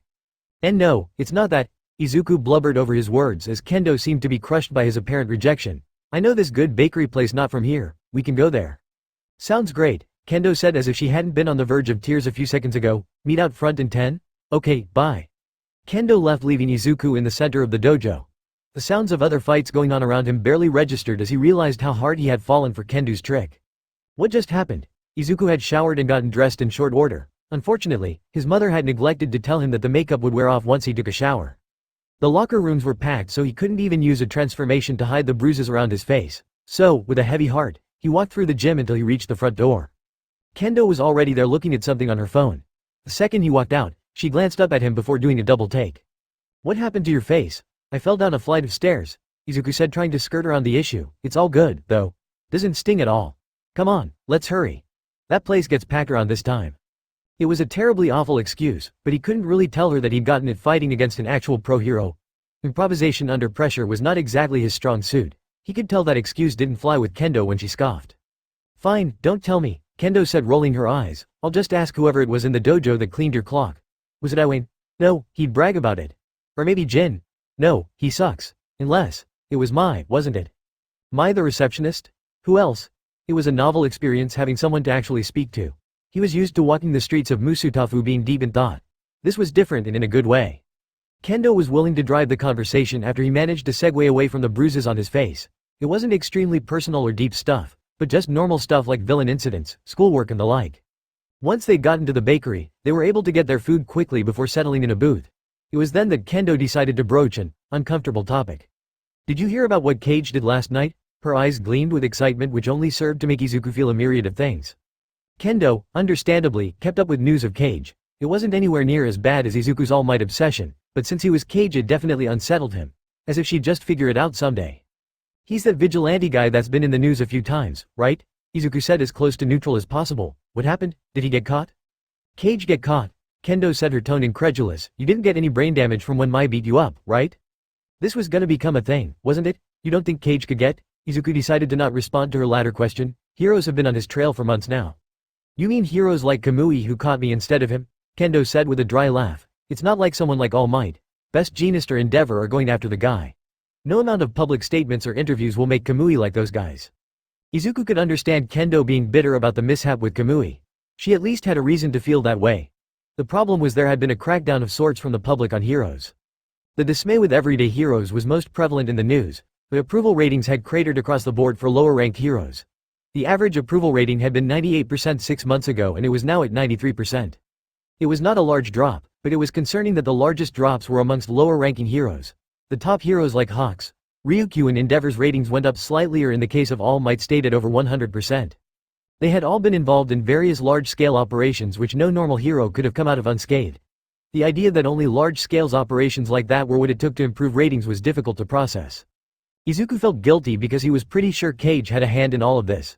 The most prominent point he had seen repeated was that if a vigilante could do normal crime stopping it for free, why couldn't actual heroes? Izuku, Kendo said, nudging him, you were completely spaced out, you sure? Mai didn't do anything to me. Izuku said, desperately drawing a smirk from Kendo. Wait, I mean. Your secret's safe with me, Kendo said as she zipped her lips. Seriously, though.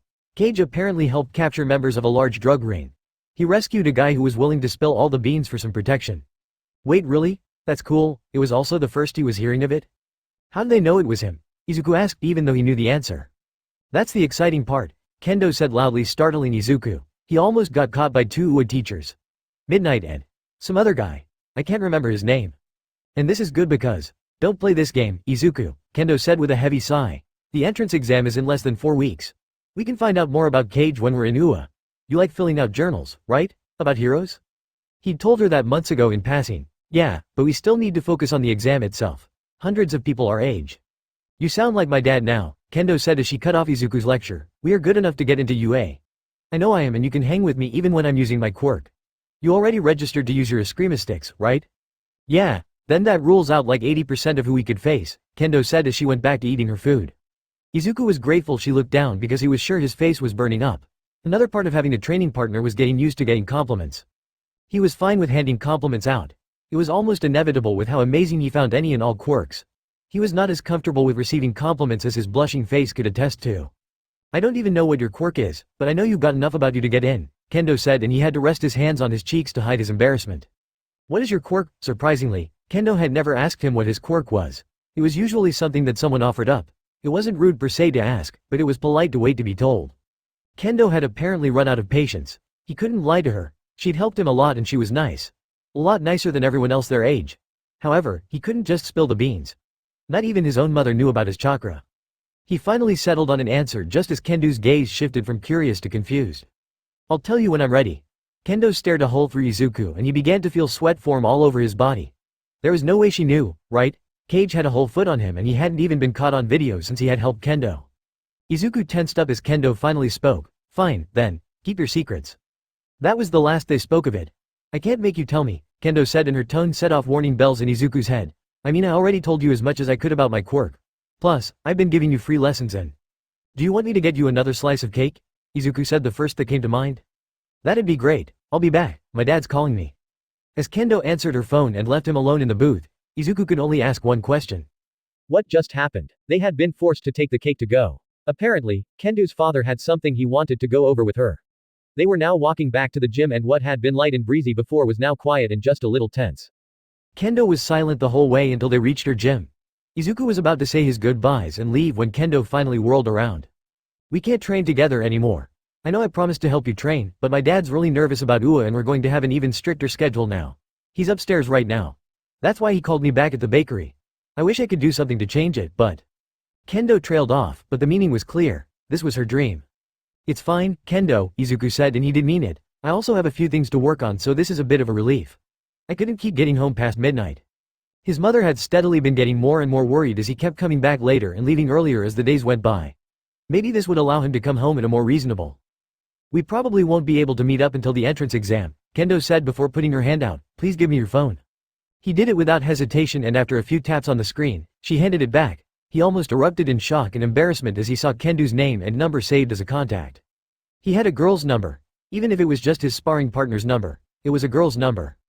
"Send me a message later tonight so I can save your number," Kendo said as she turned to go. "You better pass the exam or I'll hunt you down. Short stuff. I want at least one friend on the inside."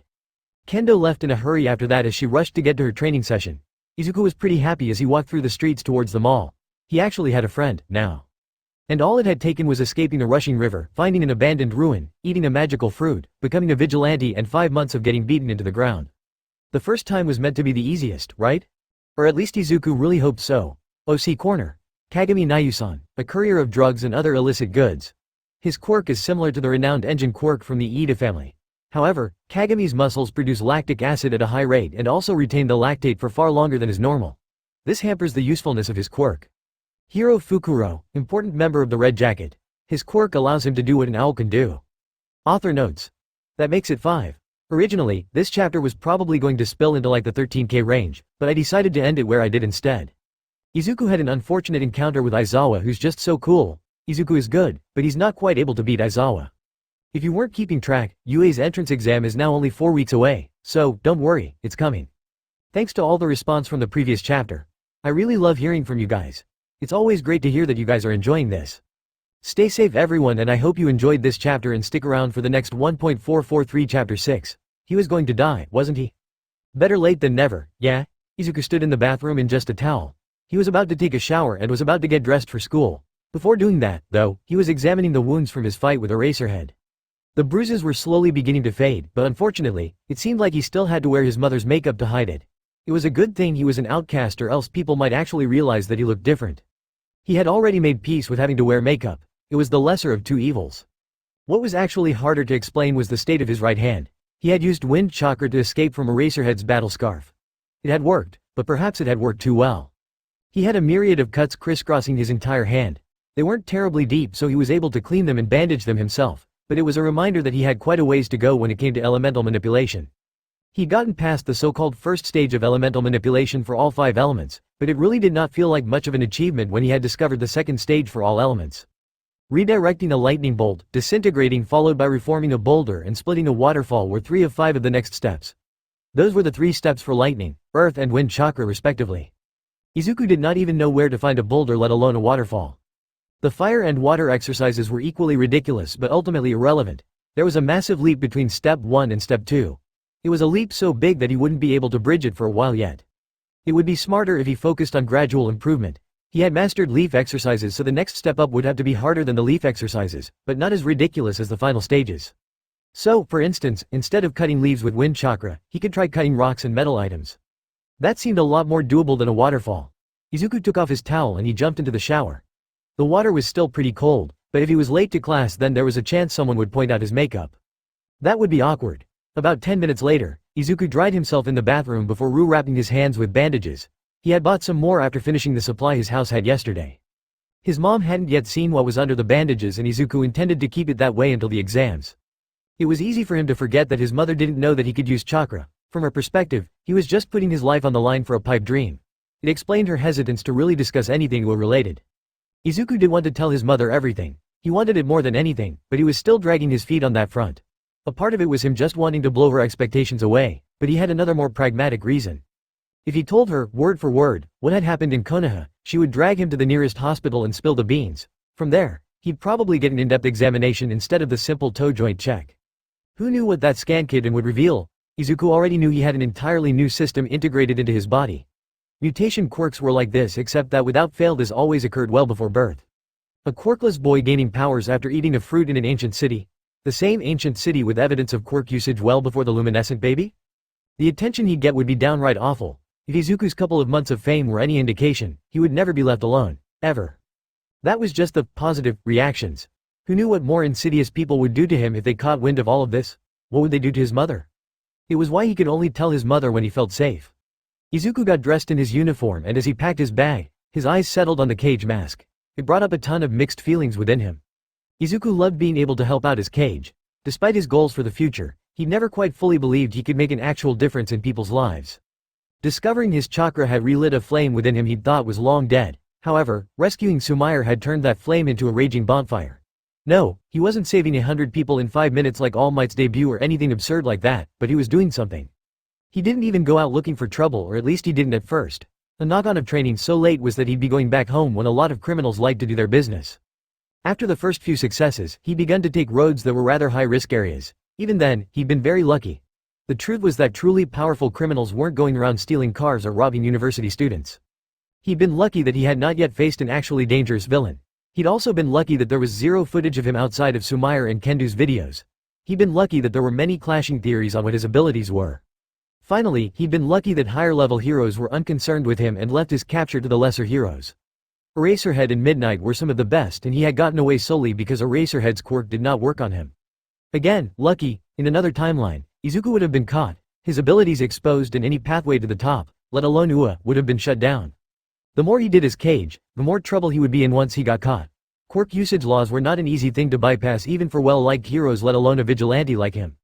The news station seemed favorable to him, but that seemed more of a way to criticize heroes more than anything. At the very least, online hero forums seemed to have a mostly positive view of him.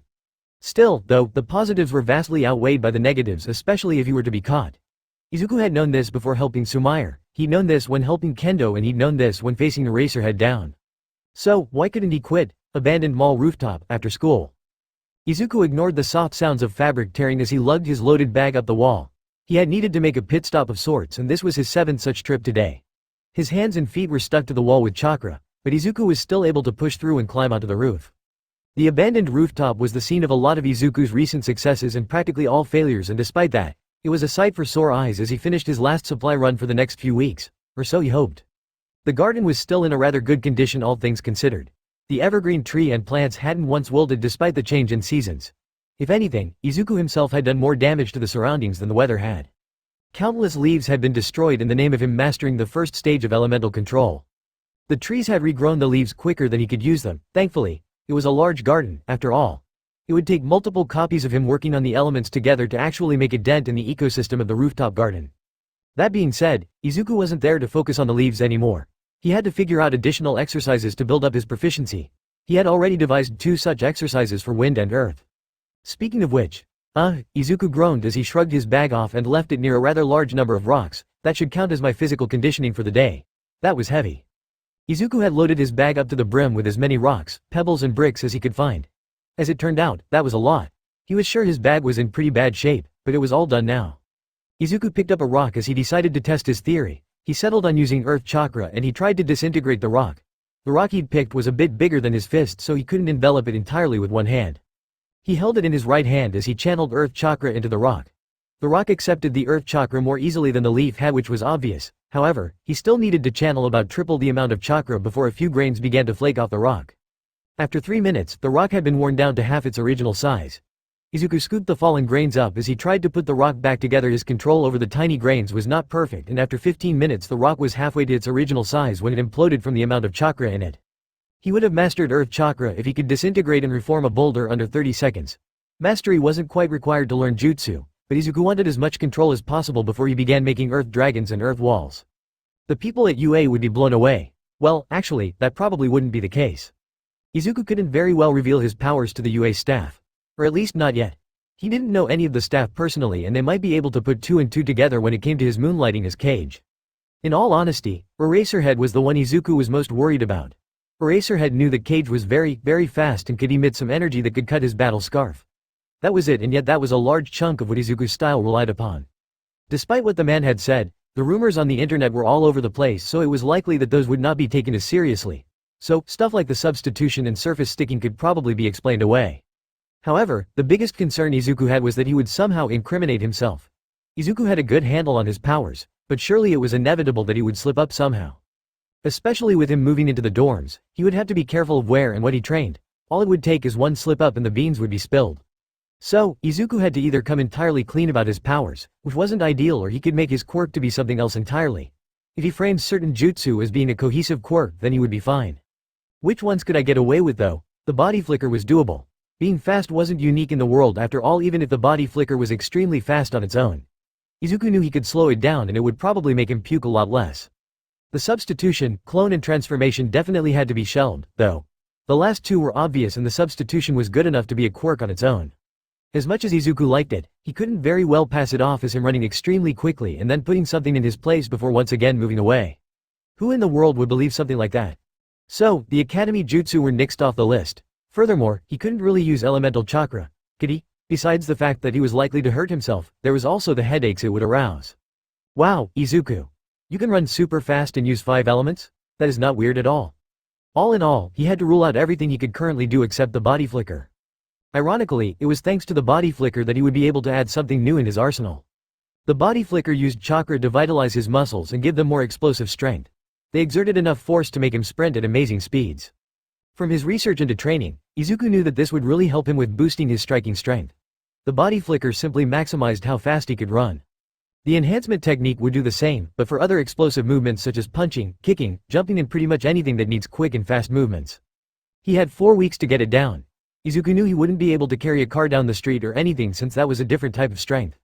However, should things go the way he expected them to, then he had the makings of a speed and strength boosting quirk. He'd have to change some of the details on his application, but other than that it should be fine. Izuku picked up a rock and he tried to mimic the effect of the body flicker across his entire arm. There was a gentle pressure emanating from within his arm that felt just a little uncomfortable, but nothing too unbearable. Izuku clenched his fist around the rock as he began to apply pressure. The edges of the rock dug into his palm, but the pain only helped him to focus more on the task at hand. Come on, you stupid rock. Just when he was about to throw the rock away out of frustration, pieces of the rock broke off before falling to the floor. However, before the rock could be fully crushed, the chakra he had built up in his arm faded away and the sensation of pins and needles was all that remained behind. Izuku rubbed his arm to get rid of the uncomfortable sensation as he reviewed what he had just done. It had gone a lot better than his first attempt, the body flicker, and that was great in his opinion. Maybe he needed to up the ante. He needed to find a dummy of sorts to practice his punches and kicks on. He obviously couldn't go to Kendo's gym to practice that, so he had to find something here. Izuku scanned the rooftop before his eyes settled on a grove of large trees about 30 meters away. He sighed. It's a bit primitive, but it will have to do. 3 weeks later, the weeks leading up to the exam went by quickly and school, as always, was a monotonous and gray mess Izuku had to wade through. The silver lining was this was the last day of school. The UA exams were now only a week away.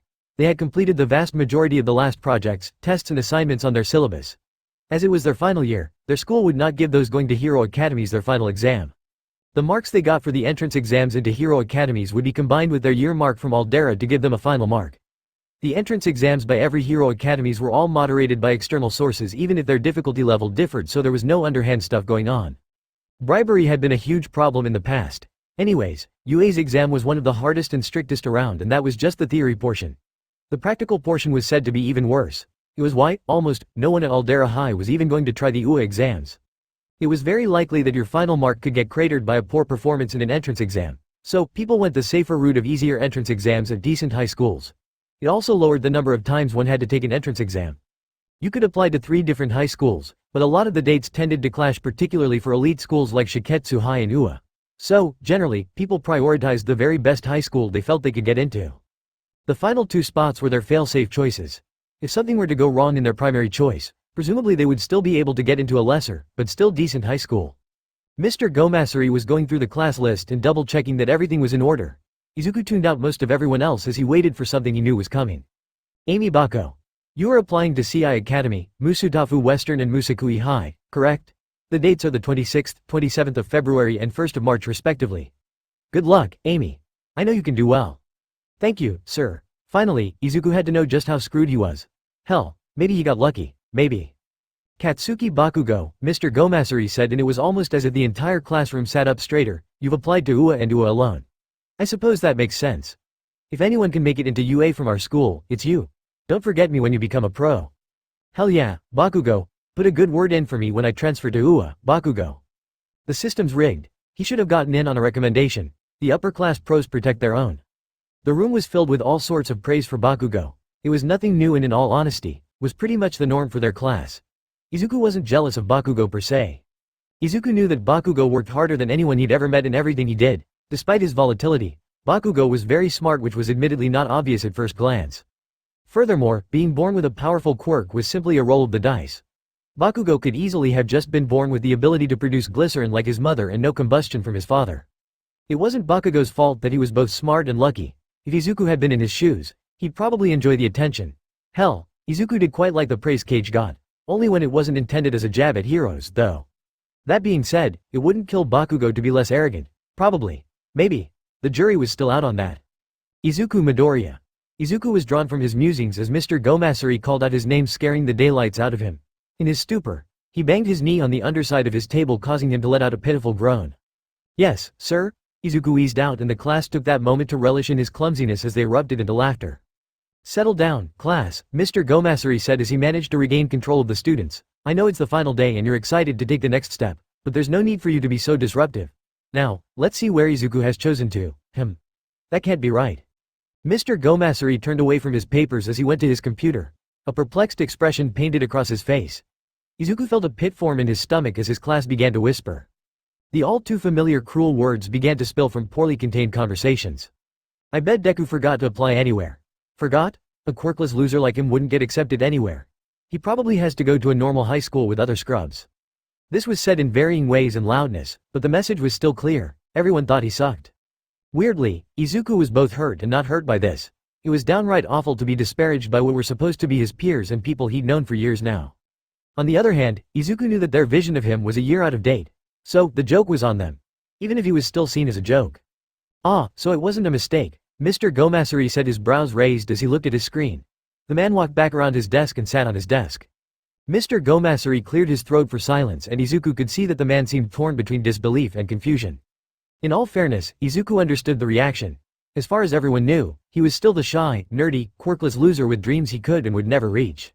Technically, since Chakra wasn't a quirk, or was it? He was still most of those things. The difference was his dreams were more attainable than ever. Everyone else just didn't know it yet. As I was saying, Mr. Gomasari said as he looked down at his paper, much like Katsuki, you've only applied to UA, is that correct? The chatter in the classroom dissipated as the words of their teacher sunk in. That's, see, correct, Mr. Gomasari sir. Izuku stumbled over his words as everyone stared at him like he was an alien. I applied to UA. For the hero course. Bakugou scoffed at his words. Oddly, that was all it took for everyone to move on. There were murmurs and stares, but nothing too drastic. Izuku took the time to stare out the window as he mentally ran through his schedule for the week. He'd probably hold back on the elemental training and focus a bit more on the academic side as well as the enhancement technique. It would be tragic if he stumbled at the theory stage before even getting to the practical. So, he couldn't deprive himself of sleep if he wanted his mind and body to be prepared for what was coming up. The bell rang, signifying the end of the day. After a few more well wishes from Mr. Gomasari, the students began to pack up and file out the class, excited for what the days ahead held for them and their futures. As always, Izuku took his time packing up. It was a bit surreal to realize that this was likely the last time he would set foot in Aldera. He hadn't had the best of times here by any sense of the word, but it was still a lot to take in. As Izuku finished putting the last of his stuff away, he noticed that someone, or rather a couple of someones, had walked up to him. Izuku closed his bag and he frowned as he saw Bakugou and his cronies standing in front of his table. What do you want, Kachan? Look, Bakugou said, his eyes narrowed. I don't know why you think you of all people can pass UA's test, and I don't care. All I know is you've been weird since that stupid trip. Izuku held back a gulp as Bakugou hit the nail on the head. The test is a week away, but I'll figure out whatever it is you're up to, Bakugou said as he turned away. If it affects me in any way, then I'll show you why people look up to me and why they look down on you. You got that, Deku? No one, not even you, can or will stop me from getting into UA, Kachan. I'm not going to go down easy. Filled a burst of unexpected confidence, Izuku put his bag and walked past Bakugou, purposely bumping shoulders with him as he went by. He was going to die, wasn't he? Two of Bakugou's lackeys tried to grab him, but to Izuku's surprise, Bakugou barked out at them. Leave him. Izuku paused in his stride before he walked off. He could hear them begin to have a loud conversation, but Izuku didn't pay attention to that. He'd walk to the abandoned mall. This way he'd probably be calm enough to use his chakra by the time he arrived. Izuku was a lot calmer now that he'd gotten away from the school.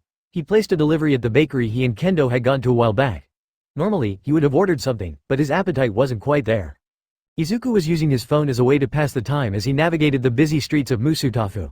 He was aware enough to not bump into other people or stray into the street. Gradually, he got sucked into what was on his phone and paid less attention to what was going on around him. First, he had refreshed Sumire's website to see what she had on Cage. The site had undergone a major redesign. She'd probably gotten quite a lot of money from the increased traffic to her site. Her website had one of the larger forums discussing stuff that weren't the stuff news channels wanted to show. Complaints of recklessness or even corruption by heroes, videos and pictures of fights and even sightings of criminals and, of course, vigilantes. Izuku scrolled past the pinned thread which mentioned something or someone called Gentle Criminal as he instead clicked on the thread dedicated to any and all news about Cage. From what he could tell, the incident with the red jackets did mention him and what he'd done, but that was it. There was nothing about the abilities he'd used at all. That did make sense.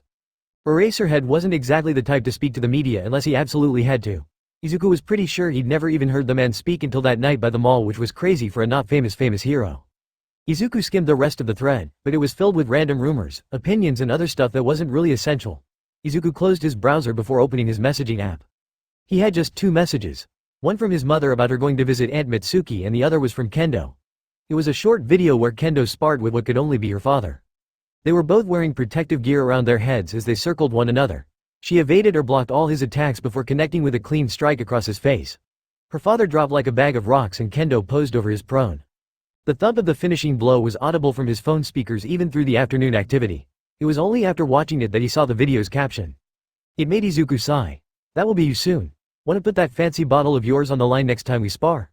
By all accounts, Kendo was really nice and surprisingly enough they did actually text each other pretty frequently even though Izuku was rarely the instigator. It was nice to have someone to talk to besides his mother. That being said, Kendo tended to be a bit excitable when it came to training. The contrast between her normal personality and her battle personality was jarring. She went from nice and funny to boastful and cocky and then back again instantaneously. He still wasn't used to it. Izuku was pretty sure Kendo had sent that video right after flooring her dad. They didn't share too many details of their training mainly because Kendo probably wanted to surprise him when they got another chance to spar. He'd never admit it, but Izuku was pretty excited to face her again too. He needed some revenge after she had convinced him to buy one of the bottles sold at her gym. The markup was ridiculous. He should have known it was a scam. She didn't even own one. Izuku was about 10 minutes away from the mall and so he stopped underneath an alcove to type out a message to his mother. He was about to reply to Kendo when loud tremors shook the ground. A few blocks up he could see people running away and he put his phone away as he ran towards the commotion. He had to duck and weave through a swarm of people going in the opposite direction of him. By the time he arrived, there were already a couple of heroes on the scene. There were abandoned cars, trucks and other vehicles scattered everywhere. It took him less than a second to find the source of all the trouble. A giant of a man in shaggy and worn-down clothing stood in the center of the street. A viscous green sludge leaked from his mouth and eyes, further amplifying his intimidation factor. The giant picked up a car and he pitched it towards an apartment building that had some faces peeking out at the fight. Before it could connect, a spray of tree branches caught it out the air before gently placing it on the floor. Izuku already knew who was on the scene. Hey, it's Kamui Woods. That giant's gonna get it now. It was not that simple, however. Izuku had already seen and recognized all the heroes on the scene. None were suited for direct combat and chances were even Kamui couldn't hit hard enough to take the giant down long enough. He was more suited to capture than anything else. Preemptive binding. Lacquered chain hammer. That didn't mean Kamui was useless, though. The wooden tentacles originating from his arms shot up into the air. They melded and wrapped around each other to form a giant hammer. Kamui brought it down on the giant and the impact was strong enough to send tremors through the ground. The hammer pressed the giant down to the road and the asphalt splintered and cracked as a result. The hammer then morphed into a crisscrossing of branches that had him pinned to the road. The branches punched holes into the ground, further tightening their hold on the villain. There had been a thunderclap of noise that followed in the wake of the tremor and it felt like a bomb had gone off in between his ears. Other people were also watching the fight unfold and quite a few people were clutching their ears in pain. All of them had been ruffled by Kamui's attack, but even then nobody moved. The fight was over, after all. Right? The sound of a truck door sliding open drew Izuku's attention and he turned to see a field reporter practically spread towards the scene with a cameraman following in his wake. A very familiar field reporter. This is Masukomi Souza for Starlight News, Masukomi said before turning towards the fight. Number 37 hero Kamui Woods is now engaged in a fight with a villain using the gigantification quirk. There are massive amounts of property damage, but for the time being it appears Kamui has managed to. Before Masukomi could finish his briefing, the giant began to scream and thrash against his bindings. The wood stretched with his movements, but Izuku could see clear as day that keeping the move up was taking a toll on Kamui. Somehow, the giant managed to get up to his feet.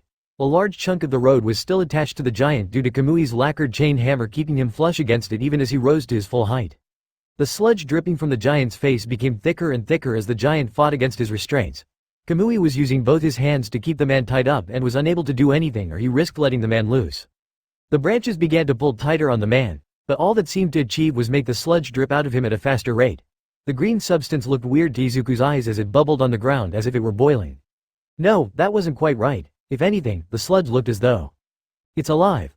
Look at his feet, screamed one of the people watching the standoff. There's a face in that green stuff. After that proclamation, a lot of things happened almost at the exact time. The sludge exploded out of the giant and formed a massive, breathing and living pile of sludge. The sludge villain sped across the road with surprising speed before it absorbed a car into its body. Izuku was barely aware of the Starlight reporter screaming into his mic as the gathered crowd began to scatter. The sludge villain seemed to convulse before his body suddenly compressed, and from it came the car it had just absorbed. The car had been fired at a nearby office building and it punched into the building with a powerful crash. Screams filled the air as a gaping hole was torn into the building. Izuku had no idea if it was empty or not. The sludge villain then managed to absorb a couple of cars in one go, and that sent everyone scattering. Even the heroes who had been helping with getting people out of the danger zone seemed to hesitate to help or backed off entirely. Kamui was still struggling with the giant, who was apparently just another villain and not someone with an odd side effect to their quirk. However, Kamui was forced to slam the giant into the ground before releasing him as the sludge villain fired more cars towards the fleeing crowds. The cars were traveling with such speed that Kamui was only able to deflect them away from the crowd. Despite his best efforts, though, the cars ended up smashing into office buildings, apartments and shops. Kamui is endangering the lives of everyone with his reckless defensive maneuvers. The ongoing situation here at Izuku had slowly begun to lose his eagerness to see Kamui in action, and it finally dwindled to zero as the first car Kamui had deflected, stuck between two buildings, exploded. Windows exploded all over the street and the smell of burning fuel clogged the air. As Izuku fled, he saw the giant get back up to his feet and Kamui seemed to take a step back as he looked between his two opponents. The giant seemed to focus deeply before his body began to get even bigger. And bigger and bigger and bigger. He grew and grew and grew until he towered well over all of the buildings. Izuku fled through the crowd as the situation became increasingly dire. Kamui, let alone any other hero, was now nowhere to be seen, and as things were, it was foolish to stay. There was a rush to get away, however, as all the people from nearby buildings all chose to take a single exit point. Izuku looked up as the giant closed in on them, and he had to squint through the shining sun to keep sight of the villain. He was going to die, wasn't he? The situation seemed dire, but then in the blink of an eye, it turned around for the better. A large shadow swept over the crowd and Izuku caught a flash of purple and yellow before he heard a loud thump followed by the voice of someone, a woman, screaming at the top of her lungs. Canyon Cannon. The giant was sent hurtling away as another giant kicked him square in the face. He tore a trench through the road before collapsing. A titanic woman in a purple and tan bodysuit stood with her hands on her hips. She turned back to the shell-shocked crowd with a smile on her face. It's Mount Lady. She saved us. Mount Lady bent over the giant in a rather provocative pose. She held him to the ground with ease before looking over her shoulder. There's no need to worry. As you can see, this ass is well taken care of. Izuku's face almost melted from how much it was burning up. It wasn't uncommon for both male and female heroes to use their attractiveness to their advantage. It made them pretty memorable, and it helped with the younger demographics too. A lot. Almost disturbingly so. Judging from how a lot of the crowd seemed to switch gears from scared to cheerful, it seemed to be good for morale too. Izuku turned back to the ass. He took a beat to refocus. He looked at the giant and he let out a breath as he saw that the villain was unconscious and now back to a normal height. The road was heavily damaged and a pretty disgusting smell emanated from the now exposed sewers. A few police officers got cuffs on the man as Mount Lady and some other heroes began evacuating the buildings that were still occupied. It would probably take a couple of weeks to repair everything unless someone like Smintos was recruited to speed things up. The only problem was that there was no sight of Kamui or the sludge villain. Izuku could only guess that Kamui had gone after the other villain after Mount Lady's timely save. A few yards away, he saw news stations begin to report on what happened, and as expected the most passionate of them was Masukomi. He was the closest to Izuku and he heard snippets of the given report. A lot worse if Mount Lady hadn't been there to clean up their mess. She, above everyone else who was here today, should be commended for her actions. However, let us not forget that Kamui. Deku, what are you doing here? That can only be one person. Izuku saw Bakugou and his goons began to weave through the crowd towards him. He had no idea what possessed him. Perhaps it was madness brought on from the fumes from the sewers, or maybe it was Izuku deciding that today had had enough drama. In the end, it didn't matter. He began to run away from Bakugou and his friends, and unfortunately, just like most days, they wouldn't leave him alone. Izuku knew that they probably weren't above beating him up. They'd come close multiple times before, but without the threat of expulsion looming over them, Izuku was sure they wouldn't be so hesitant. Oh, you're so getting it now, Deku, school's out, but you've still got one lesson to learn. He just had to make it to the abandoned mall. It was about 10 minutes away if he ran. Once they got to the abandoned district, then it would be even easier. He could just use the surface sticking to go up a wall or something, or he could even transform into like a dumpster or something. That would work, right? Izuku's plan did not work. He had managed to stay well ahead of his bullies' classmates until he reached the abandoned property. From there, he was planning to use his chakra to find a way to escape. Unfortunately, he wasn't the only one with the idea of using his powers once he got out of dodge. Akuma was using his devil wings to fly after him, and even as Izuku managed to temporarily lose some of the others, Akuma was always on his trail. He flew above the buildings and Izuku's bright bag made him an easy target to follow. That ruled out climbing a building as well as transforming. He could not use the body flicker to get to the rooftop because it would raise far too many questions. Questions he was only prepared to answer after the UA exams and not a second before. Besides, he was pretty certain that Akuma would still be able to find him once he was on the rooftop. Izuku veered off the main road and instead ran down as many alleyways as he could. He was slowly getting closer to the mall, and with the long shadows being cast by the buildings would help hide him.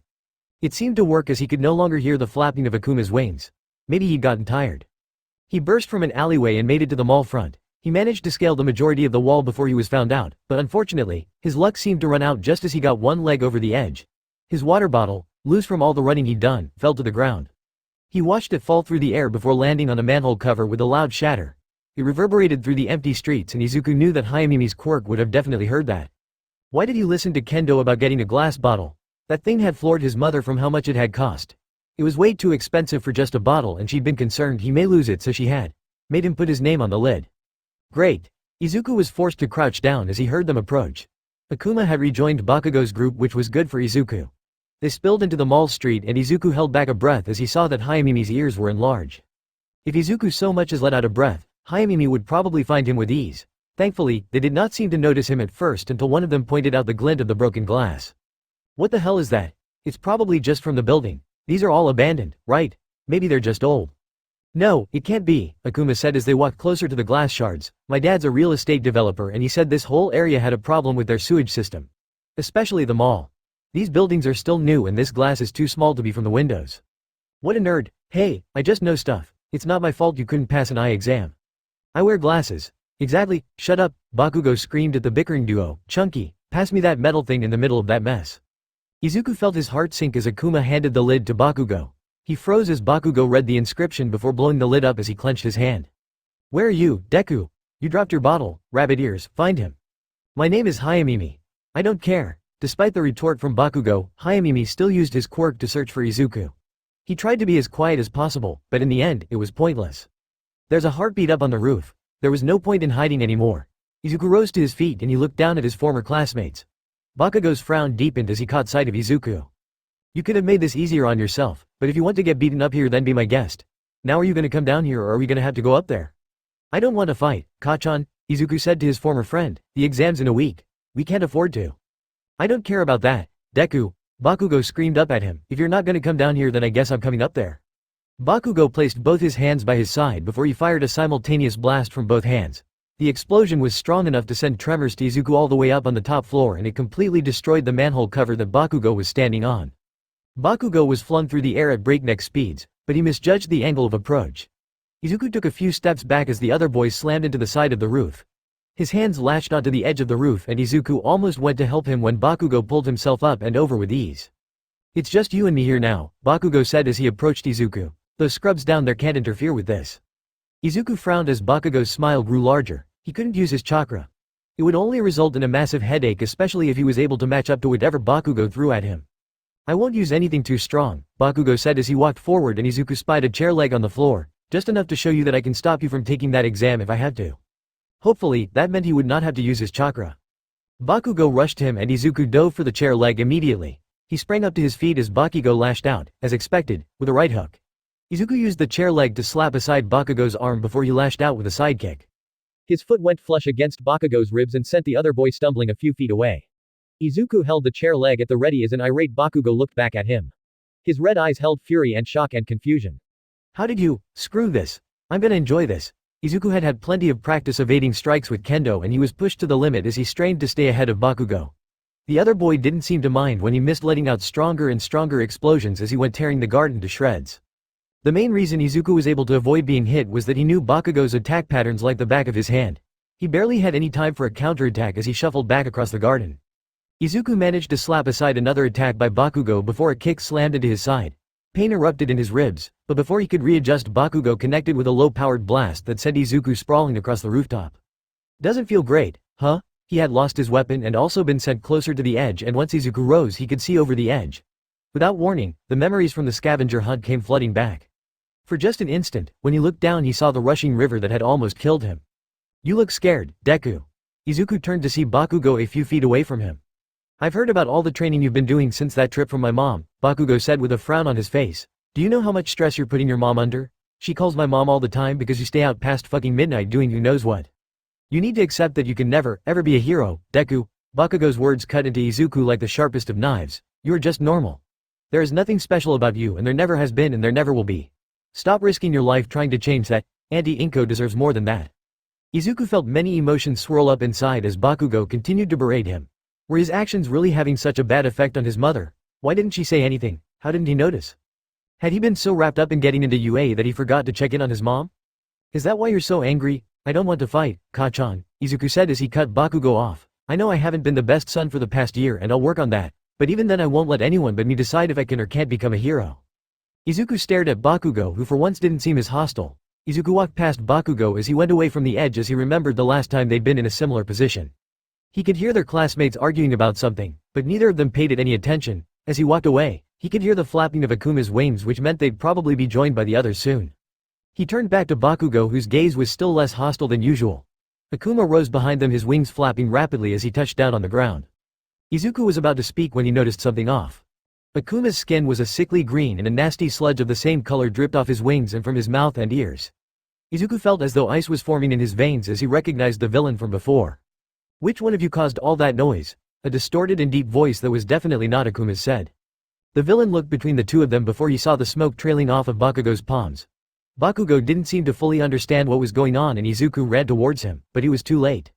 As Bakugou opened his mouth to speak, a flood of green sludge flew from Akuma's mouth and into his.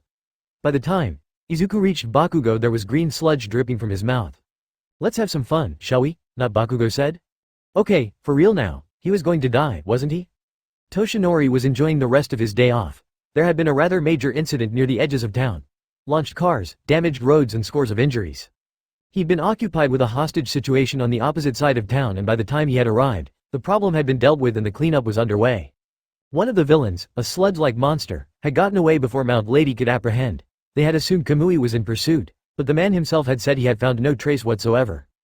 Toshinori did feel bad for Kamui. He kept his ear to the ground and kept himself abreast of the situation of different heroes. Kamui was one such hero because of his declining popularity. Toshinori had been certain that Kamui would be a top 10 hero soon enough, but if things continued as they were, Kamui would be lucky to crack the top 200, and that was being nice about it. The hit job in the media had been that successful. Maybe if he had been there, then Kamui wouldn't be having such a hard time. Someone as young as Kamui didn't deserve that. No one did. Unfortunately, it had happened before and would happen again. Some people somehow got tired of hearing all the good and began to manufacture some controversy. It was probably all just for money, and nothing made money quite like controversy. Toshinori's crime radio crackled to life and he rose out of his seat to shut it off. He couldn't keep it on when he barely had any time left to use One for All for today. It just hurt to know that he couldn't do as much as he could before. He needed to find someone he could trust to use it, or he had to with a rather uncomfortable solution. We've got a situation at the abandoned Agatari Mall, the responder said, and despite himself, he kept the radio on. A bunch of schoolboys said they had been attacked by some sort of sludge monster that possessed their friend. Some have fled, but there are still some children fighting. The sound of explosions was clear, so the recommend rank is A if alone and B if in groups of 3 or more. I repeat, we've got a situation at the... Toshinori turned off his radio as he tapped into One for All. His body grew to thrice its size as it surged with energy. He was out the door in a second and he sped off towards the Agatari Mall. He had about 10 minutes left. He had to make them count. Author notes. Thanks for the response to the last chapter. This is probably my most popular FIC, which is wild. Massive thanks to everyone bookmarking, reading, following and everything in between. You guys rule. This chapter was supposed to come out sooner, but my brother needed my laptop for this work thing and so I didn't have this thing for 6 full days. Here it is, though. I have some normal news and then I have some great news. Normal news. I made a Discord server where I'll give daily updates on my progress with each chapter. You can use it to ask me questions or give suggestions on stuff like OCs, ultimate moves, ships or just chat. I also have an OC competition channel where I'll add in your original content where necessary. The first competition is officially open. What do you think Izuku's hero costume should be? I have one in mind. But if any of you have anything cooler, you've got to shoot your shot. Full credit will always be given. Please do try to join the Discord server instead of putting the OC stuff in the comment section on here or on AO3. It makes it a lot easier to respond to you guys. Server. Discord. GG, Thai 68 TDCDU6, remove spaces, onto the great news. I have already finished chapter 7 and it should be up a day or two after this. It just needs some final touches. Until like tomorrow or the day after lol.443 chapter 7. This is my swamp. Told y'all this would happen. Okay, before anything let me get ahead of some stuff. It will be apparent that certain things won't work exactly the same as canon. For both Naruto and BNHA. I know how the substitution actually works, but like a lot of things in Naruto, it's so, not dumb, but weird.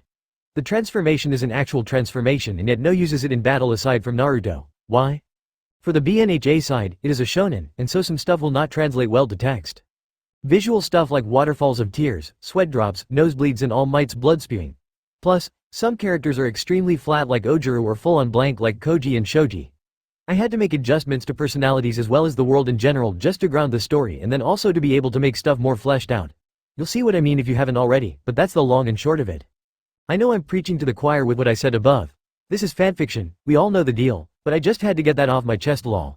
I love reading what you guys have to say, but I don't always have the luxury to respond to all of you, especially when you ask something that leads to a spoiler.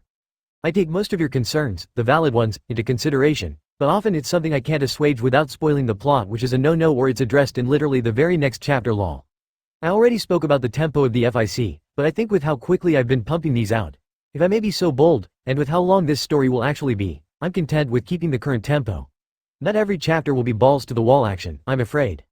Izuku let out a groan as he slammed into a tree. He slowly rose back to his feet as he looked at his opponent.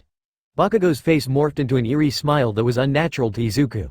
He'd seen Bakugou smile like this before countless times. However, this was especially unsettling because Izuku knew who was actually in control of Bakugou. It's too bad the kid with the devil wings left. Sludge, Bakugou said, his voice deep and slimy. I now only have you to contend with. Sludge launched forward with another attack and Izuku was able to parry it. However, he did not press his advantage as he saw Bakugou's face twist into a pained grimace. He paid for this as Sludge hit him with a palm strike to the chest. In sheer desperation, Izuku channeled Chakra to reinforce the entire front side of his torso. It was no moment too soon as Sludge used Bakugou's quirk to blast him away. Izuku rolled and rolled before coming to a stop on the ground. His chest ached and his head felt like it was spinning and his mouth tasted coppery, but considering there wasn't a hole in his chest, he considered that a win. I thought I put enough in that to kill you, Sludge said as he looked down at Izuku. Maybe you're tougher than you look. Izuku frowned as he rose to his feet. He was reluctant to fight Sludge because of the effect it might have on Bakugou. Sludge's real body was inside of Bakugou, so would any hits even work on him? Izuku thought back to the fight between Kamui and Sludge inside the giant. The sludge dripping out of Bakugou probably meant that there had to be a time limit and stronger attacks seemed to decrease the time Sludge had, like with Kamui's attack. So, all in all, he had to beat Bakugou up to save him. Oh, no, Izuku deepened his stance as Sludge tried to attack with a left hook. He caught Sludge's arm before slamming him into the ground. A spray of sludge escaped from the villain's mouth, proving Izuku's theory to be correct. He held onto the arm before he stomped all over the villain's face and chest. He then kicked Sludge in the side, causing more liquid to spill from his mouth. Izuku took a few cautious steps back as the villain struggled to his feet. Time to kick things into the next gear. His hands flashed through hand seals with no sign of rigidity or awkwardness. Ram for control, Tiger for power, and then Horse to bind it all together. Fatebreaker. Chakra spread from his core and seeped into every inch of his body. His muscles and joints and bones all became stronger and tougher as they were flooded with chakra. Wisps of chakra leaked from his body as his muscles tensed with stored power. The Fatebreaker was his first jutsu and it was simple in its design. Much like the body flicker, the more chakra he used, the more power it had. At his strongest, he had punched through a tree pretty easily. Beyond that and he lost control and there would be no boost. Still, though it was cool. Actually, chakra was cool. Izuku wondered if he looked cool. He felt cool. No one wanted to be the guy with lame names for their moves. Everyone had awesome names for their moves, literally everyone, and it seemed like the better hero, the better the names they came up with. You can name your techniques whatever you want, Sludge said as he got back up to his feet about 5 meters away from Izuku. You will still. He had said that out loud, didn't he? Izuku tensed up before he sprinted at Sludge. The wind was whipping his face as he closed in on Bakugou's captor. He closed the distance between them, catching Sludge off guard in the blink of an eye. Lose. A powerful right hook slammed into Sludge's face with a loud crack. Slime flew through the air once more as the villain cradled his jaw. Sludge tried a left hook again and Izuku parried it before he lashed out with a rising kick that Sludge barely managed to block. His foot smashed into Sludge's arm with a loud crack before it sent the villain stumbling. Sludge tried to raise both his hands, but his right arm fell to his side limp as a wet noodle. He probably had to dial it back a bit. He was breaking bones before the multiplier, but that could also be due to the sludge affecting Bakugou's durability. Izuku rushed forward again and he connected with a flurry of punches to Sludge's torso. The punches had a harsh staccato rhythm and all the while slime began to spew from the villain's mouth. Sludge tried to hit Izuku with an explosion, but he avoided it with ease. Having only one usable arm seriously hampered Sludge. Izuku was able to stay away from any and all blasts since they only came from one side. Izuku smashed another flurry into Sludge's gut, making the villain keel over. He pushed the villain back and when Sludge rose, Izuku finished off the barrage with a powerful uppercut. Sludge flew through the air before he landed on his back. A deluge of slime flew from Bakugou's mouth and Izuku was about to attack until he saw a pair of yellow eyes open in the sludge. The slime was still wrapped around Bakugou by thin threads. The more Izuku looked at it, the more it looked like some odd marionette technique. Bakugou was dragged to his feet by the sludge and he seemed to slowly regain consciousness. Deku. What the? Arg. What the fuck happened to my body? Bakugou tried to speak, but he groaned from the pain of being moved around like a puppet in his current state. What the hell is this? Don't worry my sweet child, Sludge said with a smirk on his face. I took your body for a spin, but the boy over there is better than I expected. He's practically a smaller version of All Might. So I had to do things like this. I feel no pain like this and I can still use your quirk. Now, stand down, Green. Izuku deactivated Fatebreaker as Sludge's words sunk in. This was some sort of warped hostage situation and so he had to tread carefully. Izuku did not want to find out if Sludge could kill Bakugou before Izuku could free him. I feel like All Might used me as a punching bag. You did this to me? How? Bakugou said, his eyebrows squished together in a frown. Look, Deku, just run and get a pro. I can handle this from here. Not with a broken arm, Kachan, Izuku said as he reactivated the Fatebreaker. Let me show you what I'm made of. Deku, you idiot. Bakugou's words were swallowed, literally, as slime enveloped his head. He struggled against the bonds, but he couldn't move an inch. Sludge leered at Izuku, seemingly delighting in Bakugou's pain. Izuku took a step forward, but he stopped as Sludge's grip on Bakugou tightened. Not so fast, Small Might, Sludge said to Izuku. If you don't leave now then I'd choke your friend to death. Have you ever seen someone drown on dry land before? I have. It's pretty great. For me, not for them. What will you do with him once I leave? Who knows, Sludge said as he sensed Izuku's discomfort. A quirk like his could set me up nicely for life. I might even just keep his body. Bottom line is at the very least you won't have to see him die. Izuku's eyes flicked towards Bakugou, whose struggles had gradually weakened. He had to make a choice and quick. In reality, though, there was only one choice. There was no way he could leave Bakugou here. He raised his hands to surrender and thankfully Sludge removed the slime around Bakugou's head. Bakugou seemed to be teetering on the edge of falling unconscious based on what Izuku could see, but ultimately he was alive. Despite all that though, Izuku felt white-hot rage bubble up within him. He was mad at himself for luring everyone far out of town. He was mad at Bakugou for starting the whole fight in the first place and attracting Sludge here. However, most of all, he was furious at Sludge for everything he'd done today. In a blind rage, Izuku felt a surge of chakra originating from his arms. He pointed his left hand towards Sludge and before he knew it a very familiar black rod was shot at the monster. The rod blew straight through Sludge without harming the villain. Sludge blinked as he was unaffected by the attack, but he then trapped Bakugou in the chokehold once more with nary a word. You did this to him, Sludge screamed, but he was barely audible over the thrumming in Izuku's ears. Acting on pure instinct, Izuku used his left hand to form half a handseal as he prepared a body flicker. His right hand was pointed beside him and another rod burst from his palm before he caught it with ease. The noises in his head grew louder and louder and his vision flickered for a bit as he saw a flash of white and red. This time I'll crush the boy's head, then I'll take your body. The deluge of sensations vanished as Izuku kicked off the ground in a powerful body flicker. Time seemed to slow down as he honed in on his target. He weaved out of the way of sluggish and slow attacks from Sludge before he stopped in front of the villain and drove the rod into Sludge's eye. The villain let out a shriek of pain and he instantly released his hold on Bakugou. To Izuku's amazement, the slime began to bubble and boil as he drove the rod deeper into Sludge. The many threads holding Bakugou captive seemed to lose their strength and his classmate fell to the floor. Sludge's very body seemed to distort and shift as Izuku fought to keep the rod in place. Slime was beginning to wrap around Izuku's body. It was far less viscous than before and resembled green water more than anything. Still, though, the volume made it dangerous and Izuku felt as though he was stuck under a flowing river. His grip on the rod became weaker and weaker as visions of falling into the river over a year ago overcame. The moment played on a loop in his. He struggled and thrashed as the water dragged him into his murky depths. He began to fight the onslaught off more as the watery slime began to seep into his nose and mouth. In sheer desperation, Izuku was about to begin molding lightning chakra despite being fully submerged in a liquid. He vibrated his chakra to the right frequency and was about to unleash it when he felt something land on the ground. Texas smash. A strong wind blew over Izuku and the slime clinging to his body was blown off instantly. Izuku took a heavy breath as he fell to the ground. He had probably been under for less than 10 seconds, but it had felt like ages. He probably had more issues than he had first thought. If it hadn't been for the guy who used a Texas smash then Izuku. He sat up. A Texas smash? Izuku turned to see a tall blonde monster of a man holding up sludge in a bottle. His hair spiked up above him and he had an impossibly wide and bright smile. It was All Might, Izuku whispered as he stared up at his idol. It's really you. Indeed it is, All Might said before holding a thumbs up to Izuku. I thank you for saving your friend over here. If you hadn't intervened when you did then I fear he may have done something truly terrible to the both of you. Izuku practically shone underneath All Might's praise. A light bulb went off in his and he scrambled for his notebook, but when he opened it he was surprised to see that it was already signed by All Might. Was he even human? I'll take the two of you to a hospital, All Might said as he fastened the bottle sludge was in before picking up Bakugou. Would you happen to have this boy's emergency contacts? Wait, you're gonna take me to the hospital? I have Kachan's mother's number. We can go right now. Izuku put on his bag before he jumped on All Might's back. The man didn't even seem to flinch from Izuku's weight slamming into him full force. All Might adjusted his grip on Bakugou and sludge before he turned to Izuku. Hold on to your boots, young man. All Might crouched down and Izuku latched onto him like a baby sloth to its mother. He was on All Might's back. He was being carried by All Might. That was one off the bucket list. Suddenly, All Might exploded high into the skies, clearing miles within a single leap. Izuku looked down on the aerial view of Musutafu that he was being given by All Might and he did the only thing he could do in such a situation. He screamed.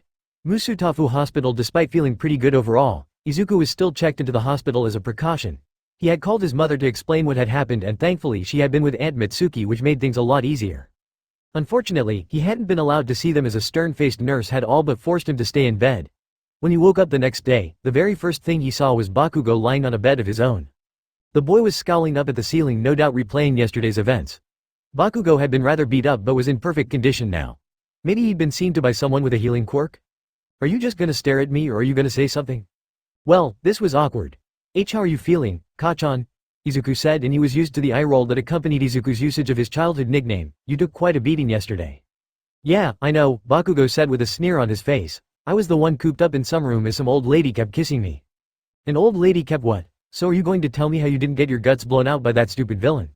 I guess I got lucky. Fine then, don't tell me, Bakugou said as he let out a huff. You need to get better at lying. Lucky? You beat someone using my body and my quirk because you were lucky? How stupid do you think I am, Deku? Okay, I don't care about what you have to say, Deku, Bakugou said, his voice piercing the quiet of the room. I don't want to hear any more bullshit. I'll figure things out on my own and don't think you owe me or anything, you should have. The door opened to reveal a doctor who was then followed in by someone in a brown trench coat over some formal wear. The man stood by politely as the doctor spoke to the two of them. Izuku and Katsuki, I hope you had a good rest, the doctor said, and there was a hint of exhaustion in his voice hinting at the rigors of his job. I apologize for not being here sooner, but the hospital is rather busy after yesterday's events. I slept well, thank you. It was fine. That is good to hear, the doctor said before turning to the other man. This is Detective Tsukachi. He's here in place of All Might to get some answers about what happened yesterday. Izuku felt a bit nervous as he learned why Tsukachi was here. They hadn't done anything wrong, right? It's not like they could be expected to not defend themselves against a villain. Then again, he had stabbed Sludge in the eye, but that was only because of the intensity of the situation. Bakugou could have died. Your parents have already signed your discharge forms. I understand that you have the UA exams in just a few days, but I recommend taking it easy until then. Rest and recuperation is the name of the game. The doctor then turned away, having said all that he needed to. Izuku was pretty keen to see his mother as he felt that it was about time he got around to telling her about his quirk. Honestly, he wasn't sure just how much he was going to tell her, but he'd cross that bridge when he got to it. The longer he went without saying anything, the more he felt like he was gonna burst. He just had to tell somebody. I'll leave you to it, Tsukachi, the doctor said as he nodded at the detective before leaving the room. Hello boys, Tsukachi said as he got his notepad out. It's good to see that you're alright. Can we just move on? Bakugou cut in, and despite how rude it was, Izuku was pretty grateful that Bakugou was honest enough to say so. You must be anxious to get home. I'll cut straight to the chase. Thankfully Tsukachi didn't seem upset about Bakugou's bluntness at all. The villain will be fine. He suffered no permanent injuries and is expected to make a full recovery. We believe it's a side effect of his quirk. Well, that was good news. In his blind rage, Izuku had not blinded a man. This was off to a good start. Can you explain why you were at the Agatari Mall? Ah, there it was. Izuku and Bakugou looked at each other and a beat passed before Bakugou spoke. I wanted to see what Deku was up to. I see. And you, Izuku? Izuku glanced at Bakugou before sighing. I was trying to get away from Kachan. Why is that? Tsukachi's response was rapid. I wanted some privacy to prepare for the UA exam, Izuku said after a moment's silence. Kachan has been curious about what I've been up to and I didn't feel comfortable sharing that knowledge with him. I see. Bakugou, were you the only one pursuing Izuku? Tsukachi as he turned to the other boy, and before you answer, I will know when you're lying. Izuku believed Tsukachi immediately. You didn't get to work directly with All Might unless you were very good at your job. Tsukachi probably spent his days interrogating hardened criminals. A bunch of 15-year-olds were probably ridiculously easy to read in comparison. No, there were a couple of others from our school too, Bakugou said, his tone holding hints of resignation. I used them to help me keep track of Deku. Did you and these other students use your quirks to locate Izuku, even though you knew it was illegal? Yes. It's clear as day that there is tension between you. Did you and Izuku get into a fight with each other? And did you use your quirk in that fight? Kachan, can it, Deku, Bakugou said before turning to Tsukachi. Yeah, I used my quirk on him. I honestly wasn't trying to hurt him badly, just maybe try to scare him out of taking the UA exams. Why? Our mothers are good friends and his mom told my mom that he's been staying out past midnight training all the time. It pissed me off that he kept doing this stuff without thinking of his mom. Is this true, Izuku? Have you been staying out late to train? Why yes, Izuku said as he looked down to his lap. I just knew that I needed to work hard to make up for my past laziness and because UA will have the best of the best. Still, though, everything he said is true. I'll be honest with you boys, Tsukachi said as he closed his notepad, we already knew all of this from your other classmates. I just wanted to see if they omitted any facts and that doesn't seem to be the case. That being said, you must be punished for what you did to Izuku, Katsuki, Tsukachi said, and to Izuku's surprise Bakugou didn't really react. You have been given 25 hours of community service by a local judge to be served before you enroll into your next school. Community service? That wasn't so bad. Quirk usage laws were almost cruel at times. Izuku would have been gutted if Bakugou had gotten something more severe. No one was hurt and Bakugou was young, so anything more would be rather harsh. Your record will be sealed and then eventually cleared since you were a minor. Tsukachi continued without skipping a beat. Furthermore, All Might has paid off the property damage you caused, so count yourself lucky. Your mother has the paperwork. Bakugou clicked his tongue but said nothing more. He glared down at his lap and Izuku was positive he did not want to know what was going through the boy's mind. Now onto the fight with the sludge villain, Tsukachi said, and Izuku was thankful for the change in topic. A boy called Akuma said the sludge villain took over your body. Do you remember anything after that happened? Only that he was fighting, losing to Deku after taking full control, so he was going to use me as some sort of marionette. I had a broken jaw and arm. My whole body was in a lot of pain. I told Deku to run for it before that monster tried to choke me out. I remember nothing after that. Could you fill in the blanks, Izuku? I fended off the villain for as long as I could and eventually I managed to beat him up enough that he tried that marionette thing with Kachan, Izuku said, being truthful but vague. That villain was no joke for untrained children like you, Tsukachi said, his tone laced with some curiosity. And was that respect?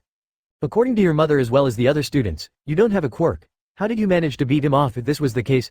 You did quite a number on Katsuki's number. All Might tells me Recovery Girl was rather annoyed at him for not getting there sooner.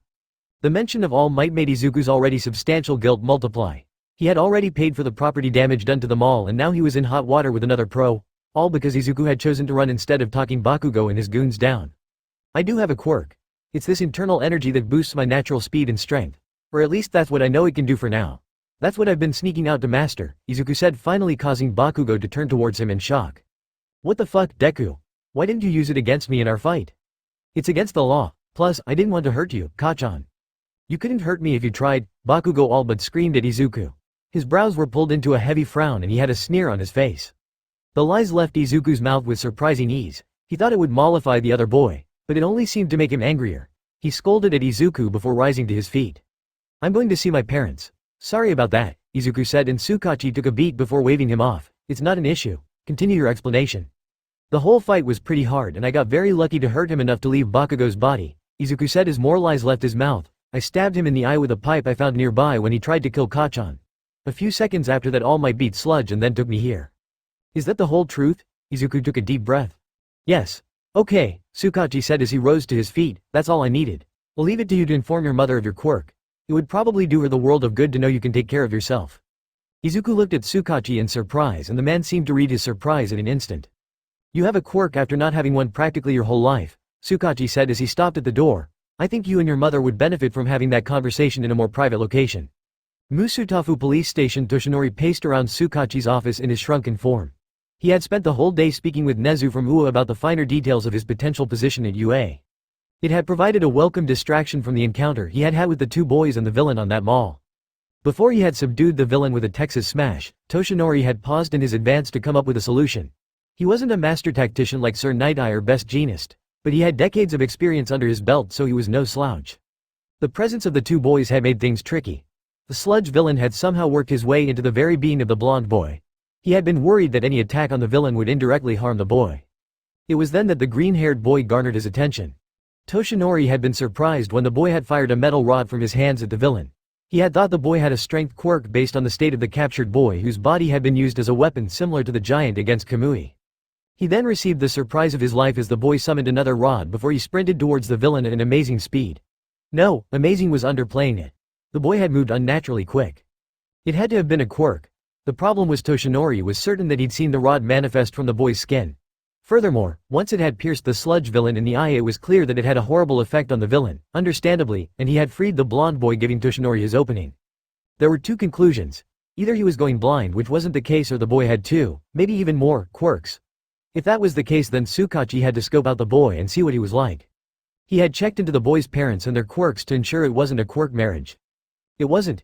Izuku was born quirkless. He obviously still had one for all, so Toshinori knew of only one way someone could get a quirk, or indeed multiple quirks.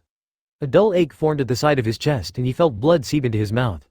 If All for One had somehow survived their last battle, then his search for a successor to One for All had just become all the more urgent. The door opened a moment later and Toshinori but rushed Tsukachi as he walked into the office. Tsukachi held him at bay as he offered Toshinori a cup of coffee. "Take this and take a seat," Tsukachi said, and Toshinori acquiesced to his friend's request as the detective settled on the other side of the wall. "What did you get?" Toshinori said after taking a sip of coffee. "Tell me I'm not going crazy." Tsukachi took a deep gulp of his coffee before saying, "You're not going crazy, Toshinori. The boy is definitely hiding something."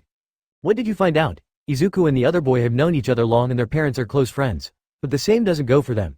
In fact, the reason they were at the mall was that Izuku was running away from Katsuki." "He was?" "Yeah," Tsukachi said with a heavy sigh. "Apparently, Katsuki wanted to beat some sense into Izuku's head about his weird behavior. For months now, he's been coming home late constantly, and Katsuki heard of this through his mother." "Why would he do that? What was he up to?" "Training for hero course exams. He thought he was far out of his depth and needed to work harder than everyone else," Tsukachi said as he put his coffee down. "None of those were lies." "The actual lies were interesting though." "How so?" "You see, Izuku was born quirkless, and up until yesterday everyone in his life believed that to be the case." "But on that rooftop." "Exactly. Izuku lied to Katsuki about why he didn't use his quirk, his reasoning being that he didn't want to hurt the other boy and that it was illegal." "Which was the lie?" "Both. Although, I doubt even Izuku himself knows he was lying about the first one." "So he has no qualms about breaking the law?" "Not necessarily," Tsukachi corrected him. "He could have simply been afraid or wanted to keep things a secret until the UA exam, or he could have been blackmailed for someone, for all we know." Toshinori sighed. "So, how does that help us?" "I think Izuku didn't show his abilities because he was afraid of revealing where he had gotten them from," Tsukachi said with such patience that it made Toshinori feel a bit guilty about his own impatience. "I believe he is rather strong, as he lied about the fight with Sludge," Tsukachi said, unaware of the thoughts brewing within Toshinori. "He said he was lucky to have dealt so much damage, but he definitely did not feel that way. Plus, he said the rods you said he had summoned were actually pipes picked off the ground." Another lie. "So, Izuku was born quirkless, but now has two quirks and potentially more, judging from the damage sustained by Katsuki," Toshinori said to map out their findings. "So, it's not impossible that All for One could have gotten to him. If All for One is still alive, then I doubt Izuku would be working for him," Tsukachi said as he stared off into space. "He is very reserved and still tried to calm Katsuki down despite their altercation yesterday. I'm too much of a realist to rule it out, but I do think there's something we're not seeing. He is lying about how his abilities work too, and that has me worried." "That has you worried?" "The kid stabbed someone in the eye," Toshinori said to his friend. "The kid blinded the villain from yesterday. What 15-year-old does that and doesn't react in any way?" Tsukachi averted his gaze as he coughed. "Maybe one that does not know he blinded a villain?" "Why, he's a kid, Toshinori," Tsukachi said with a sigh. "I know that your battle with All for One left scars that weren't just physical, but this kid is a good kid. He has enough to deal with as things stand. Telling him about what he did to a villain who is going to be jailed until death won't do him any good." Toshinori felt a surge of pain as Tsukachi mentioned the name of his greatest foe. Was he being too harsh on a child? He was obviously a huge fan of his from how he'd freaked out on the way to the hospital. Did the kid know that he spoke his thoughts out loud or not? "That being said," Tsukachi said after taking a sip of coffee, "he is hiding something. It could be anything, even your All for One theory. I could be wrong and you could be totally right, but we just don't know enough as things are. Thankfully, you should be able to find the missing links yourself." "Wait, me?" Toshinori said as he leaned forward. "Why me? Subtlety has never been my strong suit." "Not just subtlety, all your suits are terrible." Toshinori groaned.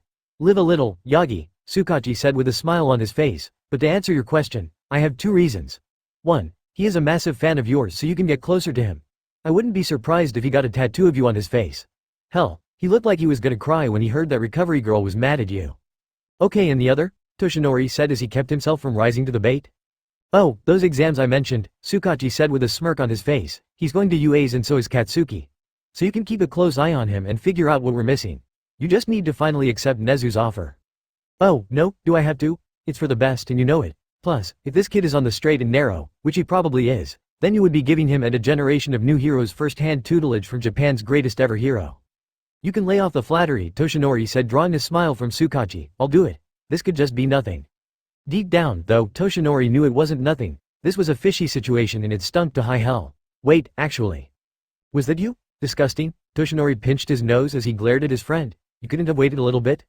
This is my swamp. You are gross. A week later, Midoriya residence. The last week before the UA exams had been a lot calmer than Izuku had expected, especially when you took into consideration the way it had started. It had flown past under a pile of textbooks, push-ups and an absurd amount of food from his mother. Since they were all minors, the police report had been sealed and Tsukachi had given Izuku's mom and Bakugou's parents a simplified explanation. He had not mentioned Izuku's quirk, which was something Izuku was thankful for. Apparently, Bakugou had chosen not to say anything about it either, as despite his mother spending a ton of time on the phone with Mitsuki, the issue never came up. It did make sense. Bakugou would probably try to see it for himself firsthand before doing anything else. Izuku had chosen not to do too much physical conditioning beyond the bare necessary to keep his body in good shape. He couldn't go full out this week or he'd be exhausted and competing against other students who were fresh and well rested. Izuku practically lived at home for the whole week, only leaving the apartment to go for a run to clear his head. The furthest he'd gone from his house was to retrieve the rods he'd made against sludge. They were surprisingly easy to find, almost as if he had a sixth sense of sorts guiding him. As he walked away from the mall, the construction crew had arrived to repair the damage done to the mall. Hopefully, they would take the litany of rocks destroyed in different ways as a byproduct of the fight and nothing more. He did not make the mistake of dispelling them by channeling his chakra into them. This meant that unlike his Eskrima sticks, he could not use the surface sticking to keep them in his hands. Where the chakra rods, for lack of a better term, had a leg up on his Eskrima sticks was that they were amazingly durable and light. He hadn't been able to put a scratch on them even when using a kunai. If he could somehow make more of whatever that metal was, then it would probably come in handy. Perhaps he could get a support company to lace it or the metal from the kunai into his hero suit or something. It never hurt to be more durable. Well, he had actually made himself more durable when fighting Sludge Bakugou.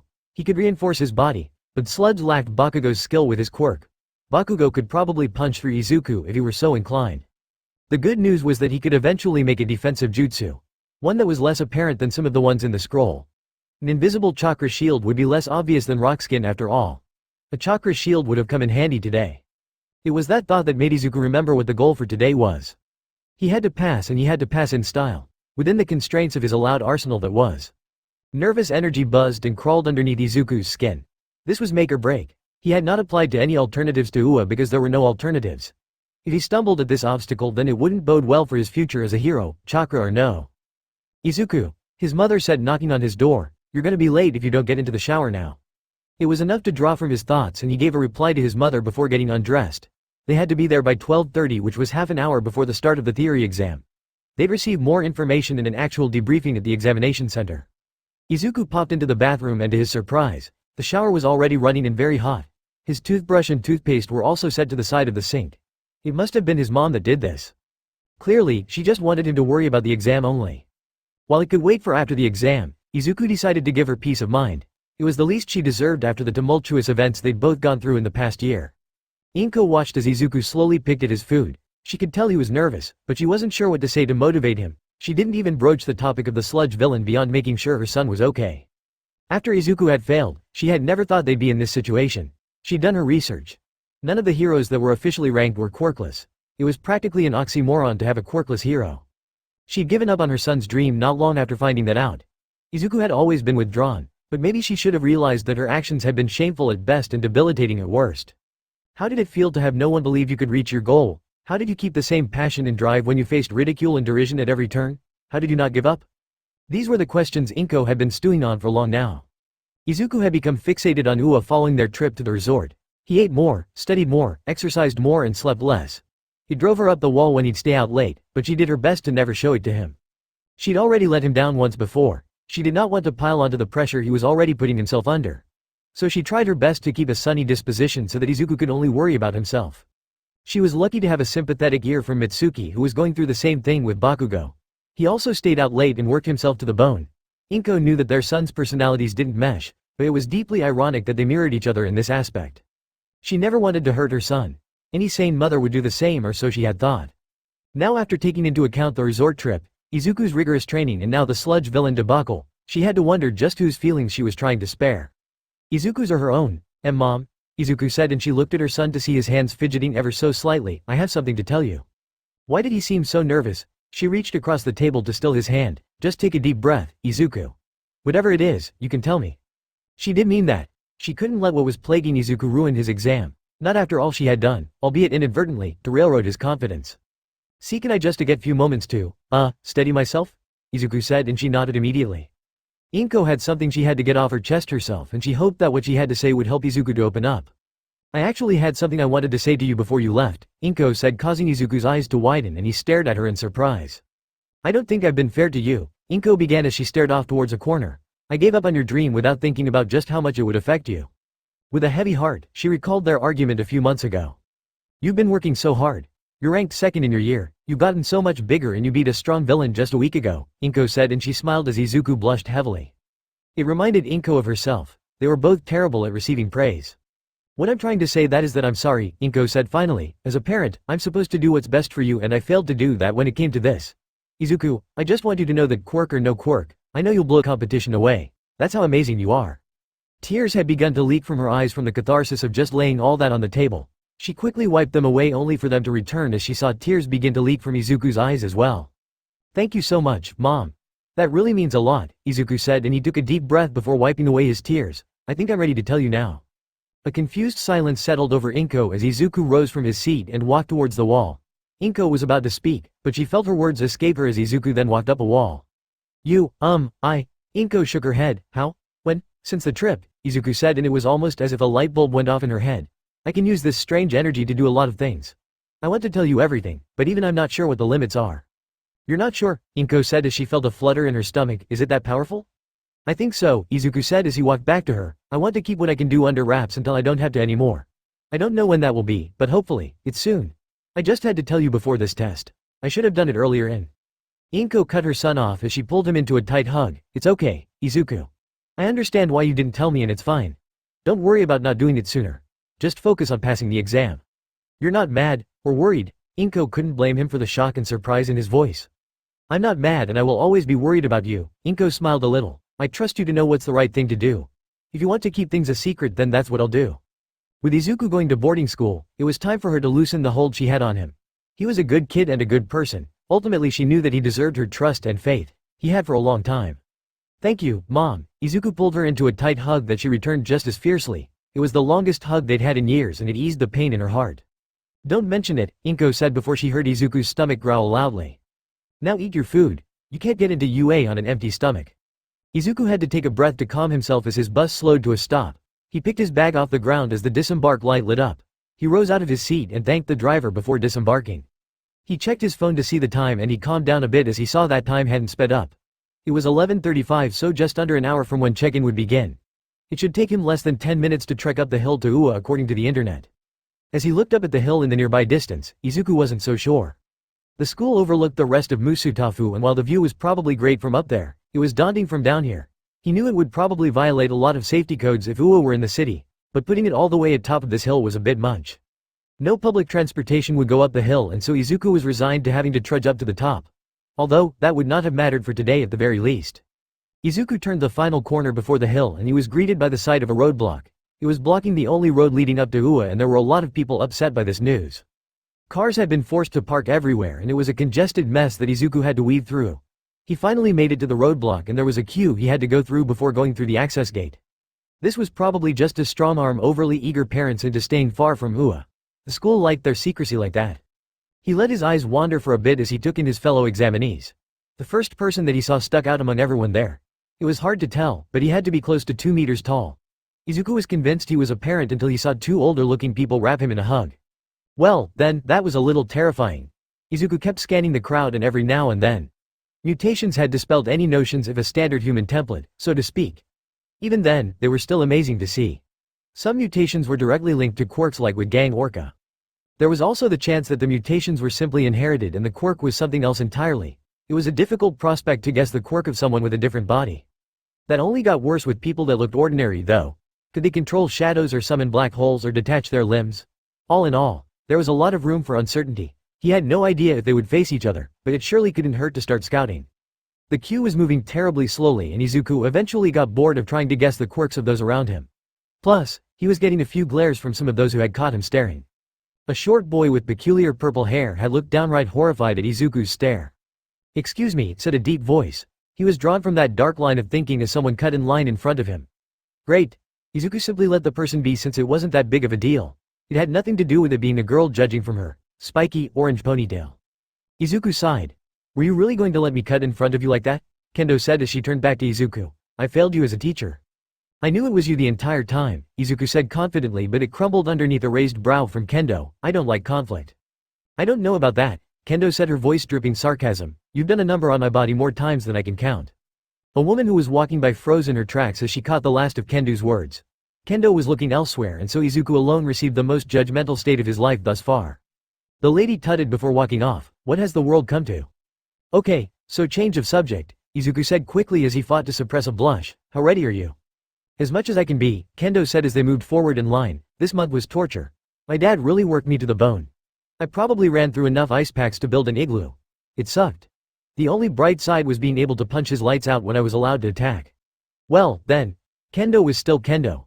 "It's not all bad though," Kendo said, losing the edge in her voice. "I know you learned some crazy, new stuff too. There's no way we lose. Not to these people. Look at them. I bet you could knock most of them out with one hit." Did she have to say that so loud? What did she say? "I'm coming after you, Carrot Top, that green kid too. I'm gonna go straight for him in the exam."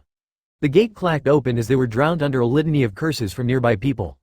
Izuku said nothing as he looked at Kendo. "Sorry," Kendo said, looking down at the ground as she averted her gaze. "I guess I got a bit too excited."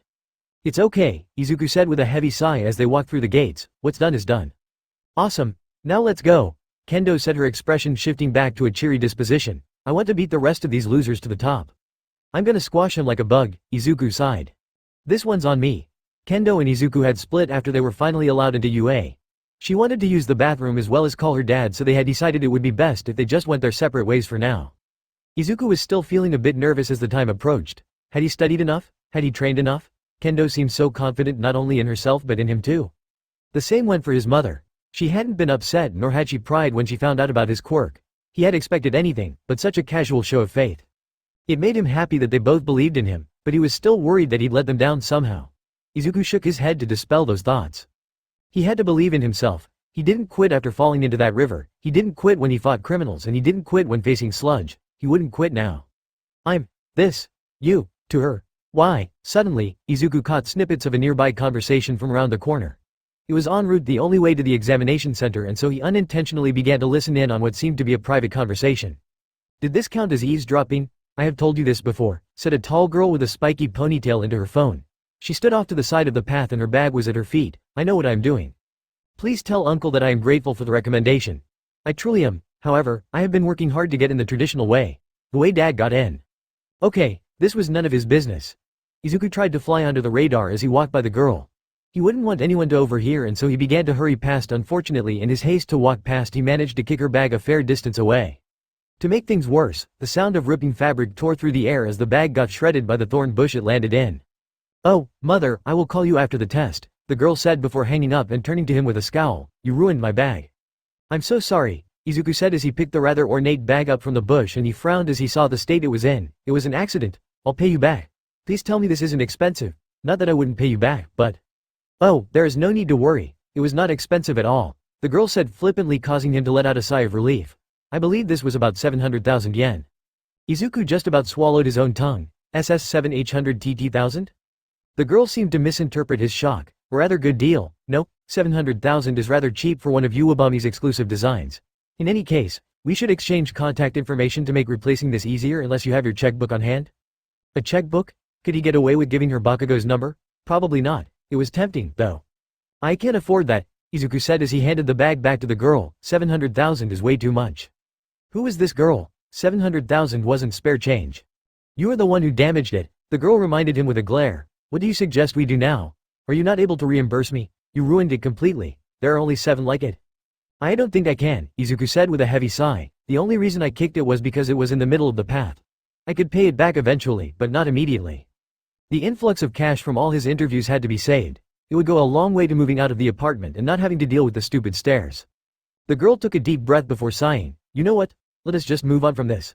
I should not have left my bag in the path. I was rather attached to this one, but I should be able to get another one just like it. Weren't there only 6 of those? Are you sure? Because I can cover some of the cost?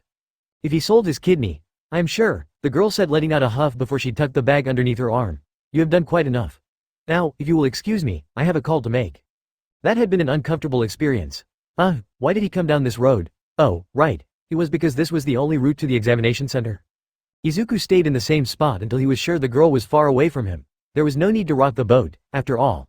Most other kids would have probably strong-armed him into paying for the bag, but she did not, despite how mad she had been. What was a kid his age doing with a bag like that? Honestly, she barely even looked his age. If it were not for her uniform, she probably could have passed for an adult. Well, it was either that or Izuku was seriously underdeveloped. Izuku banished those thoughts as he continued down the path. He hoped he hadn't used up all his good luck for the day on his previous encounter. He'd need some luck, especially if all of those people Kendo had offended came after them. Why was he friends with her again? Other than her being pretty cool? Oh, right. It was because no one else his age would give the time of day. Izuku turned one last corner and finally spotted the examination center. He noticed a slowly growing crowd around a notice board and he assumed that it had his seat number. Before he dove into the crowd, though, someone pulled on his bag and dragged him out of the mess. What the? Relax. I found your seat for you, Kendo said, appearing out of nowhere. 303. It was sorted by schools and Aldera was right at the top. I'm at 278, so we're pretty close to each other. How did you get here before me? I didn't see you on the path. He had left her behind a few minutes ago and he hadn't seen her pass him. You didn't think there was just one way to get here, did you? Kendo raised a brow at him. You totally did, didn't you? This school is huge. How would that make any sense? He wasn't answering that. Was dragging me backwards like that really necessary? Izuku said, trying to change the topic. You could have just tapped me on the shoulder like a normal person. Kendo brought a hand to her chest and was about to open her mouth, but Izuku beat her to the punch. Yeah, that's one on me. Let's just go inside. I have had enough weirdness for today. He knew Kendo's deal by now. Questioning things would only make his head hurt. I feel like I should hate you for that, Kendo said as she narrowed her eyes at him, and Izuku chose not to say anything. He really didn't need to give her an actual reason to punch him and she would do it. He kept his eyes looking forward even as he sensed Kendo staring at him from the corner of his eye. Weirdly, as they got closer to the hall, the stress that had been plaguing him began to ebb. He just wanted to get down to business. There was no fidgeting or stuttering or sweating or anything like that. Between his mother accepting his quirk so readily, getting on the bad side of a few people thanks to Kendo, as well accidentally destroying a prohibitively expensive bag, there was nothing more this day could throw at him that he couldn't handle. Absolutely nothing. Oh, yeah. Do you know Akatsuki Bakugou? He's from your school and he has the seat right next to you. Did you know he was gonna be here? He really shouldn't have been surprised. Jutsu list. Fate Breaker. A chakra enhancement technique Izuku developed from the body flicker. It boosts the explosive capabilities of the user's muscles, i.e. sprinting, striking, jumping, etc. The degree of the boost is dependent on the amount of chakra used. If one uses too much chakra, then control is lost, resulting in the deactivation of the technique. Author notes. Don't worry. I'm off my high horse soapbox now lol. I just wanted to respond to a couple of people in one go. 700,000 yen is about 7,000 United States dollars today. It was 2,500 United States dollars in 1982. BNHA is in the future. So, if the yen continued on a trend like that, then you know the damn bag was mad expensive. The rabbit is out of the hat, sort of. Izuku is now known to have a quirk, but All Might and Toshinori are onto him. Lucky him. I had so much fun with this chapter between the fights, dialogue and all that jazz. Thanks for the continued response to the story. This is officially my most popular FIC and we're just 7 chapters in, so thank you to all of you. Question of the day for here or on Discord. What ship do you want to see? And yes, there is a hip, romantic subplot. Sorry general lovers. I only read a handful of BNHA fics before starting this, and unlike the other fandoms I'm in, I have no clue what the people are into. It won't necessarily affect the actual ship or anything, but my interest I piqued. Finally, the first OC competition is officially open. What do you think Izuku's hero costume should be? I have a few in mind, but if any of you have anything cooler, you've got to shoot your shot. Full credit will always be given. Please do try to join the Discord server instead of putting the OC stuff in the comment section on FFN or on AO3. It makes it a lot easier to respond to you guys. Point 443 Chapter 8. He needed a name. Happy holidays. Despite having tempted fate, Izuku's day did not get terribly worse despite having to sit next to Bakugou. Bakugou had a combative personality most of the time, but when it came to important stuff he'd knuckle down and get to it. The exam definitely qualified as such. Bakugou had not acknowledged Izuku at all after arriving at his seat. They waited in rather awkward silence as the examination center filled up. More than a few times, Izuku had almost gone to Kendo's seat, which was at the start of his row. He had not done that. It would probably only fuel Bakugou's anger if Izuku tried to avoid him. Well, if he tried avoiding him more than the usual amount, that was. He wasn't a masochist after all. The rules of the test were explained by Cementos, and after a short geek out, he was reprimanded by a tall boy in glasses. Thankfully, most people were too invested in the upcoming test to care all that much about that incident. He would have gotten a lot more attention if it happened at Aldera, and not the good kind of attention. Beyond that though, the first part of the exam was uneventful. Papers were handed, pencils sharpened and circles scribbled. It was a hard test, naturally, but Izuku knew he had done well. Theory tests had always been one of his talents, and that didn't change here. After the theory test, President Mike had begun to explain the rules of the practical test before answering various questions. Izuku had not geeked out this time. The rules were simple. Destroy different enemies scattered across an urban landscape for points. Izuku knew he held an advantage over the average person. The Fate Breaker boosted his speed a whole lot, and he'd be running at the cusp of 100%. He had no idea of how fast or strong the robots were, so it was better if he just blitzed them outright. Oh, before I forget, President Mike said, having apparently finished answering questions, there's another enemy that's worth 0 points. It's like an arena trap. It's not worth thinking about now and will only be a problem for some of you. Just focus on getting as many points as possible. Now go get change. A 0-pointer, huh? Bakugou said before glancing over at Izuku. That sounds like something that's right on your level, Deku. Okay, so Bakugou wasn't staying quiet any longer. He was probably just excited about the practical exam. Or not that nice of a person, both. Check the buses in the parking lot for your names. People from the same school won't be together. President Mike all but screamed into his mic. Well, that was great news. They were dismissed after that, and everyone began to shuffle out the hall. Bakugou, in a fit of impatience, had simply hopped from row to row until he was near the front. By the time he walked out the hall, Izuku wasn't even out of his row. He was about to follow when he heard a voice call out to him, "Hey Izuku, over here." Kendo was waving her hands over her head. She was barely visible through the throng of people going down the stairs, but eventually, he was able to make it to her. It was a good thing too, as she grabbed onto him and pulled him up the staircase. They got to the top after a few moments of fighting against the current. Her grip had been pretty strong, and Izuku had been dragged along like a leaf in the wind. He could have put up more resistance, but that was generally just more trouble than it was worth with Kendo. It turned out the hall had multiple exits at the top, but surprisingly that wasn't where Kendo was forcing him to go. There was a long hallway adjacent to the last exit, and when they turned down that way, Izuku finally realized where they were going. Why didn't you just say they had bathrooms up here? And ruin the surprise. No ways, Kendo said as she stood with her hands on her hips. All the other bathrooms are gonna be packed. We can change quickly here and beat everyone to the buses, now shoo. As he always seemed to do around Kendo, Izuku sighed heavily but ultimately obeyed. He went into the men's side and changed out of his uniform and into a green tracksuit and running shoes. These were by a fair distance some of his more comfortable clothing. The tracksuit was pretty old, but that worked for him for today at least. He was pretty sure that this exam wasn't something you'd take in clothes you wanted to keep clean. Plus, he had his full range of motion in these clothes, so it was a win-win. He took his chakra rods out of his bag and put his uniform and stationery back inside. He was out of the bathroom not even 2 minutes after he had first entered. He took his phone out and saw an interesting notification, but he put it away as Kendo walked out. A tracksuit? Aren't you going to burn up? She had gone for shorts and a shirt instead of a tracksuit. That looks really hot. I'll be fine, Izuku said even as he adjusted his collar. Are you ready to go? Yeah, let's head. Kendo cut herself off as she looked towards his feet. What are those? He looked down before the realization hit him. She meant the chakra rods. As far as she knew, he was still using normal Eskrima sticks. He'd never told her about the chakra rods. These are just my new Eskrima sticks, Izuku said as he picked them off the floor, and he offered one to Kendo. You can check it out if you want. She took up the offer and went through a few motions with it. Wow, this is light, like really light. Can this actually do any damage? Before he could stop her, Kendo swung the rod at the wall at full strength. The rod plowed a large hole into the wall, kicking up a cloud of dust and debris. To make matters worse, water began to spew into the hallway from the wall. Oh, crap, Kendo said as she took in the damage she had caused. The water sprayed all over them, getting their legs and shoes wet. The flow didn't seem to show any signs of stopping either, which just made the situation all the worse. We should probably move, right? Izuku's look was enough of an answer. It was a certainty that UA had an advanced system to check for failures like this, so they had to leave while they still could. They all but ran out of the examination center, and then once they were far away enough, they tried to act natural. As natural as you could look with wet pants, that was.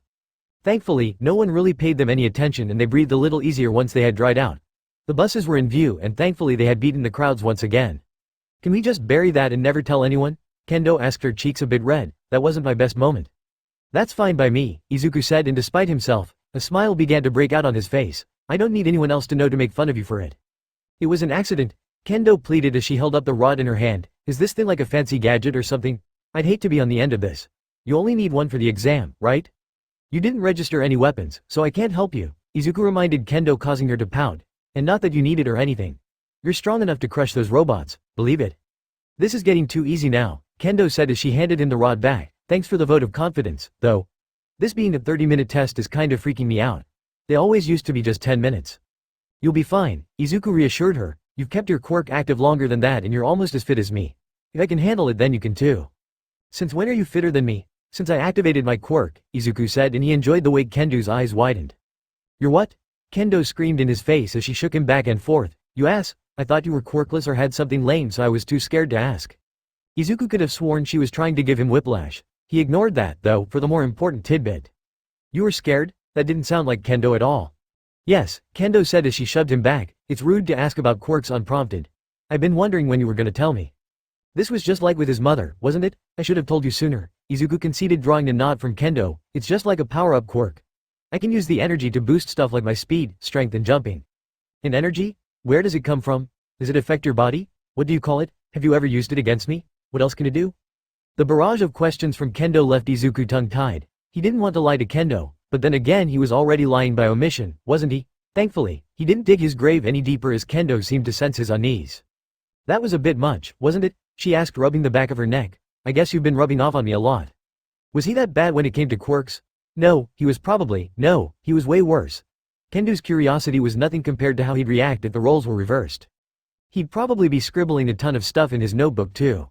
Maybe just a little, Izuku said as he smiled a little. Let's just try to find our buses. Maybe if we're lucky, we'll be in the same zone. Why? Do you need someone to hold your hand? And she was back. There were 9 buses and thankfully there wasn't much of a crowd.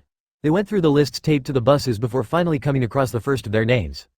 Itsuka Kendo, zone number 5, Kendo said before continuing down the list. It's just me. Sorry Izuku, but you're on your own for this one. A vaguely familiar boy with strange purple hair joined them as he began to look for his name. The boy was rather short and so it was a bit comical to see him strain to read the list. Kendo smirked at him, causing his own lips to quiver slightly. Kendo must have been rubbing off on him. He would have never found the boy's plight even slightly funny before he had met her. Now, he felt like he was on the verge of bursting into laughter. Well, it's probably for the best, Izuku said as he stepped aside to give the other boy a better view of the list. Plus, it meant Izuku wouldn't struggle as much to suppress his laughter. You got quite a few people mad at us at the gate. They would go berserk if they saw us together. Izuku said to Kendo as he finally got back in control of himself. They seemed really mad, at both of us. This was despite the fact that Kendo had done all the talking and he'd just been an innocent bystander. How is that even fair? If those guys can't handle some competitive banter then they're weaker than I thought, Kendo said as she stood at the entry to the bus. Thankfully, none of them were around. She eyed the chakra rods in his hands and smiled sweetly. Are you sure you can't give me your rod? That thing is awesome. I doubt anyone here would care.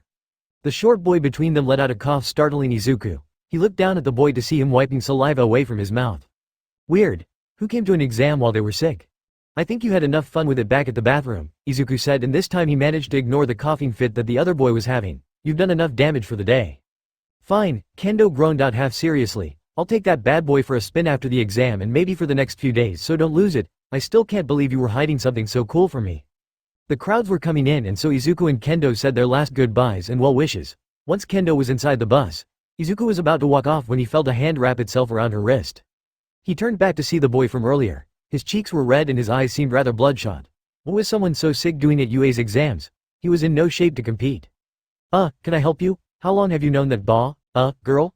The boy said, and it took a few seconds before the penny dropped in Izuku's mind. Did he mean Kendo? Kendo? Just a few months, Izuku said, betraying nothing even as he felt just a touch uncomfortable. She's my sparring partner, but we've gotten really close after she gave me her number. She gave you her number? The boy's tone and facial expression only increased Izuku's discomfort. What about the rod thing? Tell me all about that. Izuku wasn't really hurt by the number thing. He had freaked out at the time too.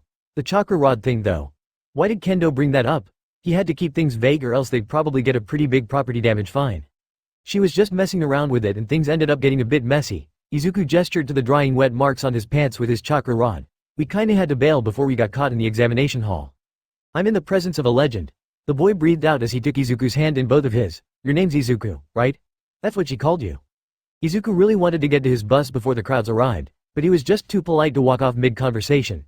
So, he decided to just wrap this odd chat up as quickly, and politely, as he could. Yes, but most people call me Midoriya. Well, technically, most people called him Deku, but he didn't need to tell this guy that. It would add an unnecessary facet to what was already an uncomfortable conversation. Of course, only your girl gets to call you that. Idiot, the boy said, slapping his forehead. My name is Mineta. I hope we both get into UA so I can learn from a master like you. You're my hero. His girl? Thank you. Izuku wasn't sure what the other boy meant by it, but he was pretty sure he didn't want to know. Mineta. I need to go now. I still haven't found my bus. Oh, yeah, Mineta said as he stepped away from Izuku. You go on ahead, I'll make sure no one messes with your girl. That was nice of him. Right? Before he could respond, though, Mineta had bowed deeply and then he went inside Kendo's bus. Probably to sit right next to her too. He felt like texting Kendo a warning about how odd the boy, but then he remembered the number of people Kendo had pissed off at the gate. It was time to find his seat. Kendo could deal with that headache on her own. As it turned out, Izuku was the first to get to his bus.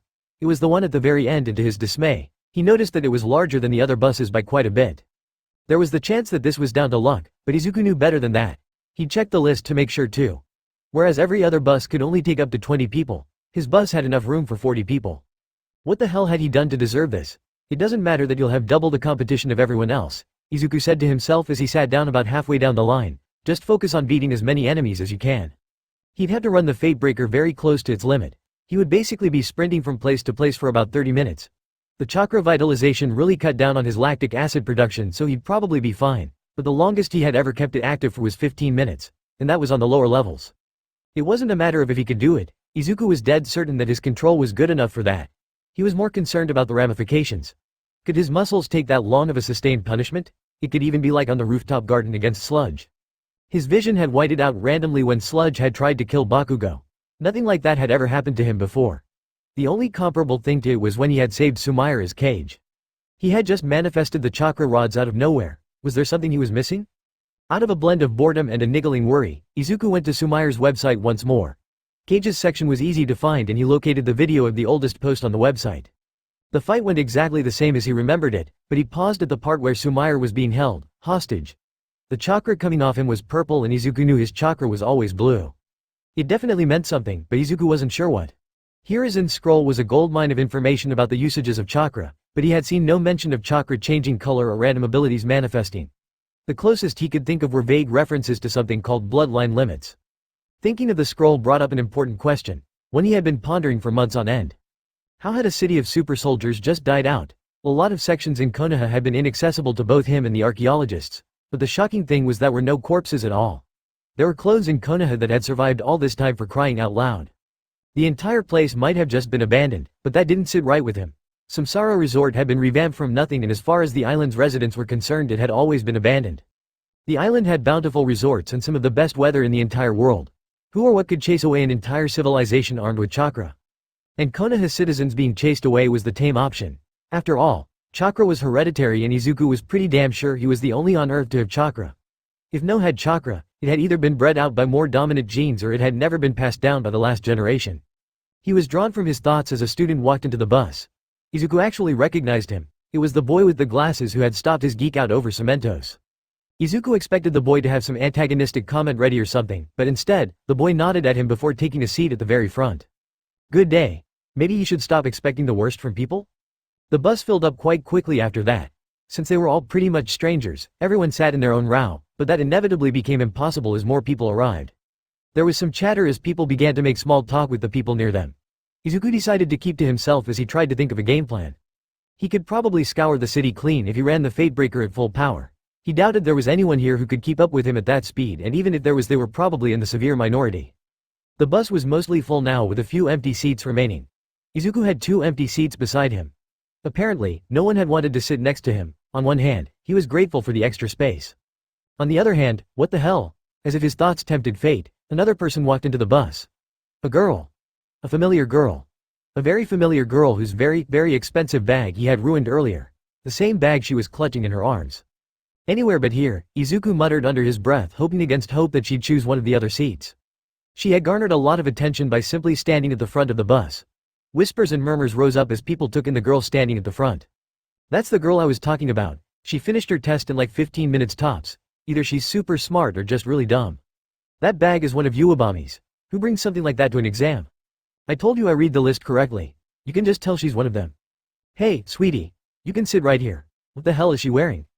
Izuku wasn't sure if the people. It was probably a mix of brashness and trying to get into the girl's head. She did seem very assured of herself and confident, even dressed in short shorts and a sports bra. Izuku had swum with a shirt on until he was 9. Inevitably, though, her eyes settled on the empty seats next to him before they panned to meet his gaze. Izuku froze in his place as she nodded to herself before walking down the passage between the seats. Surely, that had been a coincidence. Yeah, that was it. There was probably an empty seat somewhere behind him and she was going. Pardon me. Are any of these seats taken? Sit somewhere else. And no, none of these seats are be broken. His gaze landed on the tattered and expensive bag. I mean taken. You can sit down. Either out of pity or politeness, he wasn't sure which, she didn't mention his slip-up. She sat down on the aisle seat, leaving one open seat between them. Izuku's bags and rods were in between his legs on the floor, and so the girl took the chance to put her bag in the middle seat. She then took a book out of her bag and opened up somewhere in the middle of it. If Izuku hadn't ruined her bag, then maybe this situation would have been fine. As it was, Izuku was tensed up as he waited for the girl to recognize him from before. Surely, she would have picked another seat if she did remember him? Hey, guys, said a cheery voice, and he blinked as he saw a brunette girl standing before them. Is that seat taken? I really hope not. The crowds were insane and I really need to sit down. Izuku looked at the aforementioned seat and the tattered bag atop it. Of course, the other girl said as she put away her book and then took her bag. There you go. The girl squeezed her way in and shrugged her bag off before sitting down. She was one of the very last to arrive, and a few seconds after she had sat down the bus driver came aboard and started the bus up. How was the theory exam for you guys? The bubbly girl said once she was comfortable. It was kinda tricky for me, but I think I did alright. Wait, she was talking to them? It was no less than I expected, the tall girl said, and Izuku noticed she sat perfectly straight in her seat. I finished after 20 minutes. I could have done it faster, but I had to triple check all my answers. Did she take 20 minutes for a 90-minute test? And she triple checked her test? That was amazing. Wow, you must be like a genius or something. Did you even need to study for this thing? The two girls sitting next to him delved into a deeper question. If it were any other day, Izuku would be freaking out that two girls were sitting next to him. As it was, he was just trying to sink into his chair and disappear from the taller girl's sight. How noticeable would a transformation be? Maybe if you rolled the windows down, then the smoke. Are you okay? Izuku was drawn from his thoughts as a hand snapped in front of his face. He traced to see the concerned face of the shorter girl. Yeah, I'm okay. Izuku's words stumbled out his mouth. IW was just strategizing for the practical. I'm kinda nervous. Honestly, he was more nervous about the taller girl blowing her fuse, but that detail wasn't necessary. If you say so, the girl smiled back at him. I get like that too sometimes. I can teach you a few breathing exercises if you like. My mom taught them to me a while back. This girl was nice. Like really nice. It was about time he met someone normal. When Kendo was the most normal person you dealt with, then there was a serious problem. I am fine, but thank you for offering. The girl in the middle seat then spent most of her time actually doing said breathing exercises or asking her passengers questions about how their day had been. Nothing too intrusive, and by the time they arrived at the testing center, it felt like barely any time had passed. We're here, she said as she rose to her feet, and they had to wait until it was their row's turn to disembark. They'd only need a few supplies, so Izuku took his rods and left his bag. He didn't have time to see what the other had taken as the bus driver signaled them to move. They got off the bus and Izuku was about to walk off when he felt a hand wrap around him. Wait, even as his face burnt up, he was able to realize that she was only using 4 fingers instead of 5 to grab onto them. It was a common gesture done by those with contact quirks, and he wondered what her quirk was. For a second, he was worried it was something that could turn him to a pile of goo with one slip, but that would be deeply at odds with the girl's saccharine personality. I totally forgot, she said as she let go. What are your names? I'm Ochako Uraraka, and you guys? How rude of me, the taller girl said with her brows furrowed. My name is Momo. The lack of a last name caused a bit of an awkward silence as both Izuku and Uraraka waited to hear more. Or maybe it was just him that was feeling awkward from Momo's blank stare. Nice to meet you, Momo, Uraraka said once it became clear that Momo was done speaking. You still have your bag. And it's ripped. What happened? An unfortunate incident, Momo said while giving him a rather unsettling look. This is not ideal, but I will adapt. She was using the bag in the exam, as if he didn't feel bad enough already. This was just rubbing salt in the wound. What about you? Alright. Sorry, Izuku felt his cheeks heat up as he was brought back to living. My name is Izuku. Izuku Midoriya. He heard a gasp and he turned to Momo, whose face was twisted in confusion. I beg your pardon.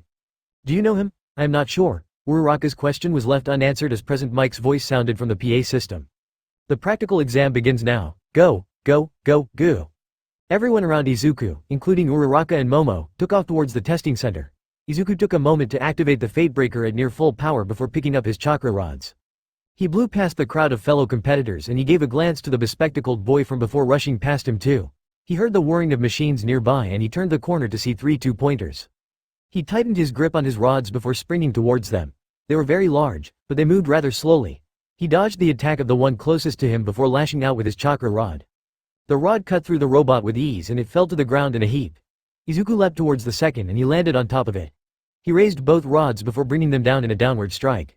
The robot was crushed in an instant and Izuku was about to leap towards the third one when he saw the boy with the glasses come round the corner. The boy slowed to a stop as he took in the 2 destroyed robots.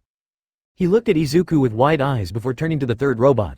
He tensed up and Izuku could hear the metallic clashing coming from what looked like spoilers on the boy's feet. Izuku arched his arm and threw the rod at the two-pointer just as the boy kicked off. The rod, to his relief, flew straight and true and punched through the robot with barely any resistance.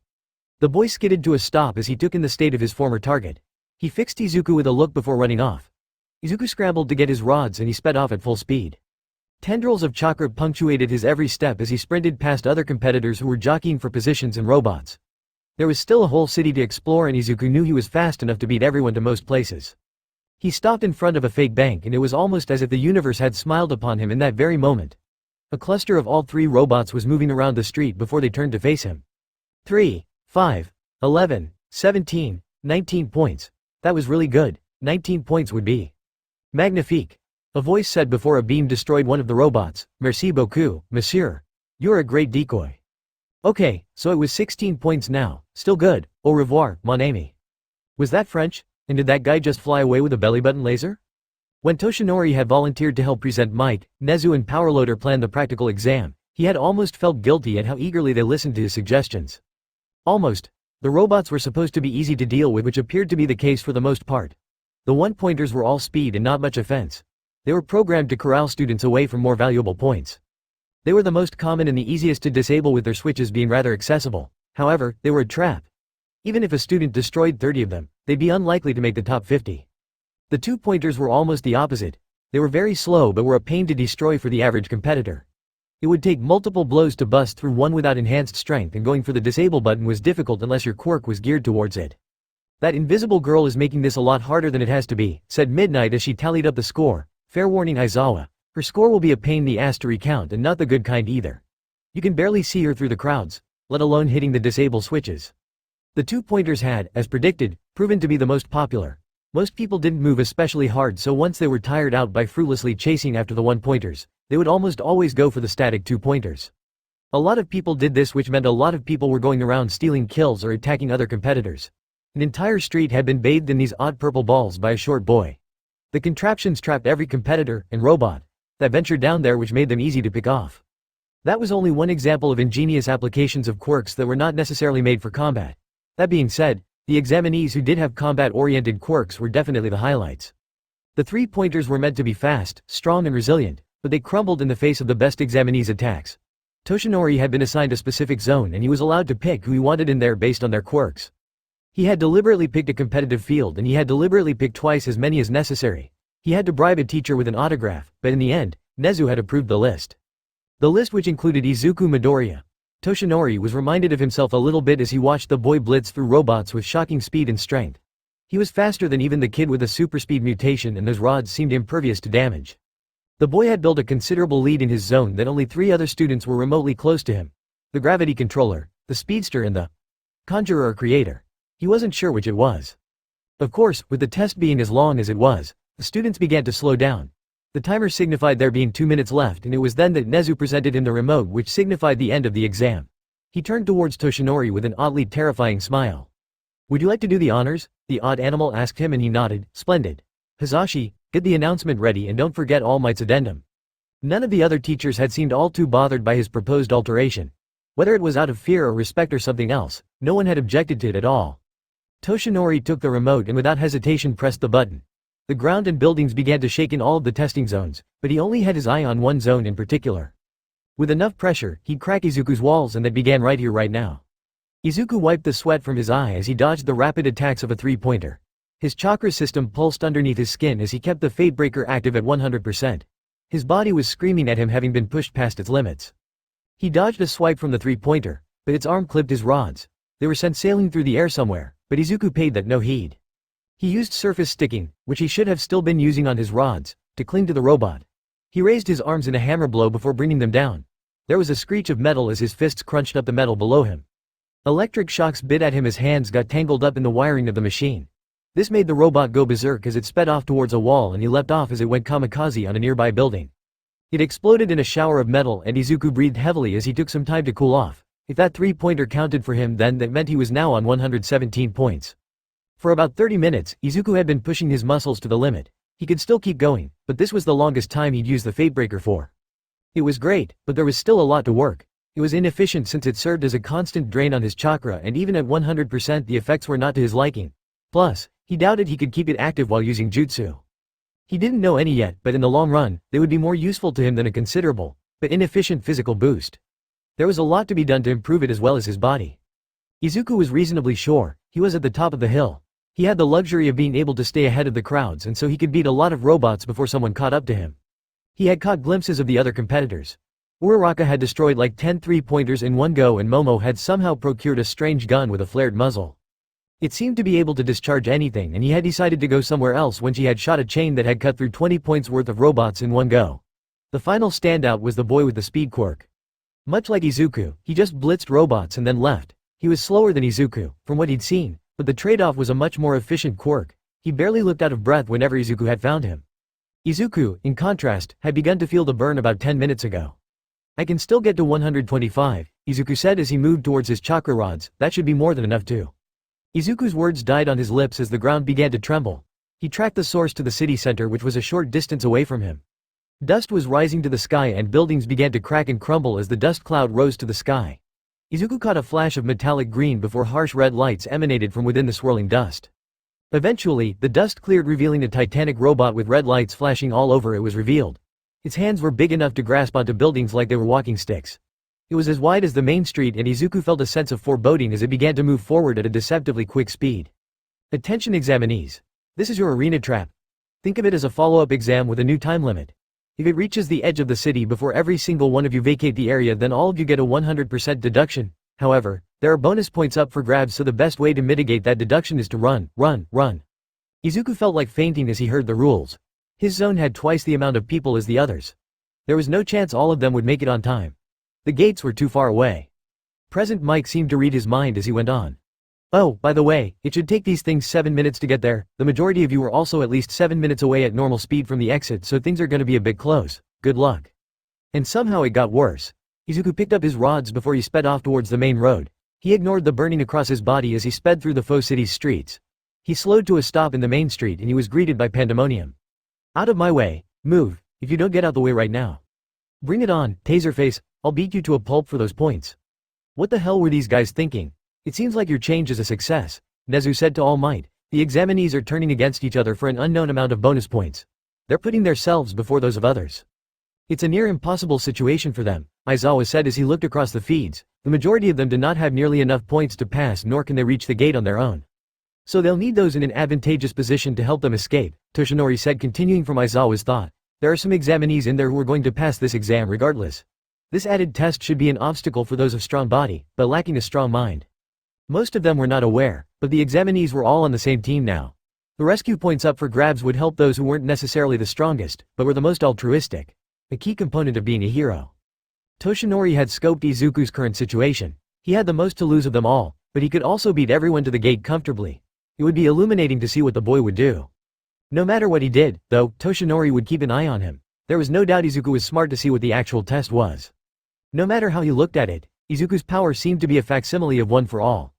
If one took in the strangeness around Izuku's quirk, or quirks, it seemed a touch too convenient. Could it be a mere coincidence or was it by design? The evacuation of his sector was going poorly. There was a serious bottleneck as everyone tried to go down the main road which was the fastest route by far. Any detours would massively slow them down.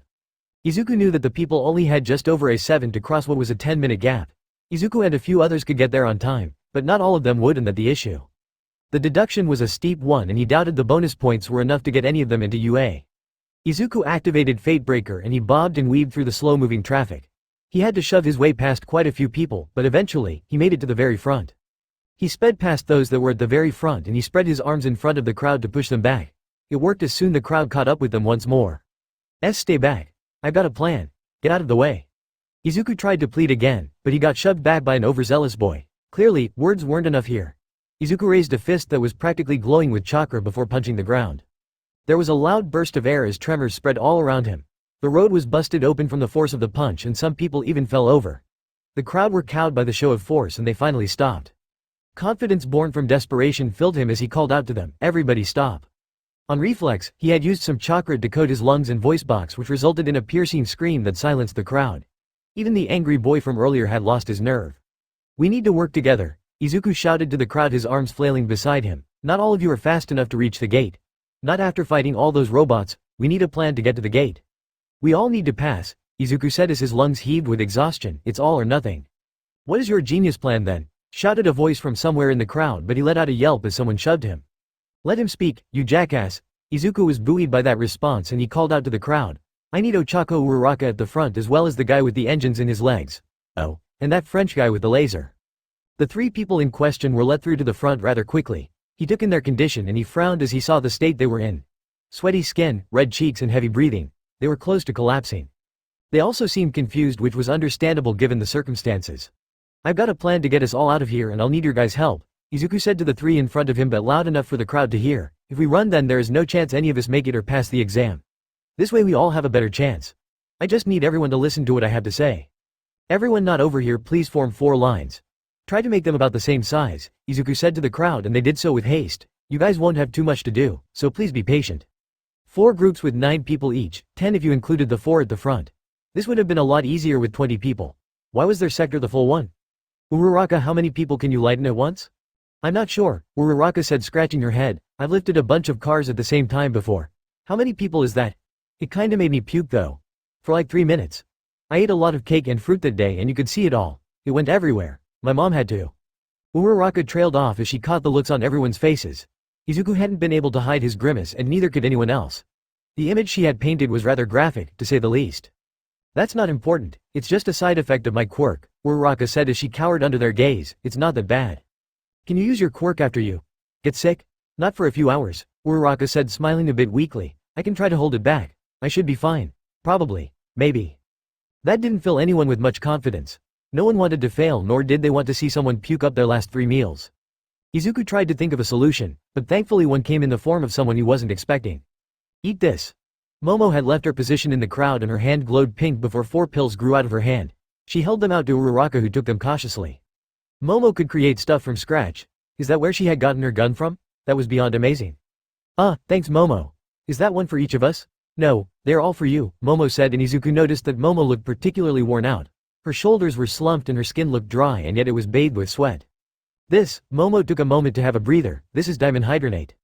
"Silence. It's an antiemetic," the boy in glasses said to Izuku's relief. "It will prevent you from voiding your stomach. You may feel drowsy afterwards, though." "Wow, you're clever too. What's your name?" "Excusez-moi," said the blonde boy as he stepped in between everyone. "I believe we are getting off topic. I doubt we have more than 6 minutes to go." "The name is Yuga Aoyama, oh fate," Aoyama said before turning to the tall boy. "We know these 2 ladies. What is your name?" "Tenya Iida." "I'm Izuku Midoriya," Izuku said, not for the first time that day, but he then got back to the task. "With what I'm planning, 6 minutes is plenty. Will you take those pills? You're the most important part of the plan." "I am," Uraraka said, and in a flash, she swallowed them all down. "Let's do this." Uraraka was about to charge off into the crowd, but Iida held her back. "Wait. If you lighten them now then they will just float away. We need something to tether them to the ground."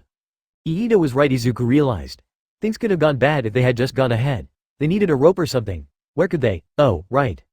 "Momo," Izuku turned to the girl, and despite her apparent exhaustion she still seemed ready to go. "Can you make us some rope? We need something strong and flexible. Do you know anything like that?" "Of course I do," Momo said as she stared at him before she wiped the sweat from her face. "I believe I can handle making enough for them. How long do you need them to be?" 425-meter strips with a harness, kinda like a bag at the end." "A bag?" Momo said as she narrowed her eyes, and Izuku felt his heart skip a beat. "You must mean like a backpack? Straps that go over your shoulder? I can do that." Thank goodness. She had really scared him there. Momo's stomach emitted a pink light before the ropes began to rush out her skin.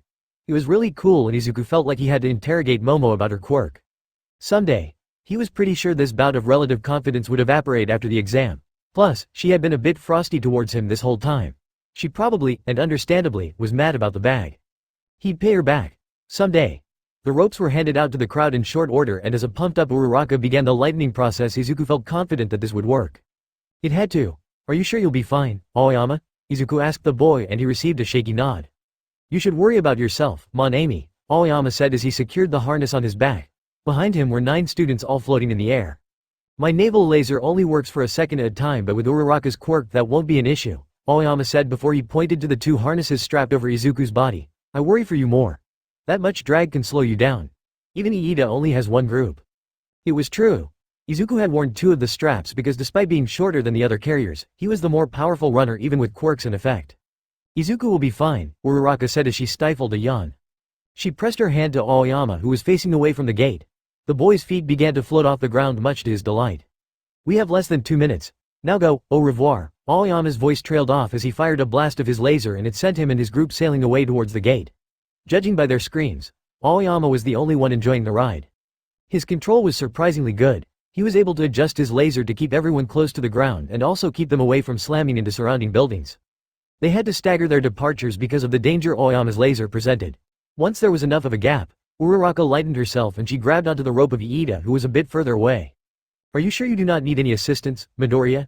Iida said once Uraraka was holding onto the rope. I can make the trip twice if need be. My engines might be able to hold up. Even as he said it though, Izuku knew that Iida only had 1 last sprint left in the tank. It had to be up to him. Thank you, but I'll be fine, Izuku said drawing a nod from Iida. Remarkable. I hope to see you at the gate.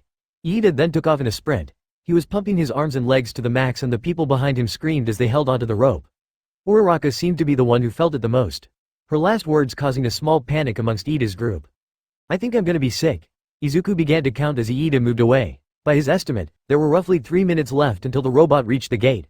President Mike kept announcing when a sector passed and they were one of the last ones if not the last one. Once his count got to a minute, he turned to check on those behind him. Uraraka had managed to lighten everyone except for Momo. They were already pushing it as it was with the antiemetic pills so Izuku agreed to carry her weight. Momo was all the way at back and with everyone else being weightless it shouldn't affect him too much. Look, it's the signal. A bright blue beam shot straight up in the air. It wavered after a few seconds before disappearing. Aoyama and Iida had made it to the gate which left them with 2 minutes to get there. It should be enough. The upwards beam was supposed to signify everyone being safely tethered to the ground. Izuku was impressed by Iida's speed.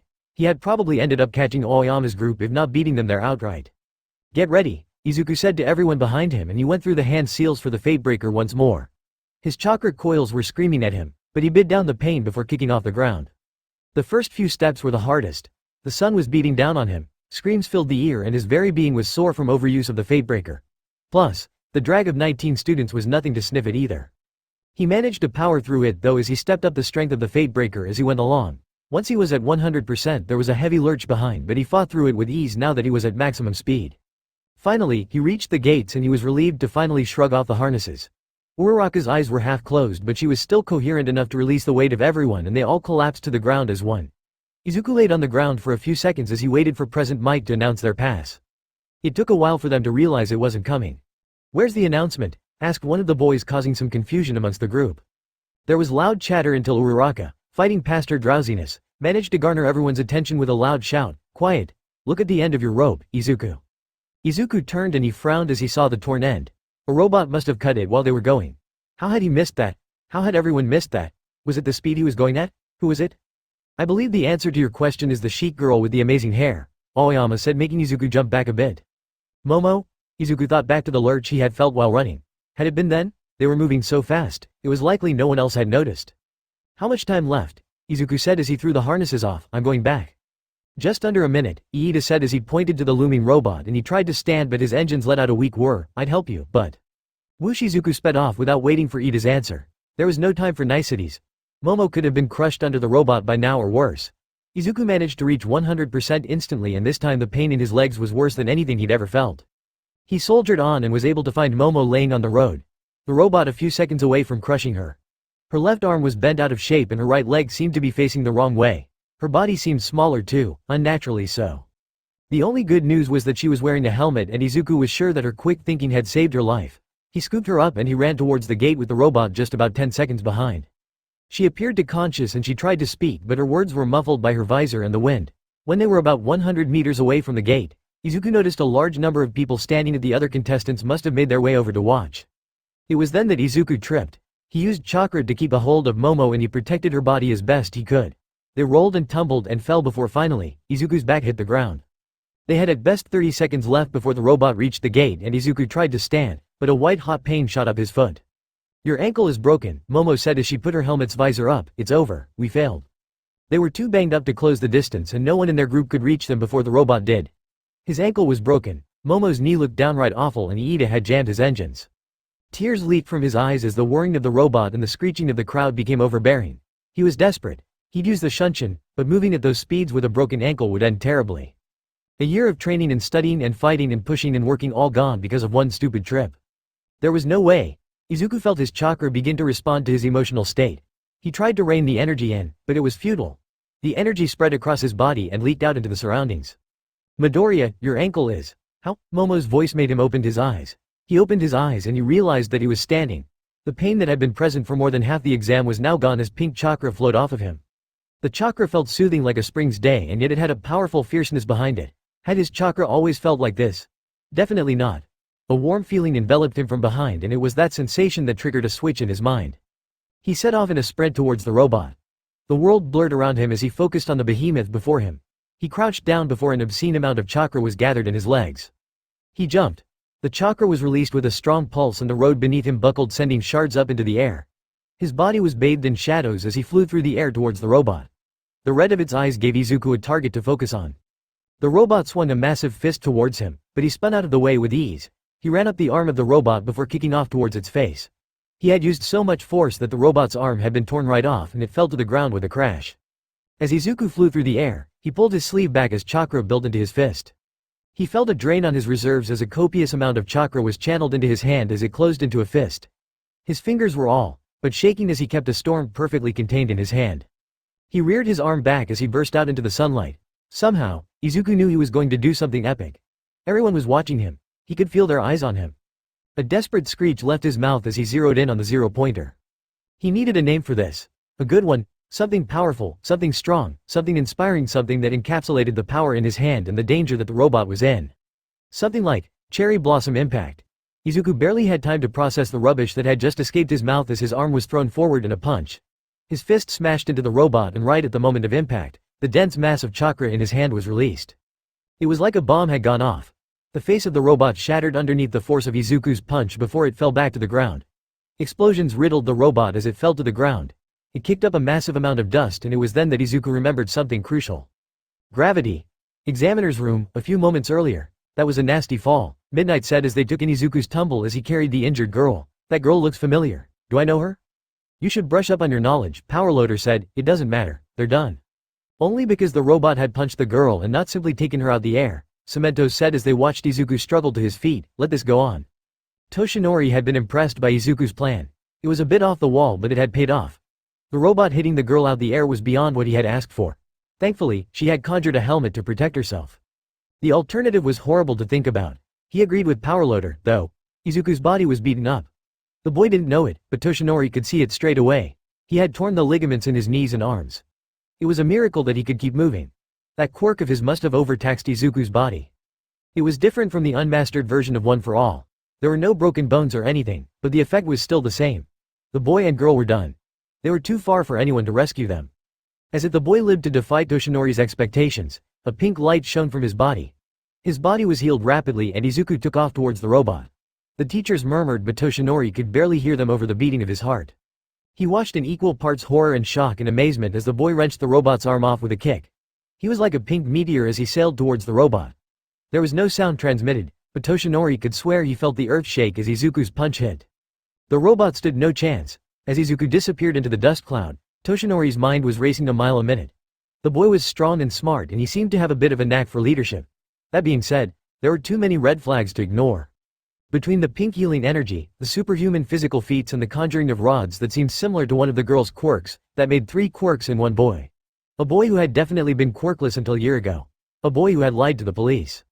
Toshinori wished he could say that Izuku's performance in the practical exam or his plan or his destruction of the robot was what stuck with him. However, he would just be lying to himself. The way he had cowed the crowd into submission by punching the ground haunted him. Physical force was never an option against allies. There was always another way. Toshinori had hoped that Izuku was good and would stay that way, but the ghosts of his past made that hope worthless. If this was a front, preparations needed to be made. Toshinori would soon just be Toshinori. All Might was soon to be gone, and even if Izuku was on the path to evil, Toshinori doubted he could strike a child down. It went against what he stood for and what he believed in, and he was also just tired. It could not and would not be him to deal with Izuku Midoriya should such a day come to pass. He would not bear that burden. The dust cloud surrounding Izuku dissipated to reveal the boy standing on his feet with no issue. He trudged to his fellow examinee and picked her up. It was a slow process as he dragged himself and the girl to the gate. Examinees from all sectors were visible on camera as they watched the boy walk towards them. Izuku finally made it to the gate, and once he passed the threshold, he handed the girl over to another boy. He took a step forward and tried to raise his arm, but then he fainted. There was a mild panic amongst the crowd that evaporated as Recovery Girl appeared from between them. The last sector has passed the exam. All items lost in the cities will be mailed to you with your results. Your results will be mailed to you within a week. Tsukachi was right to make him accept the job. Izuku only proved to be more and more confusing as time went on. He only hoped he could solve the riddle soon enough. Before that, though, he had business to settle. He excused himself from the room before searching the internet for a number. He found it and waited for a voice to pick up. Once the tone changed, he dipped into One for All and his body grew to its full power. This is Sir Night Eye's agency. May I ask who I am speaking to? Torch. The woman didn't respond. There was a clicking noise and then a familiar voice spoke into All Might's ear. Hello, Mirai, it's me, All Might said into the phone. I know we've got a lot to speak about, but that's not important. It's time. Time for what? Mirai's voice was cautious, but even then All Might knew it was just for show. You're forcing me to say it. Fine. He let some levity leak into his tone for a second before it evaporated. It's about One for All. Do you still have that boy on a work study? I do. Good. I'll be at your agency in a few minutes. It was time to pass his will on. French, oh fate, by the way. Mon ami, my friend. Author notes. Finally done. This chapter, the UA exams and Izuku's hunt for a normal person to speak to are finally over. Bag Girl was Momo, and as I'm sure you can tell, she'll play a bigger part in this than in canon, so if you think I hate her or something, I truly don't. She's actually one of my favorites. She is impossible to hate. Lol. In the same vein, due to her not being rescued by Izuku and also Izuku not being rescued by her, Uraraka will not be the girl. Still relevant and all, but she won't be the only girl getting a backstory and all that good stuff. Nothing personal, kiddos. I don't bash characters. Fun to read, but not fun to write. LMAO. I changed up the exam just a touch. Plus, it was longer than canon. 10 minutes is not enough for a good look at the candidates. Emo lol. Also, it should be clear by the end scene, but yeah, Izuku isn't getting One for All. It's rather similar to stuff like the 8 gates and Tsunade's strength and all that. This was asked a lot, but yeah, Izuku was never getting One for All. Thanks to those who responded with your favorite ships. There were some surprises, but ultimately it was all very helpful. Question until the next update, class and dorm floors configurations.